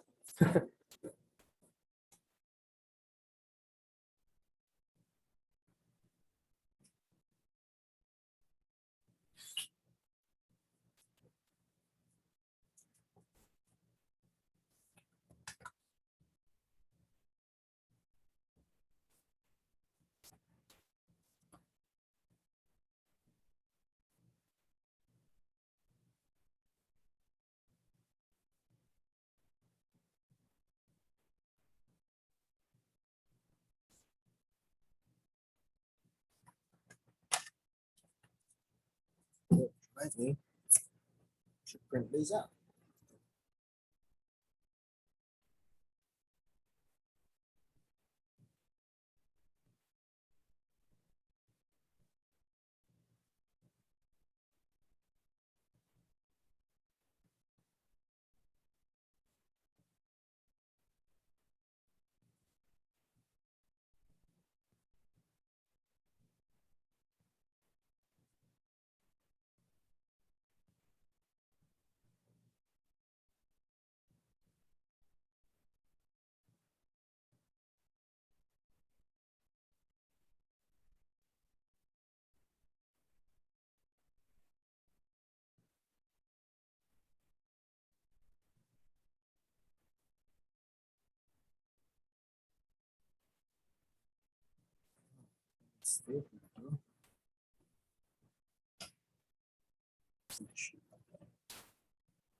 It's actually nice and much cooler now than it was.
Boxer today. So here's what I watch usually when I'm like, NGO. which I'm on right now. Right, so I'm on it right now. Like I'm watching while I'm on my lunch. Let's see if it catches up. So see this right here. This is a live stream that he's doing. Amazon fell, so I'm kind of expecting Etsy So- to fall. Now, I really don't want it to fall because I have call options on them, I have weeks on them. So this is a channel, right? I It's, don't want I something believe it's like CNBC. too. So I decided to hold on to them. I have a ton of shares of Etsy as well. It's a big position for me. I don't know. This is deciding the channel over here. I But, closed a lot of options recently, I've taken a lot of attendees out. 2 alerts came out today as well. And, This guy's 29 years old. I just had to leave something in the ring, you know? Moved to California when he was 17. And, With right zero, now, like it's actually $1,000 Etsy sent and to his Webster. name, and then from then on, now he's like worth like Over, he's getting close to 100 million. And some others. So. 29. I mean, today's an insane amount. He's running for governor. I'm not gonna be able to cover all these fast. Kevin Paffrath for governor, guys. We don't want any of those other guys. I don't want him. NGO. Ooh, I'm nervous. Is it waiting to release it? Win reports today, are you serious? A lot of earnings reports. You guys know what earnings means? Like their people report like their how they did in the quarter. That the stock go up and down. Wind reports a loss per share of 1.12. That's a beat on Wind. They expected a loss of 1.12. You know, the Wynn casinos? Yeah, this is what I'm talking about right now. Estimate of 915. That is a beat and a beat. That's a double beat right there. I do not have So- projections, but so far that is a double beat on Wind. Only reason why I'm showing you this right now is because I want to just kind of like show you that. Look, there's mentors from afar. Like you don't have to be afraid. You're alone in investing, right? And then you don't have to be afraid that you can't trust a person. He has no like reason why he has to sway you, and because he stood for transparency, so he wants to report to the people. So that becomes a brand. That becomes like something that you stand for. So I like to follow that because that to me it helps. While I don't always do what he tried, like I don't copycat his besides I can't because he has another class called the Stock and Psychology Group. So there, see there, there's a live chat. You can kind of join in and talk or whatever. This thing will go for another. He goes till about 1:30. Oh, there's earnings, so he's gonna go until he has to wait more like an hour for earnings, and he'll say he'll stop and come back. But he goes at it. Man. He's got amazing. So like, here's some examples of his. Roku. Right, I'll stop right here. But what I'm saying is that you guys gotta get excited about your own money. If you have none, well, guess what? You gotta figure out where can I put it that it can grow. And before I ever invested a single dollar, I did research. Right, and now I'm doing crypto. He's barely started getting into crypto, so I go to someone else for crypto information. I mean, I try to piece it together in my head. You know, there's some correlation between certain markets that can do what. And so, I'm telling you, man, like it doesn't take that much. Like especially if you're currently seeking employment, like how much time are you really doing seeking employment? Right? But what else can you do with your time, right? I think you can watch some of these YouTube videos for free. I mean, you might get some ads every now and then, right? I don't pay premium. I'm trying to save money. I'm trying to use that money to invest in Google stock, not to pay Google for the consumption of it. I'm investing in Google too, or Alphabet is the parent company. So, all right, I wanted to share that with you guys, a little sidebar there, but cryptos are us. This guy right here. So if you see this one, I'll watch this later. After we're done with the class, I'm gonna recap. I'm gonna watch it because I want to know what he covered, what he thought was gonna be important to cover in today's market. You know, Robinhood went from like $36 a couple days ago. Now it's at 70. Now it's at 80. This guy right here. See this one? Cryptos are us. See, like you'll see the CRU right here, and then yeah, this is the logo on top of this page. Right? Yeah, so Now I can relate. I know he's Asian, I'm Asian, you know. Right? See that the commonality. Think about that. Find commonality. If you find common ground with people, that's a faster way for you to build that trust. And building trust means that you're now creating oxytocin for your environment, for your culture. Right? And you want that. You want to create that oxytocin in your environment. You want people to feel good coming to work. You know, I feel good coming to work, man. You know, my family sucks, man. I like coming to work. Like, you know, you're like, there are people like that. Are there people that kind of carry themselves like that, right? Why? Because the workplace feels like home.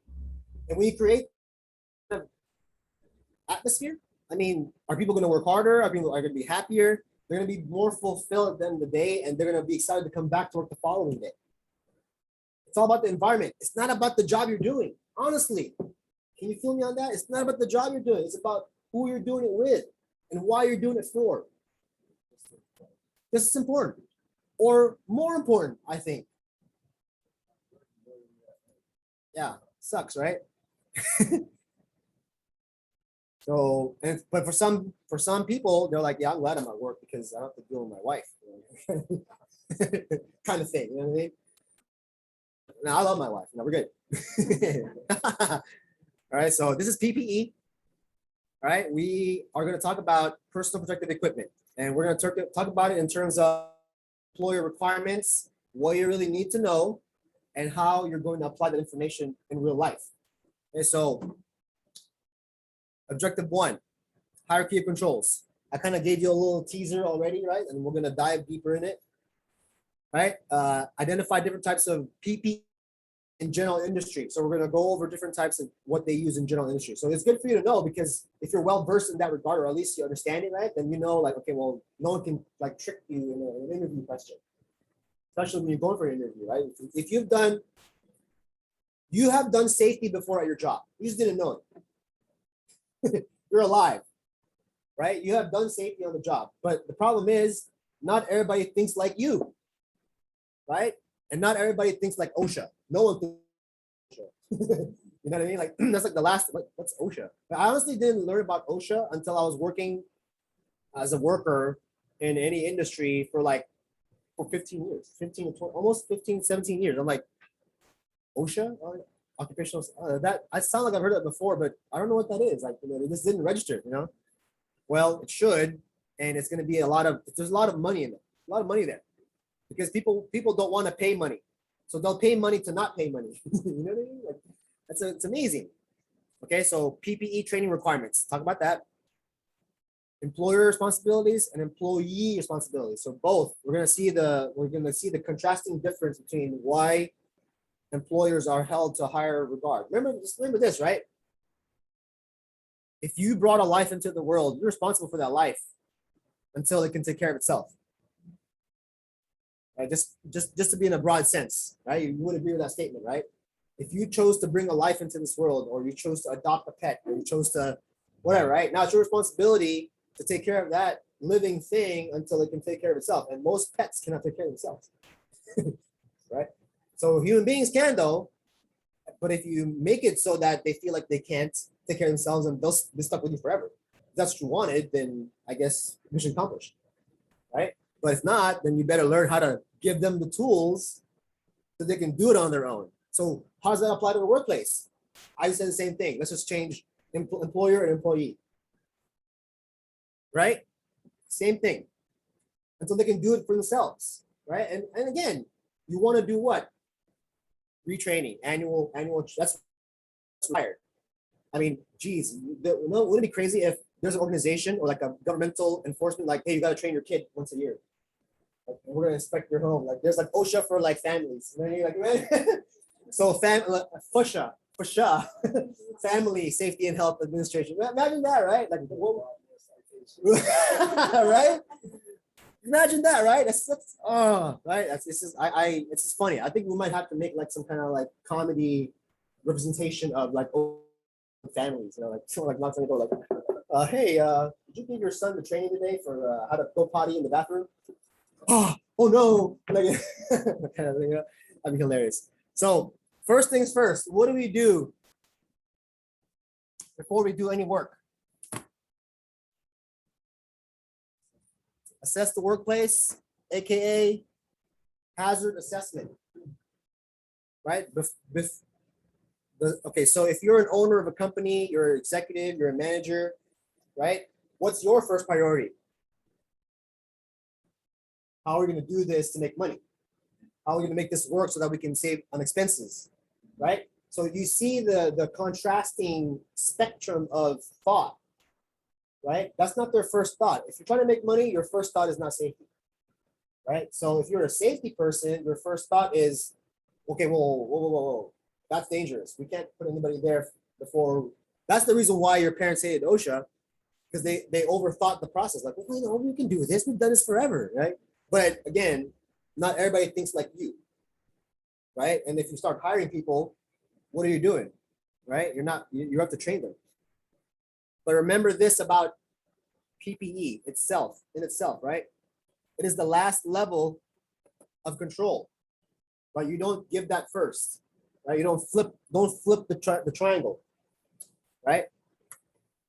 There it is. So in color-coded fashion, which I do like, blue is most effective, red is least effective. When you have a danger that takes place in the whole area, in this whole room, right?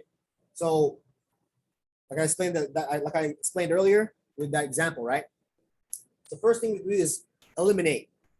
Is the highest level of protection, right? So if I can remove the danger altogether, I'd rather have that than what? Than trying to substitute it or trying to tell you or try to do something, right? Do something, yeah, that's the best way. So look at this little chart here. It says as the size of the particle decreases, the danger increases. So this is another inverse relationship with size, right? Because if the size goes down, the danger goes up. So what does this mean, right? Fumes. How hard are they? How easy is it to inhale fumes? It's very easy, right? Because it's so small. Versus an ingot, right? Like, you know, like wood chips or whatever, right? You try to store the wood chip and see how that goes, right? Pretty hard, you know, pretty hard to do. Sounds like something like Steve-O would do, right? You know, you heard that they're going to do a Jackass Forever October 22. There we go. So I'm hoping I could see some Steve-O snorting some ingots. I mean, that'd be interesting, right? Use that as an OSHA example. Next step is engineering. So substitute. So these two kind of go together, right? So if anytime you can get the same effect, but with a larger substance, you know, like something that's not going to be easily ingestible, right, or inhalable, right? Then work with that, right? That's the idea of substitution. So that way you don't, you know, you reduce the danger that way. It could still be dangerous. Like you maybe could by freak accident, like get stuck to your your nose, but you wouldn't try it, you know? So next is engineering. So there's the middle one. It is what's called a physical change to your environment, right? So what am I doing? I'm adding a guard. I am moving you away, right? I am sucking out all of the air, like ventilation. Right, so those are some of the methods of engineering. If you've ever aspired to be like a civil engineer or a mechanical engineer or whatever like that, this is like safety could be also for you. Next one is admin controls. So whenever you hear admin or administrative, right, just think about something you're doing manually, something you have to do with thought process, something you have to do with giving instructions, right? So where a worker has to do something. So anytime you have to do any of these bullet points, right? Procedures, inspection, housekeeping, monitoring, right? Supervision, I'm training you. I'm telling you about the different types of alarm systems that we're using, like the different horns, right? Like Lorena was saying before, right? There's a different horn that they didn't recognize because they never got trained on it, right? Regulated areas. So regulated areas like hot work areas or clean room areas, right? Those are different, or confined space areas are regulated areas, right? So those are different kinds of areas, which means you have to give what? Directions on how to use those areas. So that's why it's called an admin control. And then limitation of exposure is also an admin control because someone still has to say, okay, stop, you can't be working in this this temperature anymore. Someone's got to do it, right? That's why this, for some, would you have somebody that stopped the work if it got like too hot or like, No, I when you have a good, afterwards, somebody just do the oversee safety, right? See, I think, do it. yeah. So that they can train my sister. Oh, there you go. Train your sister. Oh, so they hired somebody so they could do it and then train the sister. Train my sister how to do it. So sister could do it. Okay. She needed to be, we need to have somebody. Yeah, you need to have you need to have a dedicated person. So I think at some point your parents finally realized, oh, we need that's what I'm saying. But see, what happens in our own lives, right? When we, here's the thing, right? This is a crazy, I guess a realization, right, in your life. If you keep hearing the same messages over and over again in your life, guess what that means? You didn't learn it yet. You were ignoring it, yeah. So that's like, to my mind, like, there's things like, you know what? I did learn about this, whatever it is in my personal life, right? Like I learned about, oh, I got to be kind to others. You know what I mean? Like, or think about, be considerate to others. You know what I mean? Like about what they're going through, their feelings, and it's not just all about me. Like I didn't, you don't really realize that till like if you don't realize that in relationships earlier on, then by the time you're like 30, you're like, man, how come no one likes me? Right? Right? Yeah. You didn't learn it. You didn't learn it that early. So I like to that's a good quote to share, right? If you keep hearing the same messages over and over again, still you didn't learn it yet. Right? So PPE. Now let's talk about the kind of things you can wear to protect yourself, right? First things first. What's the most important? Head protection, right? So why is it important?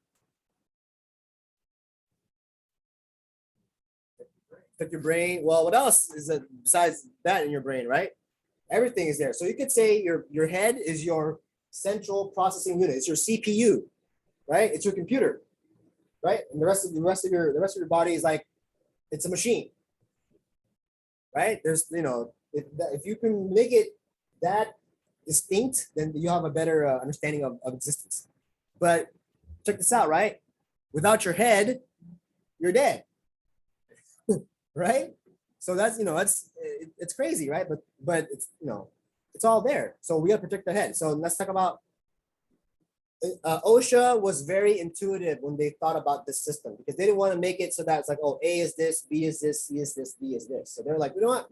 Class G for general, right? General is like moderate protection, but the voltage is not that much, right? Protection wise.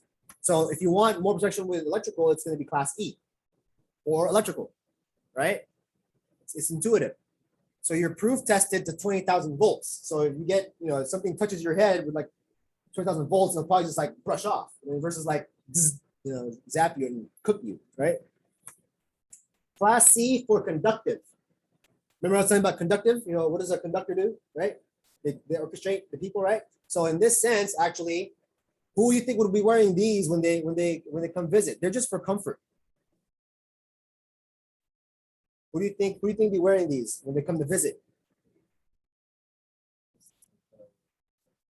Not so much, but for the company itself, minus the inspectors, like the OSHA inspectors and all that. But for the company, top guys, CEO, investors, right? So you can think about this too. Class C for checks. They bring the checks. Class C. If you see those hats, you're like, oh, these are probably the big wigs. We better be nice to them.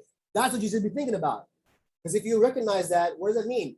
When game recognize game, guess what? Then you be elevated. Oh, hey, this guy knows and understands. And we might have to like promote this person. You know what I'm saying? Like, that's what you got to think about. So what if you need impact protection? Well, ANSI Z89.1 is what you're looking for. Okay, so type 1, it's just when you're standing up. Type 2, if you're going to be prone at some points, like firefighters, right? They always need type 2 because they may be eventually sometimes be prone, like laying down. Right, so that's Z89.1. Now let's talk about eye protection. So safety glasses, goggles, shields. Why do you want protection from your eyes? Well, if you can't see, you probably hurt yourself even worse, right? If you can't see something, right? Especially if you're working with machinery, you gotta see. But what do you need to protect from? Splashes, blood, OPIM, that stands for other potentially infectious materials. So I think if I describe that to you, you can already think of a few that could be infectious. So I'll leave it at that.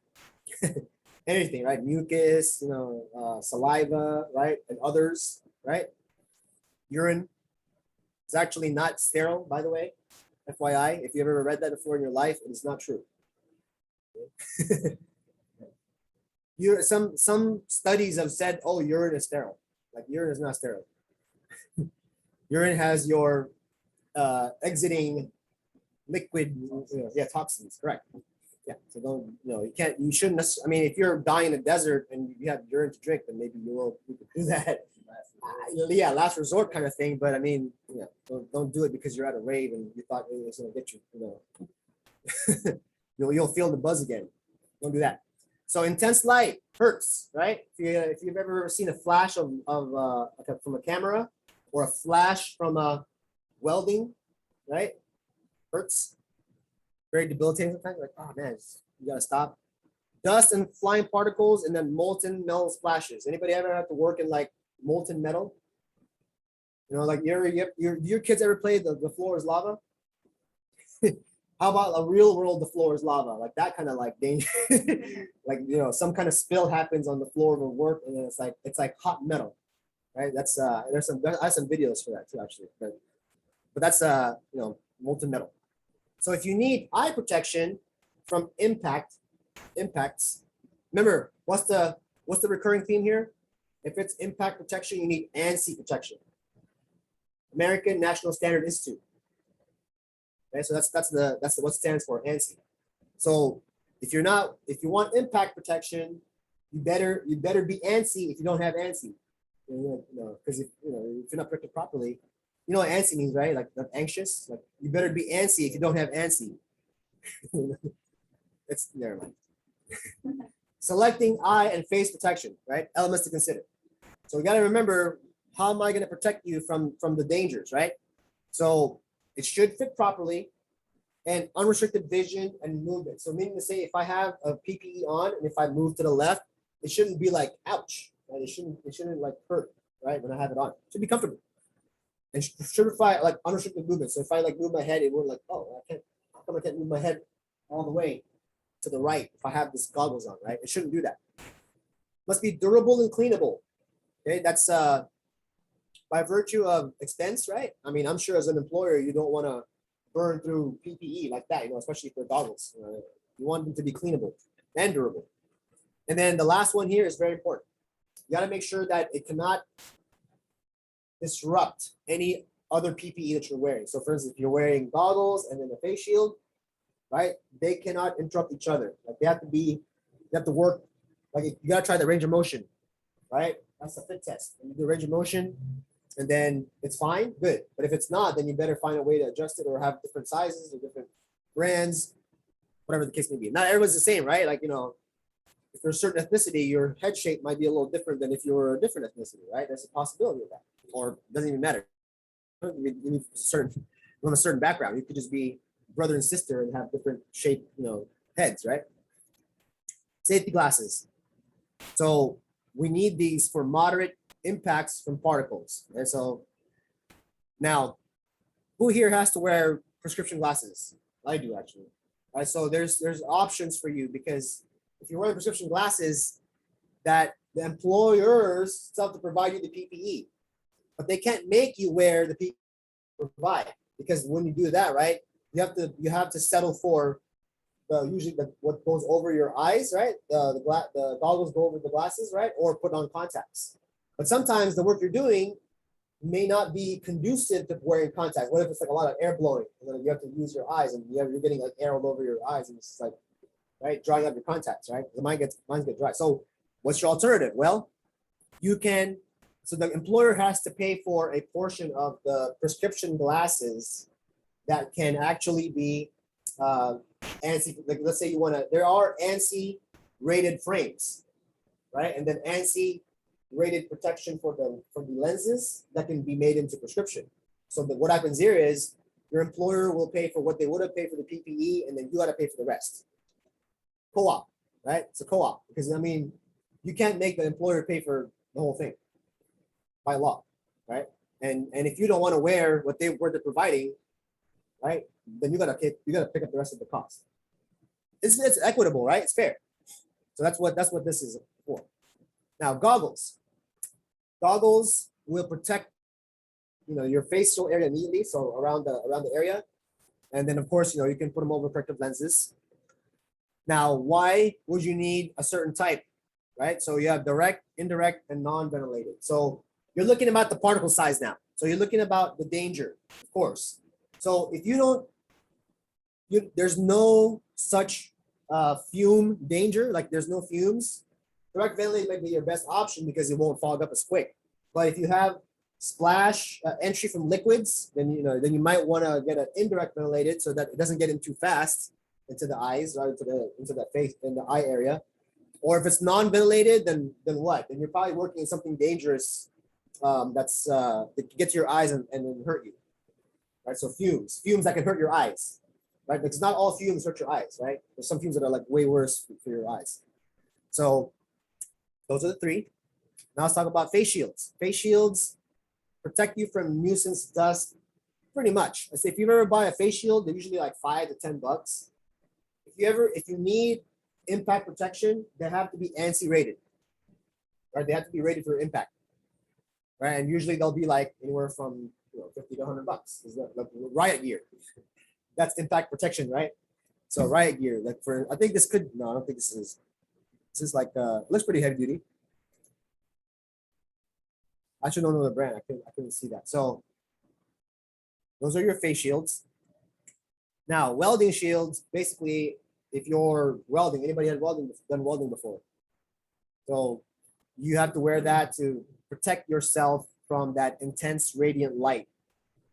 Right? So, and then of course you have safety goggles for the spotters, for the hot work spotters, right? So they need protection too, right? Because they're making sure that you're being safe. So they need eye protection as well from the sparks. All right. So now let's talk about respiratory protection. So when you've done the step of trying to eliminate the danger from the room, and you've done what you can, right?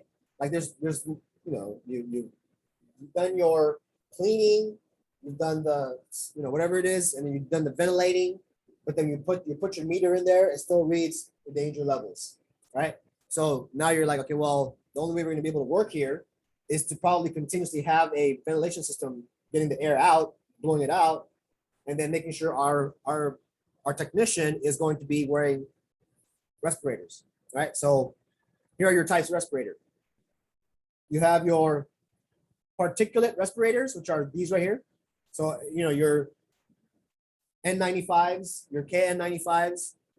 By the way, you guys know the difference between the KN95 and an N95? Not N95 or a KN95. So either one of these, a KN95 or an N95. They're both fitted. KN95 or N95. So the simple difference, it's pretty comical. Well, yeah, to me it is. Because KN95 is actually from China. They're all Chinese made KN95 masks. So they'll usually have like the beak. Whereas the N95 are usually like this. They'll have the kind of it's like a round shape. I don't know why I thought cup. That's the only word I can think of at the moment. But yeah, that's so if you notice KN95s, you open the box, they have to have these descriptions or whatever, and they're mostly in Chinese print, Chinese lettering. So it gives you another clue. Right. So that's but they say right now, Americans are still discouraged from buying N95s because they're supposed to be left for like medical workers. But we were having a supply shortage early in the pandemic, and now we don't. So what we don't understand is why they're not recommending, people now during the Delta variant to go pick up N95s when we have enough supply. So I don't know. I'm not sure. Maybe there's a shortage. Maybe there isn't. I don't know if that's particularly. Then you have chemical gas cartridge, right? So this right here. If you have one of these on, it's trying to neutralize something outside so that it can turn it into breathable air, right? So that's what's called a chemical cartridge or gas mask respirator. All right, so this guy, same thing here. Is that Joe Biden's son right there? I don't know. Just kidding. Look like him. So you have right here is called powered air purifying respirator, PAPR. Right, so this is actually literally what filtrating the air on that bottom, the bottom piece right there. It's sucking the air in, so you get filtered air. Right, so maybe there's particles that just a mask just cannot is not enough for. It's pretty dusty. It's like really cloudy or smoky or whatever, right? So you would want something like that so that it filters the air for you can breathe it. That way you don't need a tank, right? Here's the next one for you. So atmosphere supplying. When you absolutely cannot breathe the air that you're standing in, right? You need atmosphere supplying air. You need to be able to breathe fresh air from a source. Why would you need either one? Well, SCBAs or self-contained breathing apparatuses, right? They're only going to give you like how much time? 25 to 35 minutes, right, of air. But supplied air, right, as long as the cord or the hose is, right? I mean, you can have as long supply whatever however long you need, if that supply is like generates the air. So yeah, I mean, that's depends on your needs. All right. So, but before you ever give anybody any kind of a respirator or any type of SAR or SCBA, right? You have to do what's called a medical evaluation. All right. So what does a medical evaluation entail? Well, you have to make sure that the employee can use a respirator, first of all, right? By doing what's called a physician or licensed healthcare professional, hiring them, probably a third party, more likely going to hire them. They're not going to be in-house because they're going to perform medical evaluations using a questionnaire or an initial medical evaluation of some type, some kind of a physical, right? Where you can discover that information. Where if someone you can either do just a questionnaire, or you can actually do like a full-on, hey, this is pretty intensive work, so we need to make sure that you have good breathing capacity, and so we'll probably have to get some machine, do a test, and make sure you can breathe. Whatever it takes, but your company can define that. Of course, depending on the danger of the job, if you need to do someone like that with the whole machine test or whatever, then they're probably like doing some really dangerous refinery work or firefighting work or something like that. That's probably the case, because if you're dealing with somebody that's working for a dangerous situation, then they need to be able to go, well, are you in top physical condition, since you're going to be put into a really tough environment, and they pay you good money for that, of course, but now you have to make sure that this person is able to do it before you let them do it. Physically able to know what to do, right? You want to be sure? Well, you better find out the best way you can as a company, right? Before you get into trouble with. Yeah, so that's cleaning. Good. You got to clean it after you use it and make sure that store it is that you should store it in a natural configuration that makes sure that it retains its shape. So you don't want to put something on top of it. No, you don't want to put it into like a tool bag and then put other stuff on top of that respirator. That's not a good idea. You might want to separately contain a respirator in a hard case by itself so it can retain the shape. Because once that thing is bent, it's done. If it's any crack in the seal, you can't use that. You're not supposed to use that, right? It's just a little crack in the seal. I mean, really? A little crack in the seal? I mean, come on. If it's that dangerous, then you better not have any crack, right? So now let's talk about hearing protection. All right, so NIOSH says, so the National Institute for Occupational Safety and Health says that if your noise levels are above 85 decibels constantly, through the 8-hour shift, then that's pretty much you're opening the door to hearing loss or hearing damage. That's at some point later on in your life. Maybe not the next 1 to 2 years, or 5 years, or 10 years, or even 20 years, but it could happen in 30 or 40 years. But OSHA absolutely requires hearing protection at 90 decibels. But you're like, well, wait a minute, how do I determine that?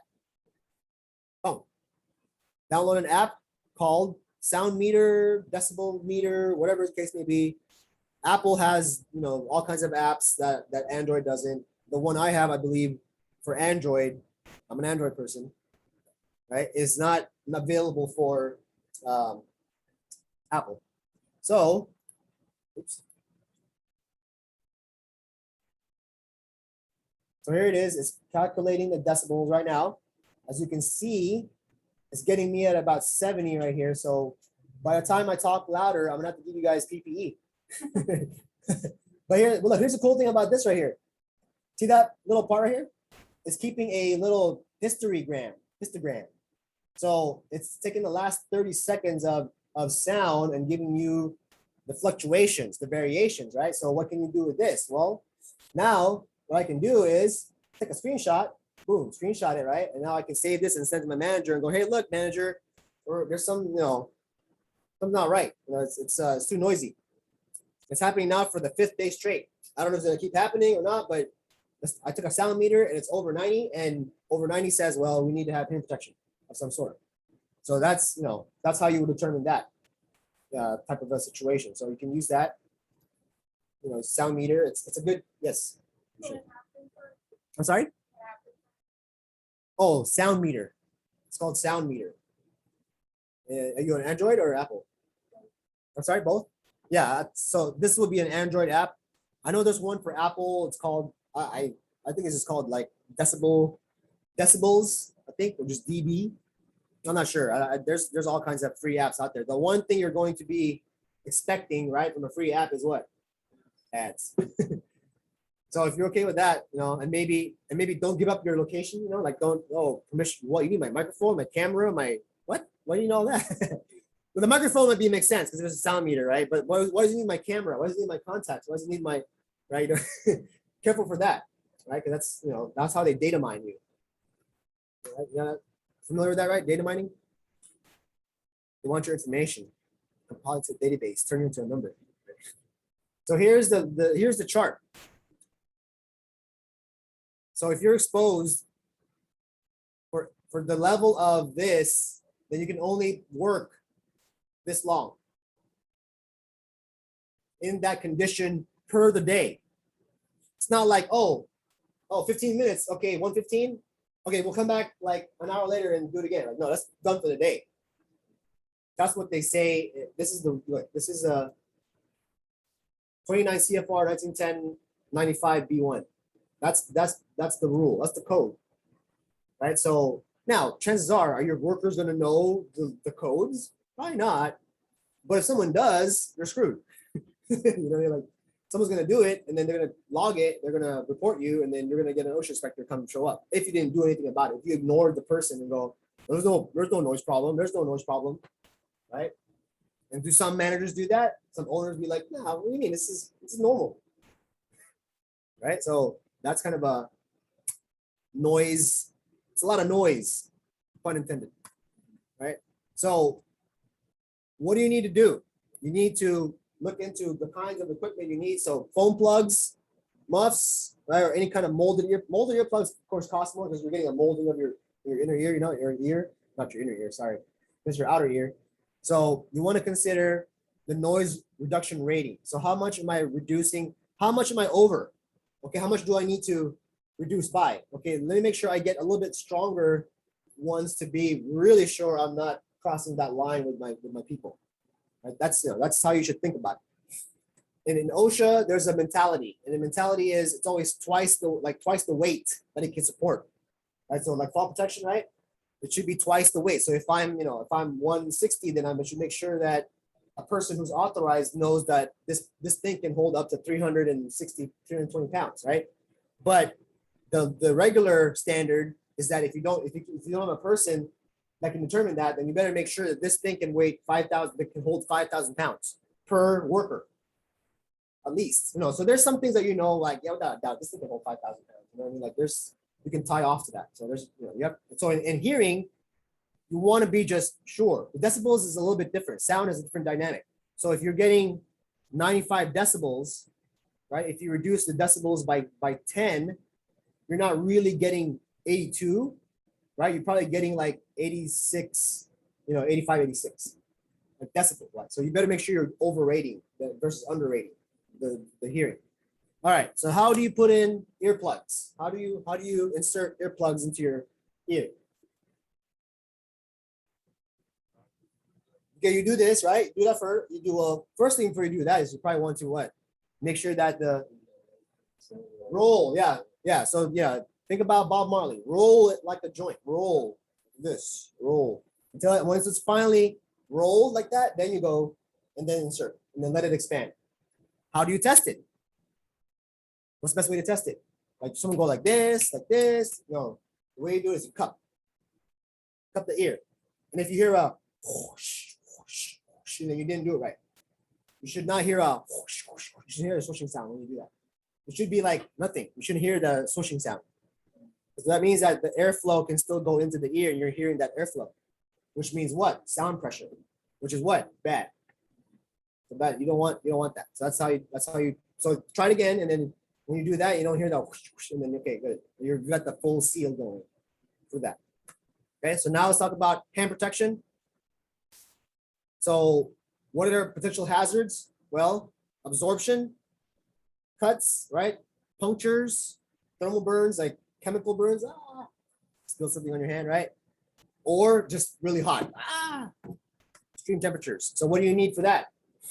You have all these different types that will support or help you reduce the danger, right? So anti-vibration, right? So the materials are actually going to matter for what type of protection that you need it for. So leather, palm is really good for heat, right? And other things too. So you're going to look at that, but it will state you if it's permeation resistant, like something that can cut you, cut resistant, or something that will poke you, right? Something that protects from the heat. That's for your hands. Now for your feet. Pretty important, right? Because you're going to walk around your workspace. You don't want to hurt yourself when you're walking around, that you have enough protection to make sure that whatever job you're doing is adequate for that. Now, mind you, right, there's like requirements inside the code too for if there's already like a known general industry, for instance, right, like manufacturing, for instance, like manufacturing of whatever it is, like molten iron, right? They probably already have some guidelines on what kind of boots to use in that kind of industry to abide by certain standards, right? So like, there should be steel toe or whatever, right? So, it depends on the work environment. So that's why, but it will describe that. So always revert to guides like that, like the OSHA guide, that big book, the Bible, the OSHA Bible, you say, because you want to protect from all of this stuff right here. And then further, right, if you want to look at like chemicals that can hurt you when you're walking around the floor, then you may need impact, right, resistant toe or instep, heat resistant soles. So like, if you're walking around, the bottom of your feet are protected, right?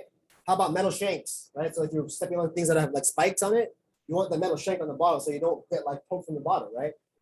It's like steel toes for your bottom of your foot, metal shank. But I mean, it's not necessarily that thick, right? It could be it could also be like a alloy type metal where they use it. It's lightweight, but it blocks things from going through, right? So it's powerful enough. Doesn't have to be like metal is not could be an alloy shape. All right, so now if you do need impact protection for your feet, there's two standards. So ANSI is one, but the other one is ASTM. It's the American Standard for Foot Protection. ASTM, Standard Test Methods for Foot Protection. Now, there's other things too, like if you have a SDS, working in chemicals, which we're going to talk about next, is HAZCOM, right? So if you have that, then you're going to be able to put on some of these boots that go over the foot, like this one right here that I have shown. So, but as the SDS directs you to put them on. All right, so now let's talk about full body protection. So first, why do you need body protection, right? Well, depends on what you're exposing yourself to. So, but before we talk about that, let's talk about selection of material to protect against certain hazards. Right, so dust and splashes, if you remember being a dentist the last time, right? Paper-like fiber is what they use to protect you from the splashing of everything, or whatever they're doing, right? For anything that's involving fire fire, or you want protection from dust or abrasions, then treated wool and cotton. Right, it's good for that. Now, for cuts and bruises, let's get some duck material. Anybody know what duck material is? It's not the quack duck, because there's that too, right? And we don't use actual ducks. Right? We don't actually use actual ducks. Oh, let me switch the screen here. Not that one. I guess use that one. But duck material. So it's actually a canvas. If you know the word, if you know canvas, it's actually, that's what it is, duck.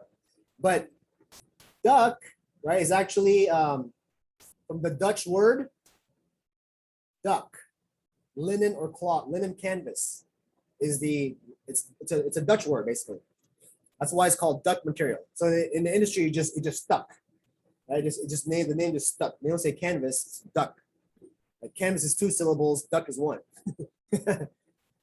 You guys know that theory? The theory of we all, like humans, want to simplify to 1 or 2, to the least amount of syllables, right? Like Alex Rodriguez, A-Rod, right?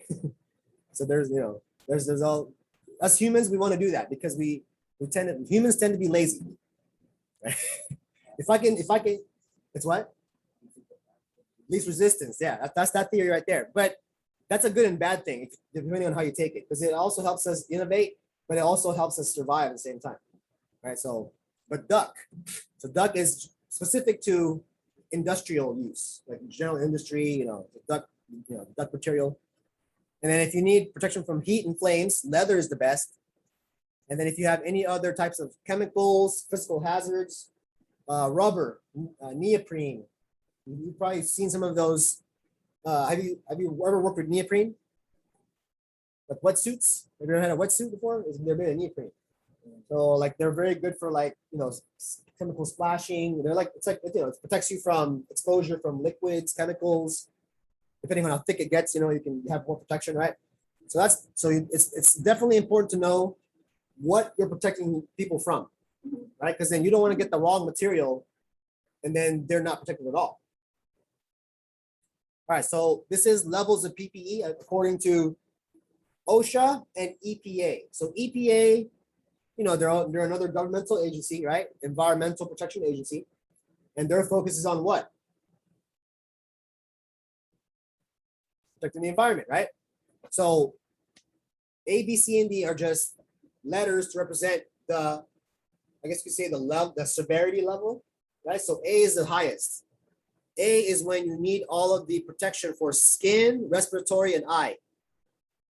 So what is this like? It's like you're in a full body suit and you're going to be sweating like crazy. You're going to be sweating, right? Especially if you're not in an indoor refrigerated or cooled environment, right? That's A. B is where you're not worried about much else than skin protection. So you don't need much skin protection, but you still need the respiratory and you still need the eye protection. So this is a little more breathable. Like you're not worried about sweating too bad, much worse than the A, of course. And then C is when we know airborne substances are okay, where all you need is the goggles to make sure that nothing gets in your eyes, and you have maybe a face, cartridge respirator to neutralize the air. So this area right here, like where he's at, looks like a refinery, right? So what do you expect to smell at a refinery? Right? Something like methane or whatever, something that smells like it could explode, right? So he's wearing a gas mask cartridge to neutralize the danger of those chemicals. Right? So that's level C. And then D, if you have kids like me, then you know handy manny. Level D. So level D is just, you're not worried about anything other than physical danger. Right? So you're not wearing a mask, you're not wearing a respirator, you're not wearing goggles. Maybe you're wearing a mask because of the COVID, right? But you're not wearing, maybe you're wearing just basic eye protection, like goggles, but not necessarily for impact, right? Things like that. So that's level D. So now let's talk about training requirements. So any employee required to use PPE must be trained to know what is necessary, what's necessary, how to take it on, put it on, take it off, adjust it, and wear it. So the limits of the PPE, right? So there's something like, well, you can't wear this face mask in a very damp environment because it's going to get soaked, right? There's no limitation, right? You got to train people on the limitations of the PPE, and of course, proper care. So maybe you don't. It's not like disposable in the sense that you throw it after first use, right? Maintenance, useful life, and disposal. So of course, you're going to train people on that. Employers are required to. We all talked about this first and foremost. Hazard assessment, provide the PPE, train, maintain, replace, and then review how often? At least. How often should you review your program? Annually, correct, annually, right? And if you're a safety committee, you probably need to do it quarterly.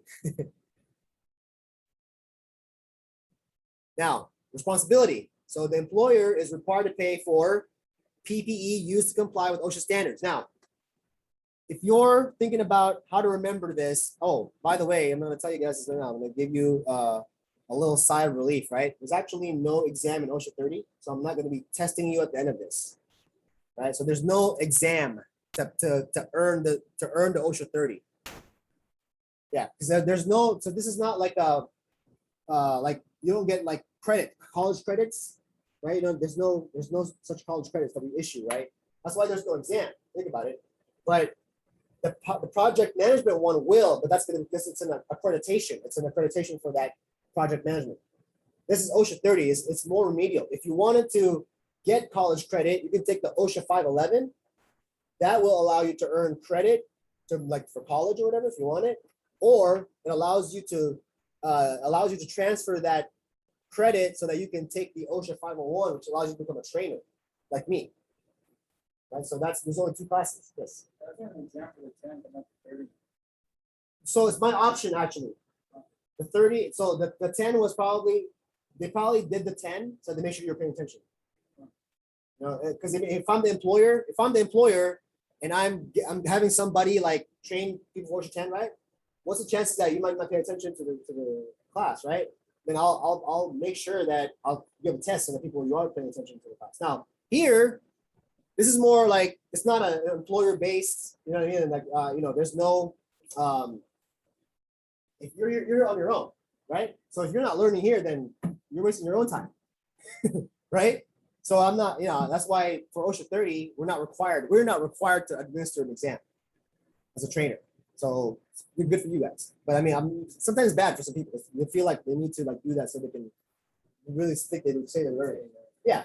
But OSHA is not like a one and done. You feel me on that? It's not a one and done. It's not like you learn it now and you'll remember it forever. You got to do what? You got to practice it. Right? You got to start you got to start playing with the tools and start using it, because you can't show up to the job and go, okay, I'm ready to be OSHA. You got to read up, brush up on stuff, right? So here's what I will tell you about this slide. Whenever it is required to do the job, right, the PPE, then it's called specialty, right? Specialty PPE. So just remember that's how OSHA assigns the definition of it, right? Specialty means I need to do it for the job. Non-specialty means I don't need it to do the job.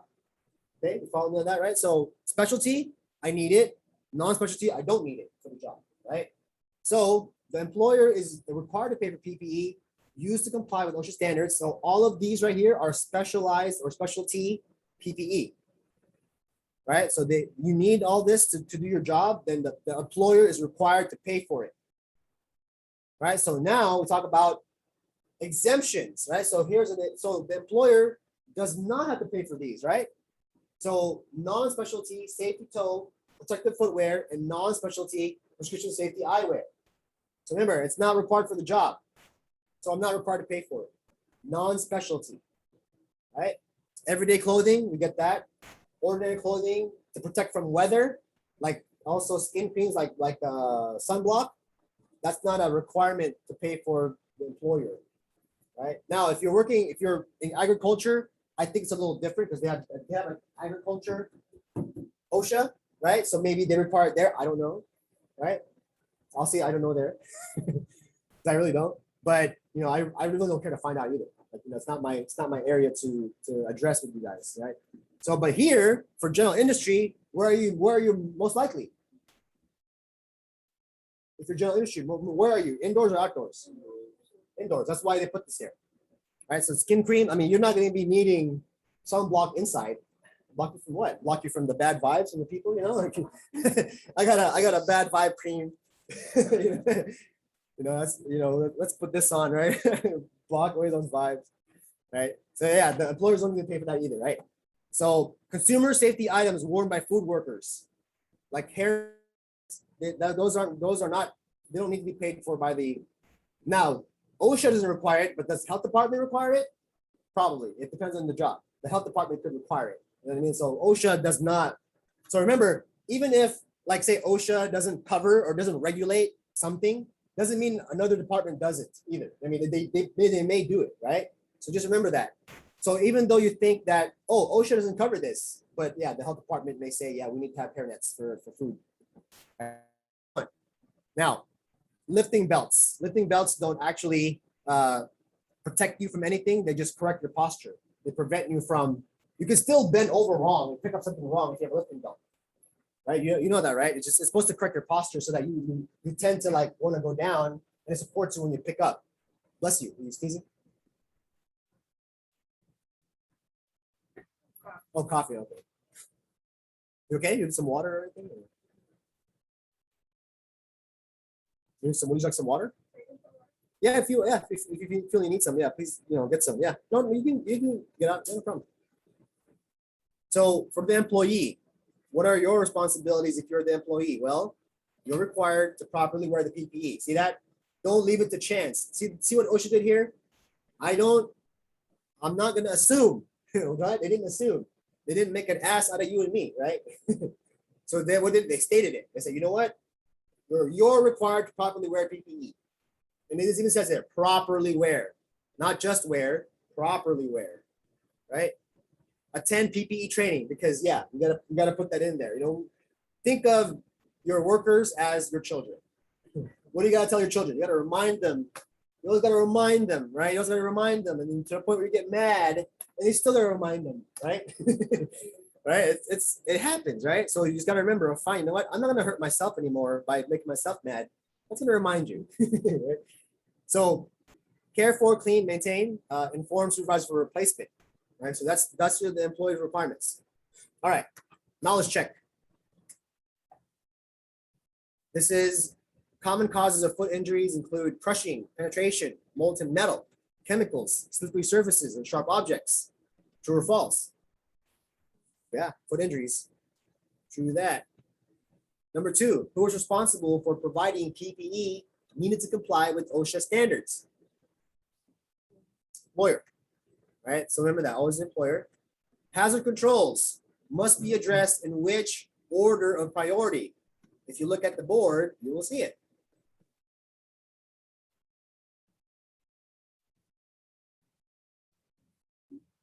As in, Danny, using Danny, there you go, yeah, perfect. Delta, yeah, Danny, perfect. Oh, Delta doesn't sound so good right now, huh? Because the Delta variant. 4, which type of hard hat will provide the most protection from electrical hazards? Pass E. So letter C, right? So I remember OSHA did us all a favor by making it intuitive to the instead of going what's A, what's B, what's C again? Oh man, that would have been a mess. I have a feeling they did it back in the day, and then they thought, so you know what, no one can remember it, so we better just change it. I have a feeling, that's just my guess. Hearing protection is required when noise levels exceed OSHA's permissible exposure limits of B as in Bravo, right? Decibels as a time-weighted average. Those are the acronyms you're seeing there. Who is responsible for providing specialized work footwear? Employer. Remember, specialized versus non-specialized. That's what you're looking at. Which of the following is considered approved eye protection? Yeah, D is in Delta. D is in Danny again. Yep. All right. And then number 8, which of the following is not considered PPE? See, sports shoes are pretty easy. Okay, cool. So 2 o'clock. Let's go ahead. I mean, if you want to take a quick little 5-minute walk around, get some water, coffee maybe. Let me load up this next slide deck. And what's the time here? 2 o'clock. Yeah, just please, come back by 2:05. I can get you guys. I don't know if you want to. I don't know if you want to just keep going or take a little quick. Yeah, take a little quick one. Oh, before I do, yeah, go ahead. I'm gonna put this on your desk. This is a SDS or a safety data sheet. I'm giving you guys so you can reference it during the video I played.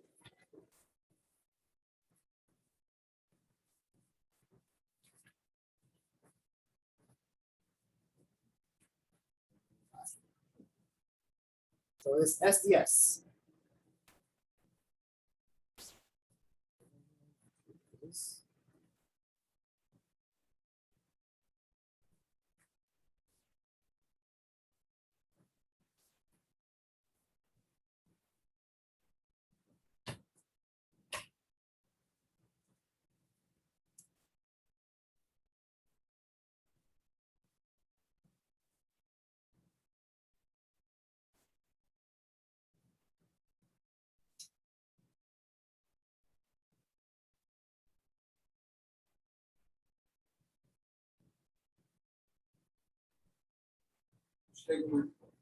Stabilize.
I'll play this for you guys. This is good.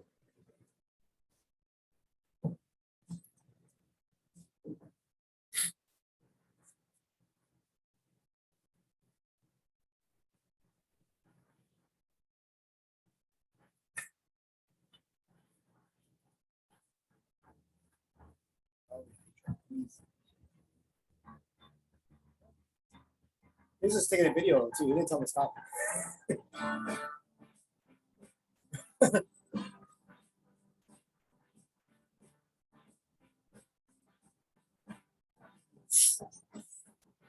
That hurt. That really hurt.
So then, all right.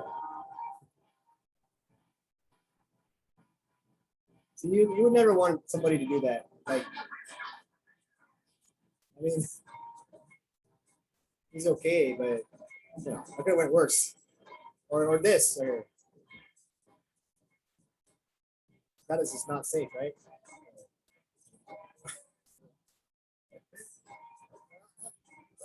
Yeah, it's like so risky, you know. Ooh.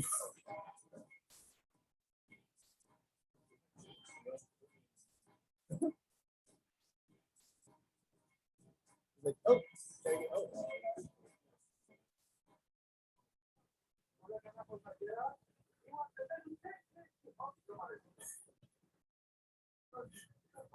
That would not fly. That sounds like Russian, I think.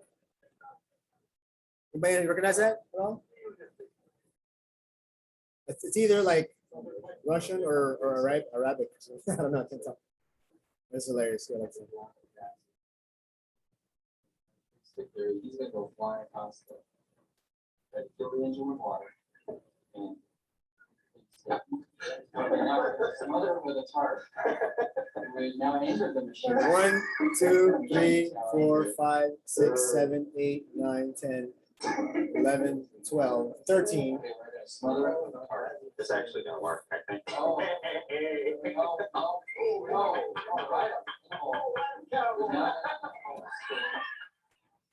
Oh, all right. 8 seconds. 8 seconds. It is now blinded and mad. The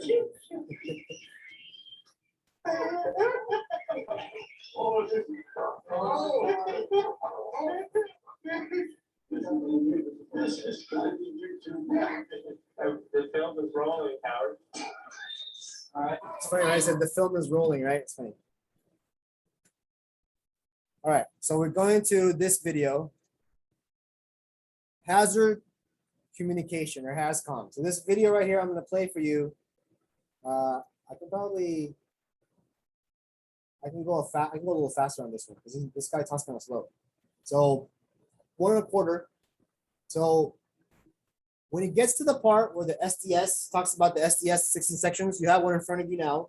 You can reference that instead of looking at the screen because I think you can get more from looking at actual SDS versus looking at what's on the screen. So, but the sections they're all the same. Just follow the section 1, 2, 3, 4 when it talks about the part. I'll tell you when.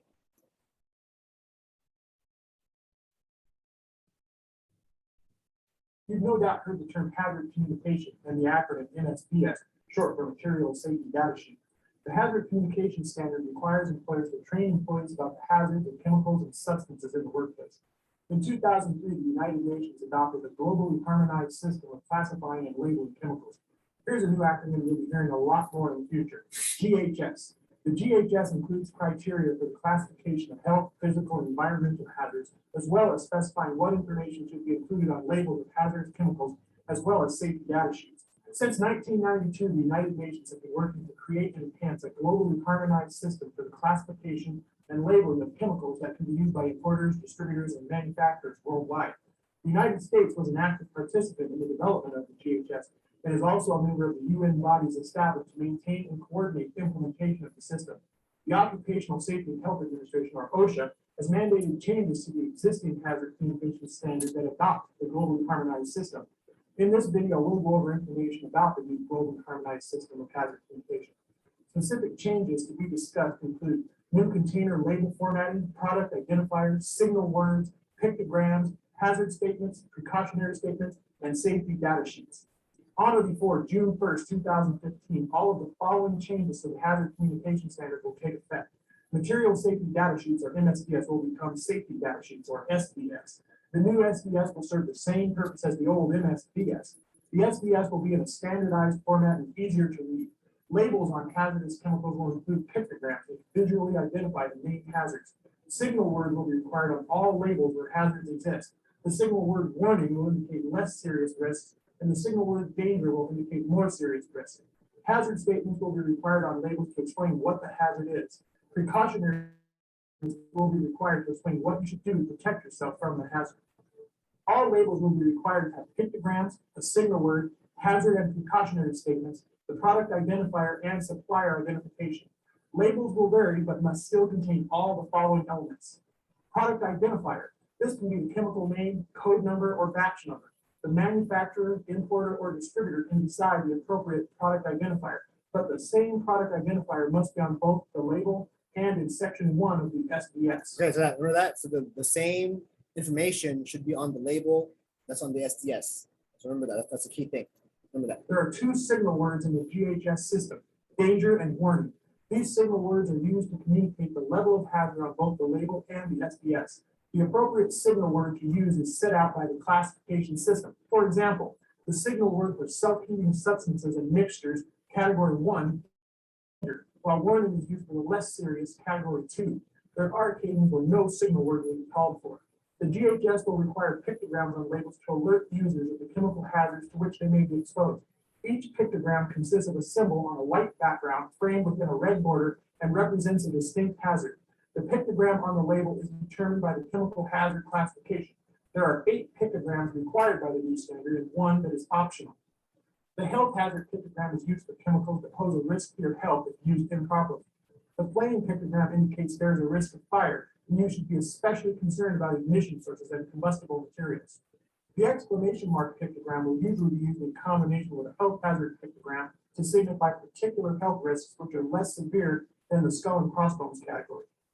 The skull and crossbones pictogram will usually be used in combination with a health hazard pictogram to signify particularly hazardous chemicals. Chemicals with acute toxicity are chemicals that will produce adverse effects following a single dose of the substance. The gas cylinder pictogram alerts you to the physical hazards inherent in the use and storage of compressed gas. The corrosion pictogram should prompt you to be especially aware of PPE and storage requirements. Chemicals marked with an exploding bomb pictogram pose a significant physical risk and should be treated with extreme caution. Oxidizers are chemicals that produce additional oxygen in an environment which may cause or contribute to the combustion of other materials. These chemicals will be indicated with a flame over circle pictogram. The environment pictogram is a non-mandatory category. I've included it here for your information. Hazard statements are used to describe the nature of the chemical hazards, including where appropriate, the degree of hazard. All of the applicable hazard statements must appear on the label. Hazard statements may be combined where appropriate to reduce redundancies and improve readability. Precautionary statements are defined as a phrase that describes recommended measures that should be taken to minimize or prevent adverse effects from exposure to hazardous chemicals or improper storage or handling. The new GHS standard requires. Okay, so here's the SDS. Take a look at your SDS. Specific sections. Section 1, identification includes product identifier, manufacturer or distributor name, address, phone number, emergency phone number, recommended use, and restrictions on use. Section 2, hazard identification includes all hazards associated with the chemical and required labeled elements. So 2 is hazard. Section 3, composition information on ingredients includes information on chemical ingredients. That's important for you and to trade know. secret claims. Section First 4, aid, number 4, another measures important include section. Important symptoms, effects, acute, delayed, or required treatment.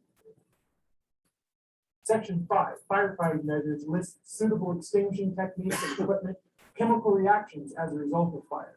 Remember, firefighting, if you're only allowed to fight the fire. Section 6, accidental release measures lists emergency procedures, protective equipment, proper methods of containment and cleanup. Section 7, handling and storage lists precautions for safe handling and storage, including incompatibilities. Section So 8, 8 exposure for protection. control, personal protection. How to protect lists yourself. OSHA's permissible exposure limits or PPLs, threshold limit values or TLVs, appropriate engineering controls, and proper personal protective equipment. Section 9, physical and chemical properties lists the chemical's characteristics. Section 10, stability and reactivity lists chemical stability So and tell you what to possibility of not mix it with. reactions. Section 11, toxicological information includes routes of exposure, related symptoms, acute and chronic effects, and numerical measures of toxicity. Section 12, ecological information provides information to evaluate the environmental impact of the chemical if it were released to the environment. Section 13, disposal consideration provides guidance on proper disposal practices, recycling or reclamation of the chemical or its container, and safe handling practices. Section 14, transport information provides guidance on classification information for shipping, transporting of hazardous chemicals by road, air, rail, or sea. Section 15, regulatory information, identifies the safety, health, and environmental regulations specific for the product that is not indicated anywhere else on the SDS. Section 16, other information, includes the date of preparation or lab revision of the SDS. For more information on the globally harmonized system of classification and labeling of chemicals, visit this website. All right, so that's HAZCOM, the video, right? So now let's talk about slides here. Oh, is it missing?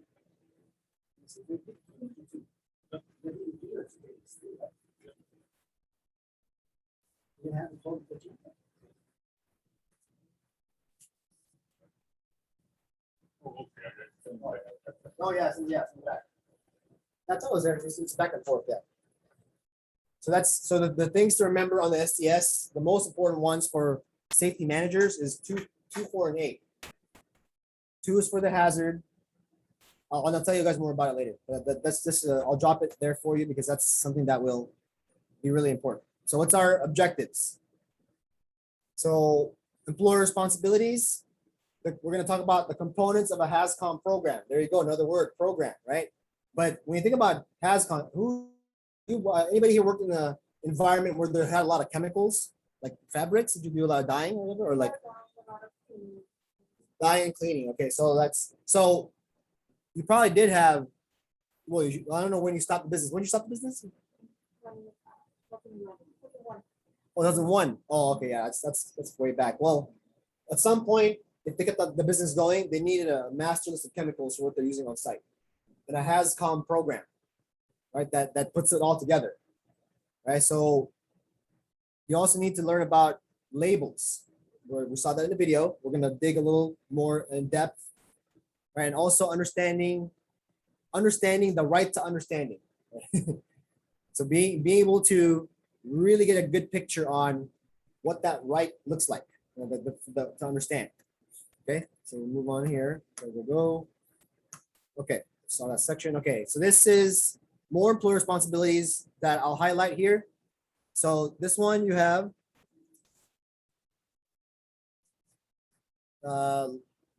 labels. Okay, so SDSs must be obtained or must be received or must be downloaded. You can download them too. I mean, nowadays, right? It's much easier. It's probably easier for the company you bought the chemicals from to have a website of SDSs instead of like, hey, can you call you and then try to fax you a copy, right? Right? That's like that sounds so dated when I say it that way, right? So labeling, tagging, and marking. Not the kind of tagging you do on like walls and trains. Tag. Provide information and train to employees. Training, right? You got that? And then multi-employer, right? Providing information access for all the employees. Right? So making sure that if you are bringing on staffing agency, labor union, or anybody that's not your normal employee, then you better make sure they know where the information is and have access to all of the resources they need to make sure that they can do their job properly without getting hurt. So and then developing, implementing, and maintaining a written HAZCOM program. That's the employer responsibilities. All right. So the highlights of it here is that whenever you implement a program, right, you always have to make sure that you keep your information up to date.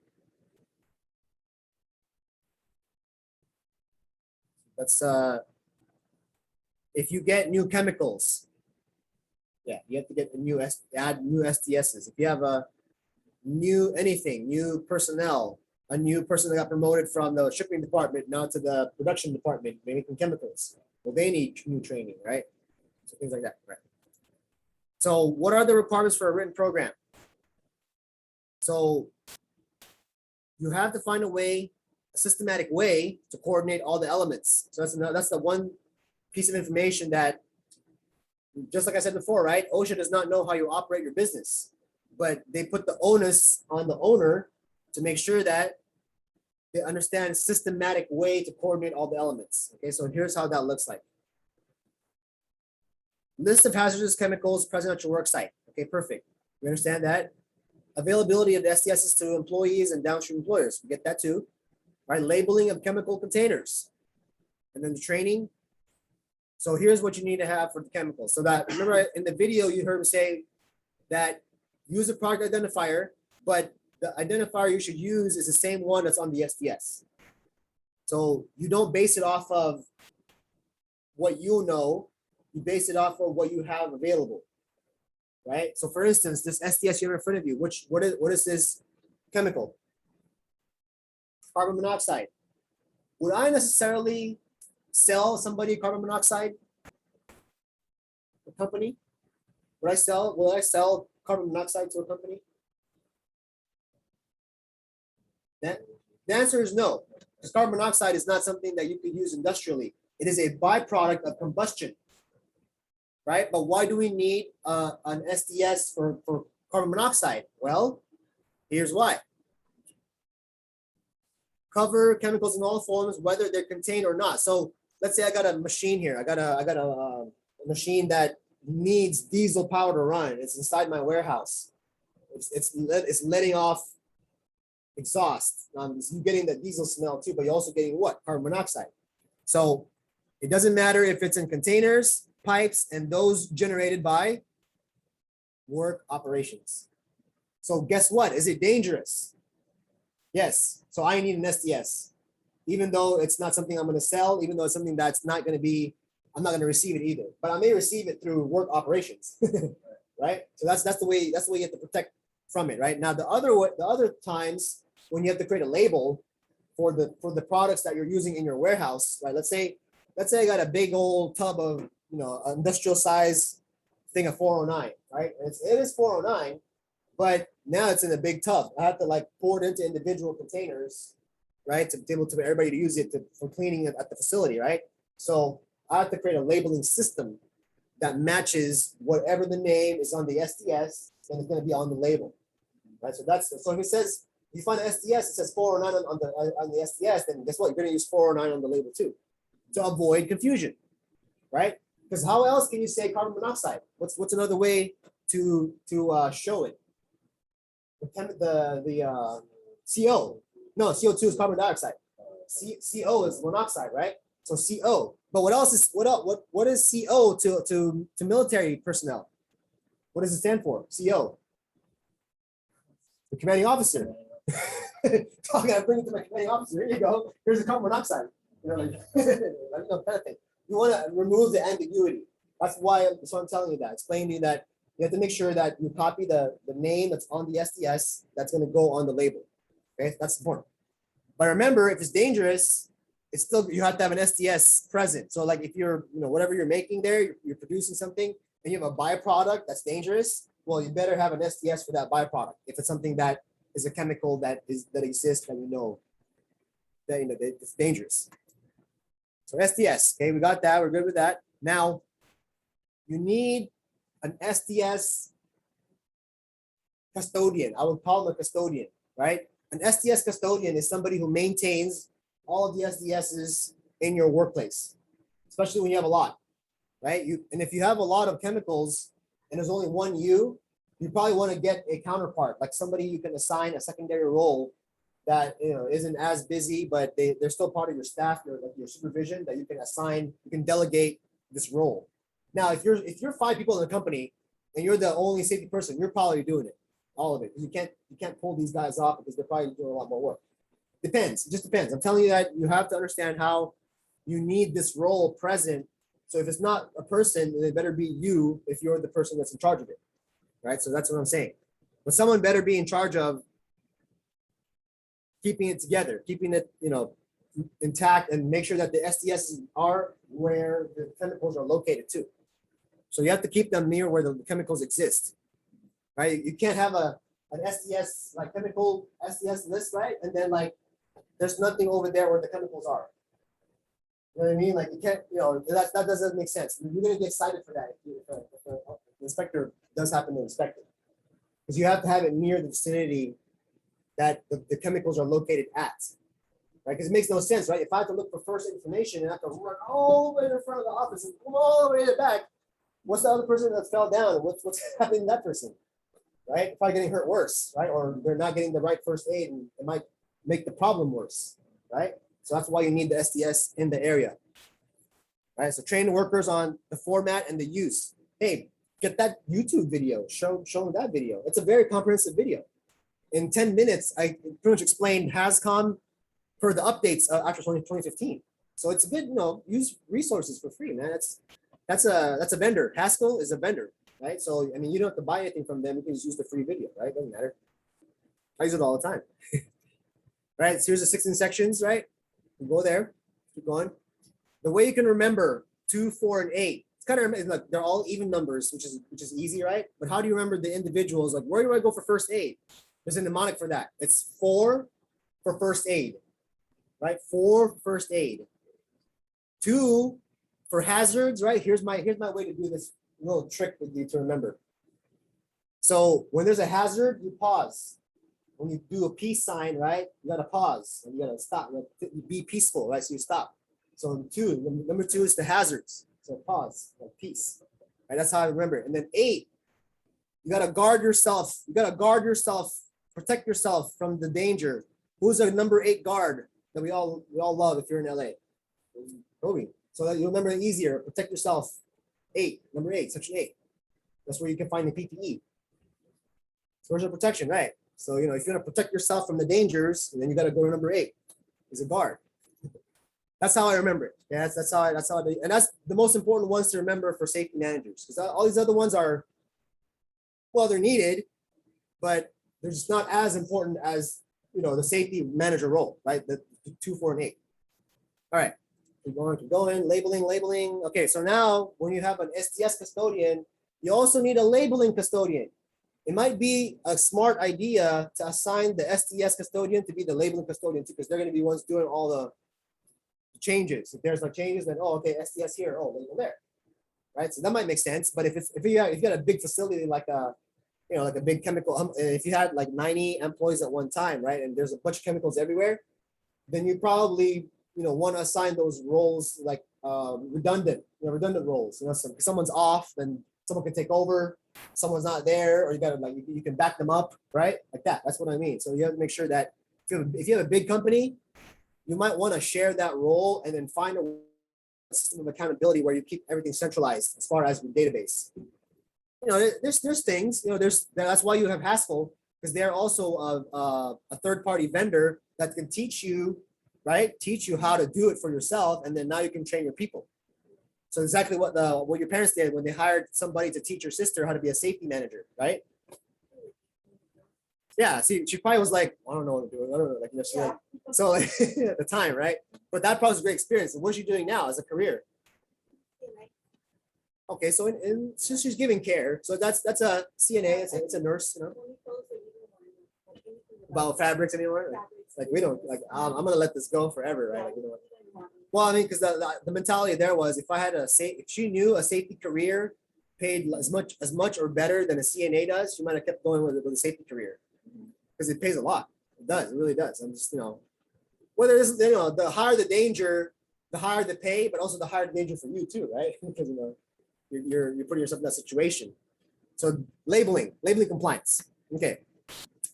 Shipping labels. If you ever have to ship something, these are the required elements for shipping labels. So all these bullet points right here, you have to make sure that that's on the label. Now I know like USPS will probably prevent you from sending out certain types of dangerous chemicals, right? Or you gotta pay more. But that's the shipping labels. Workplace labels, right? You can design your own labeling system, but you gotta make sure that you train your employees to understand it. That's it.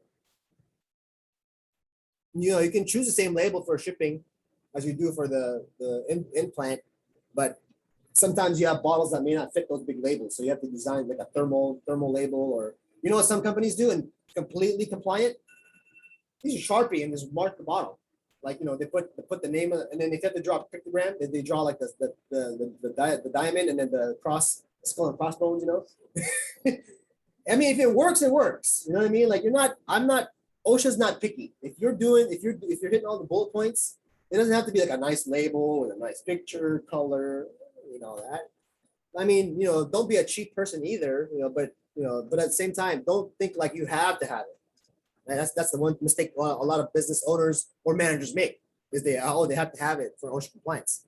No, you just want it to look nice. That's it. That's okay. I mean, you want to pay for it, sure. All right, training. You need it before you go, when new things happen, or during non-routine tasks. So what did I say were non-routine tasks? Anybody? What are non-routine tasks? They're either emergencies, one, two more. Maintenance and repair. Yep, those are non-routine tasks. So you gotta, if there's dangerous chemicals you're dealing with and they're dealing with it during those tasks, then guess what? You gotta train them too on the HAZCOM. And then what do you include in training? Well, observation methods, right? To determine if where it's released in the area, like what does it smell like?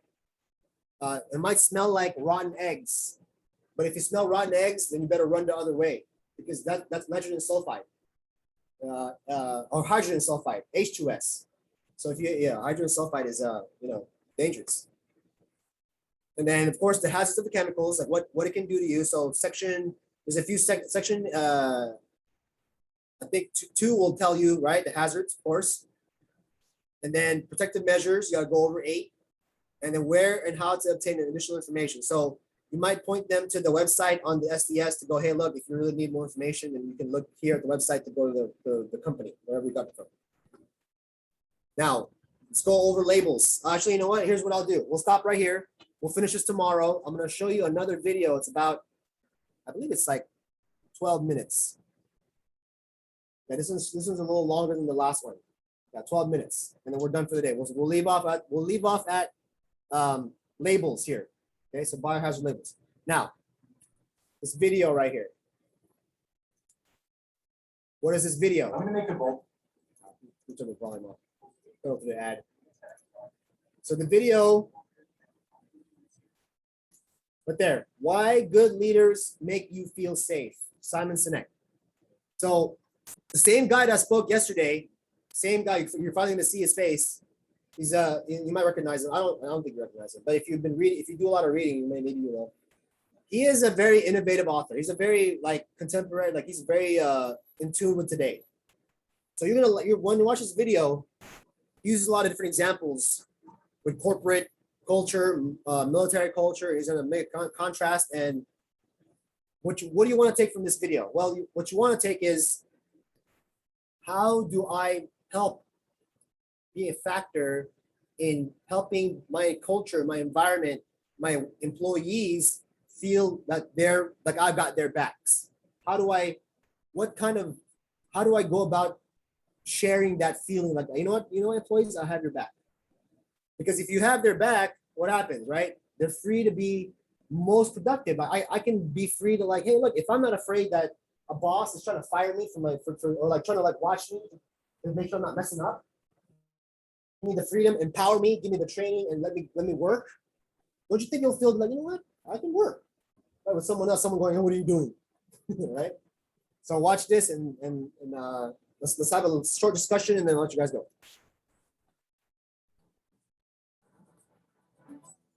Slow it down. Back to normal.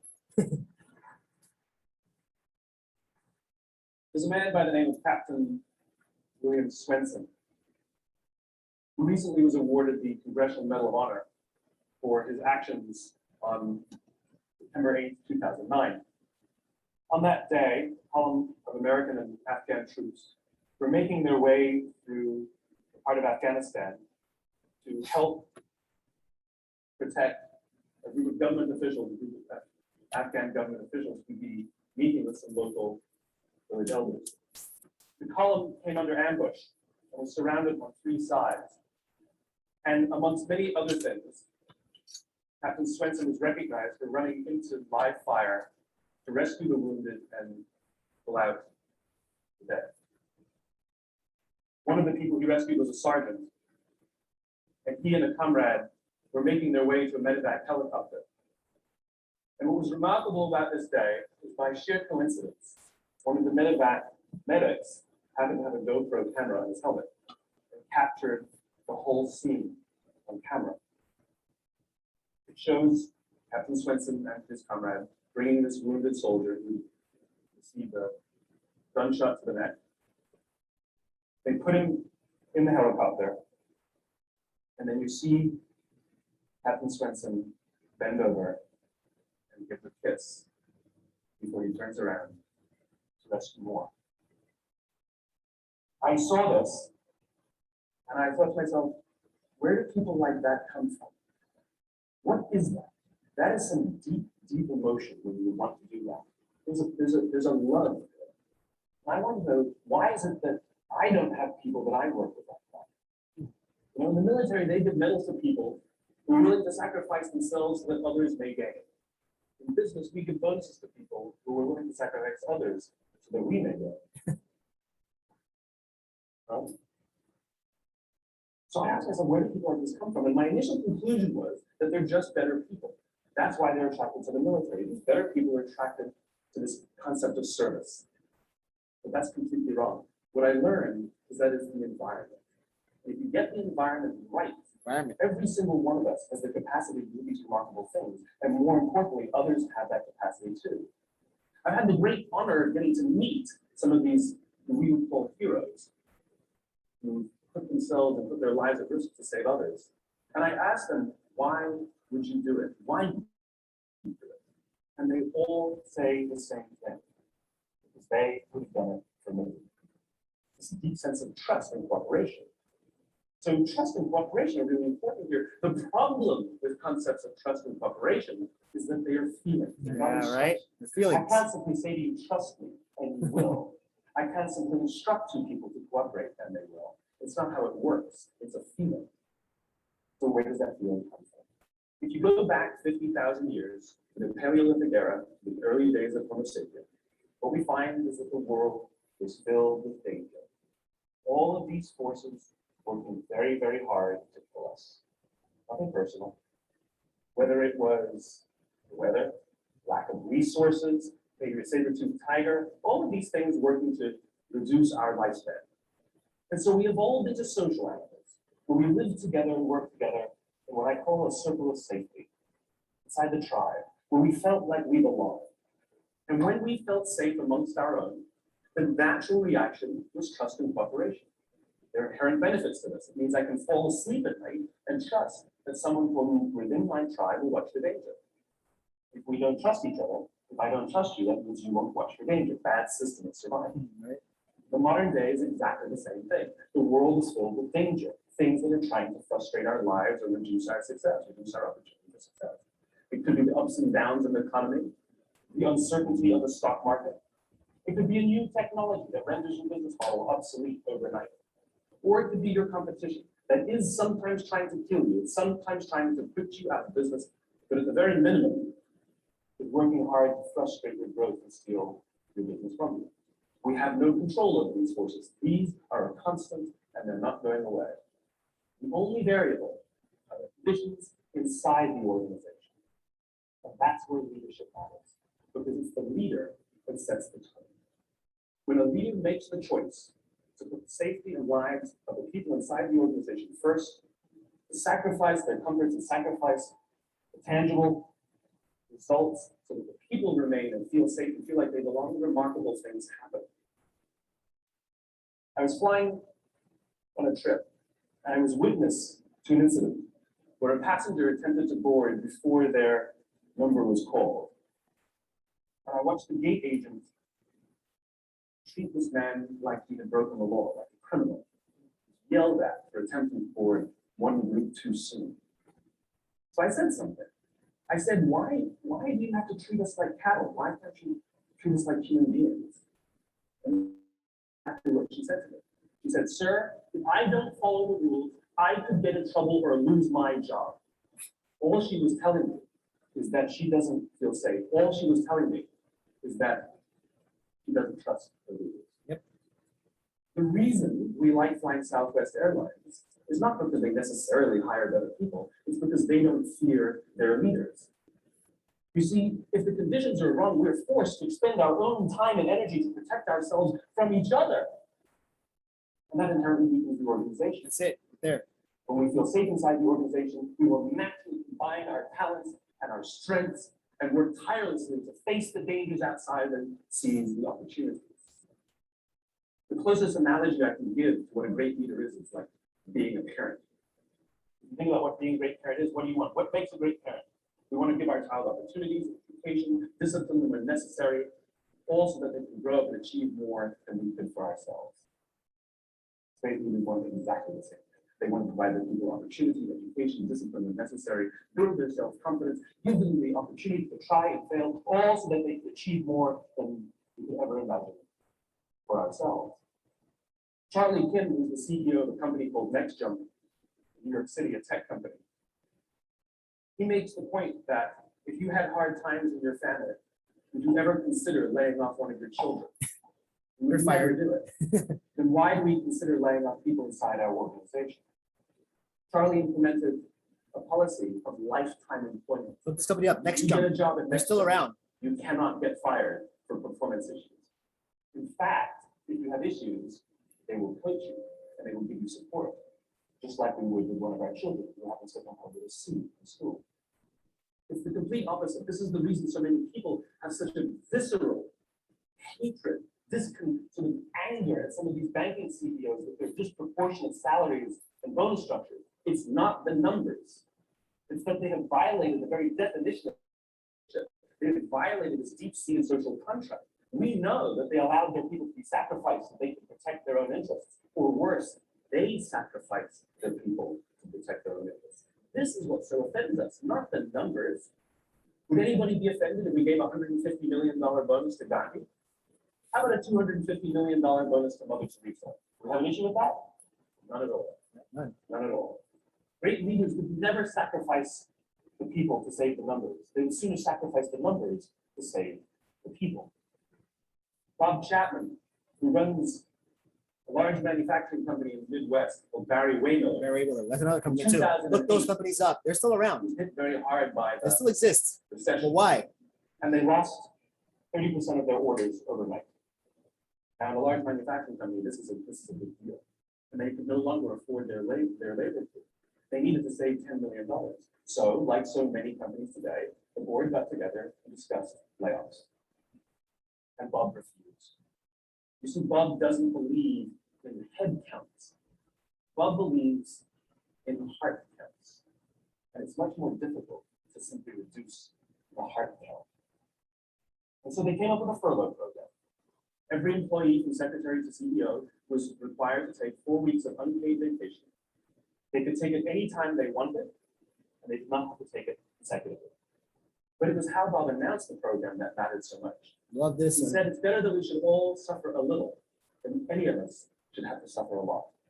And morale went up. They saved $20 million. And most importantly, as would be expected, when the people feel safe and protected by the leadership in the organization, the natural reaction is to trust and cooperate. And quite spontaneously, nobody expected, people started trading with each other. Those who could afford it more would trade with those who could afford it less. People would take 5 weeks, but somebody else only had to take 3. Leadership is a choice. It is not a rank. I know many people at the senior most levels of organizations who are absolutely not leaders. They are authorities. And we do what they say because they have authority over us, but we would not follow them. Right. And I know many people with the bottoms of organizations who have no authority, and they are absolutely leaders.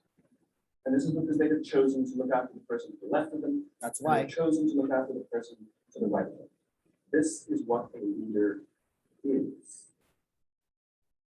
Heard a story of some Marines who were out in Marine. theater. Confirm And this. as is the Marine You're custom, right theater. You got the point. the officer ate last, How about this? and he let his men. The officer is last in the in the And when they Marines. were done, there was no food left for him. I heard it's common. When they went back out in the field, his men brought him some of their food, so that he didn't. Because that's what happens. We call them leaders because they go first. We call them leaders because they took the risk before anybody else does. We call them leaders because they will choose to sacrifice so that their people may be safe and protected, and so that their people may gain.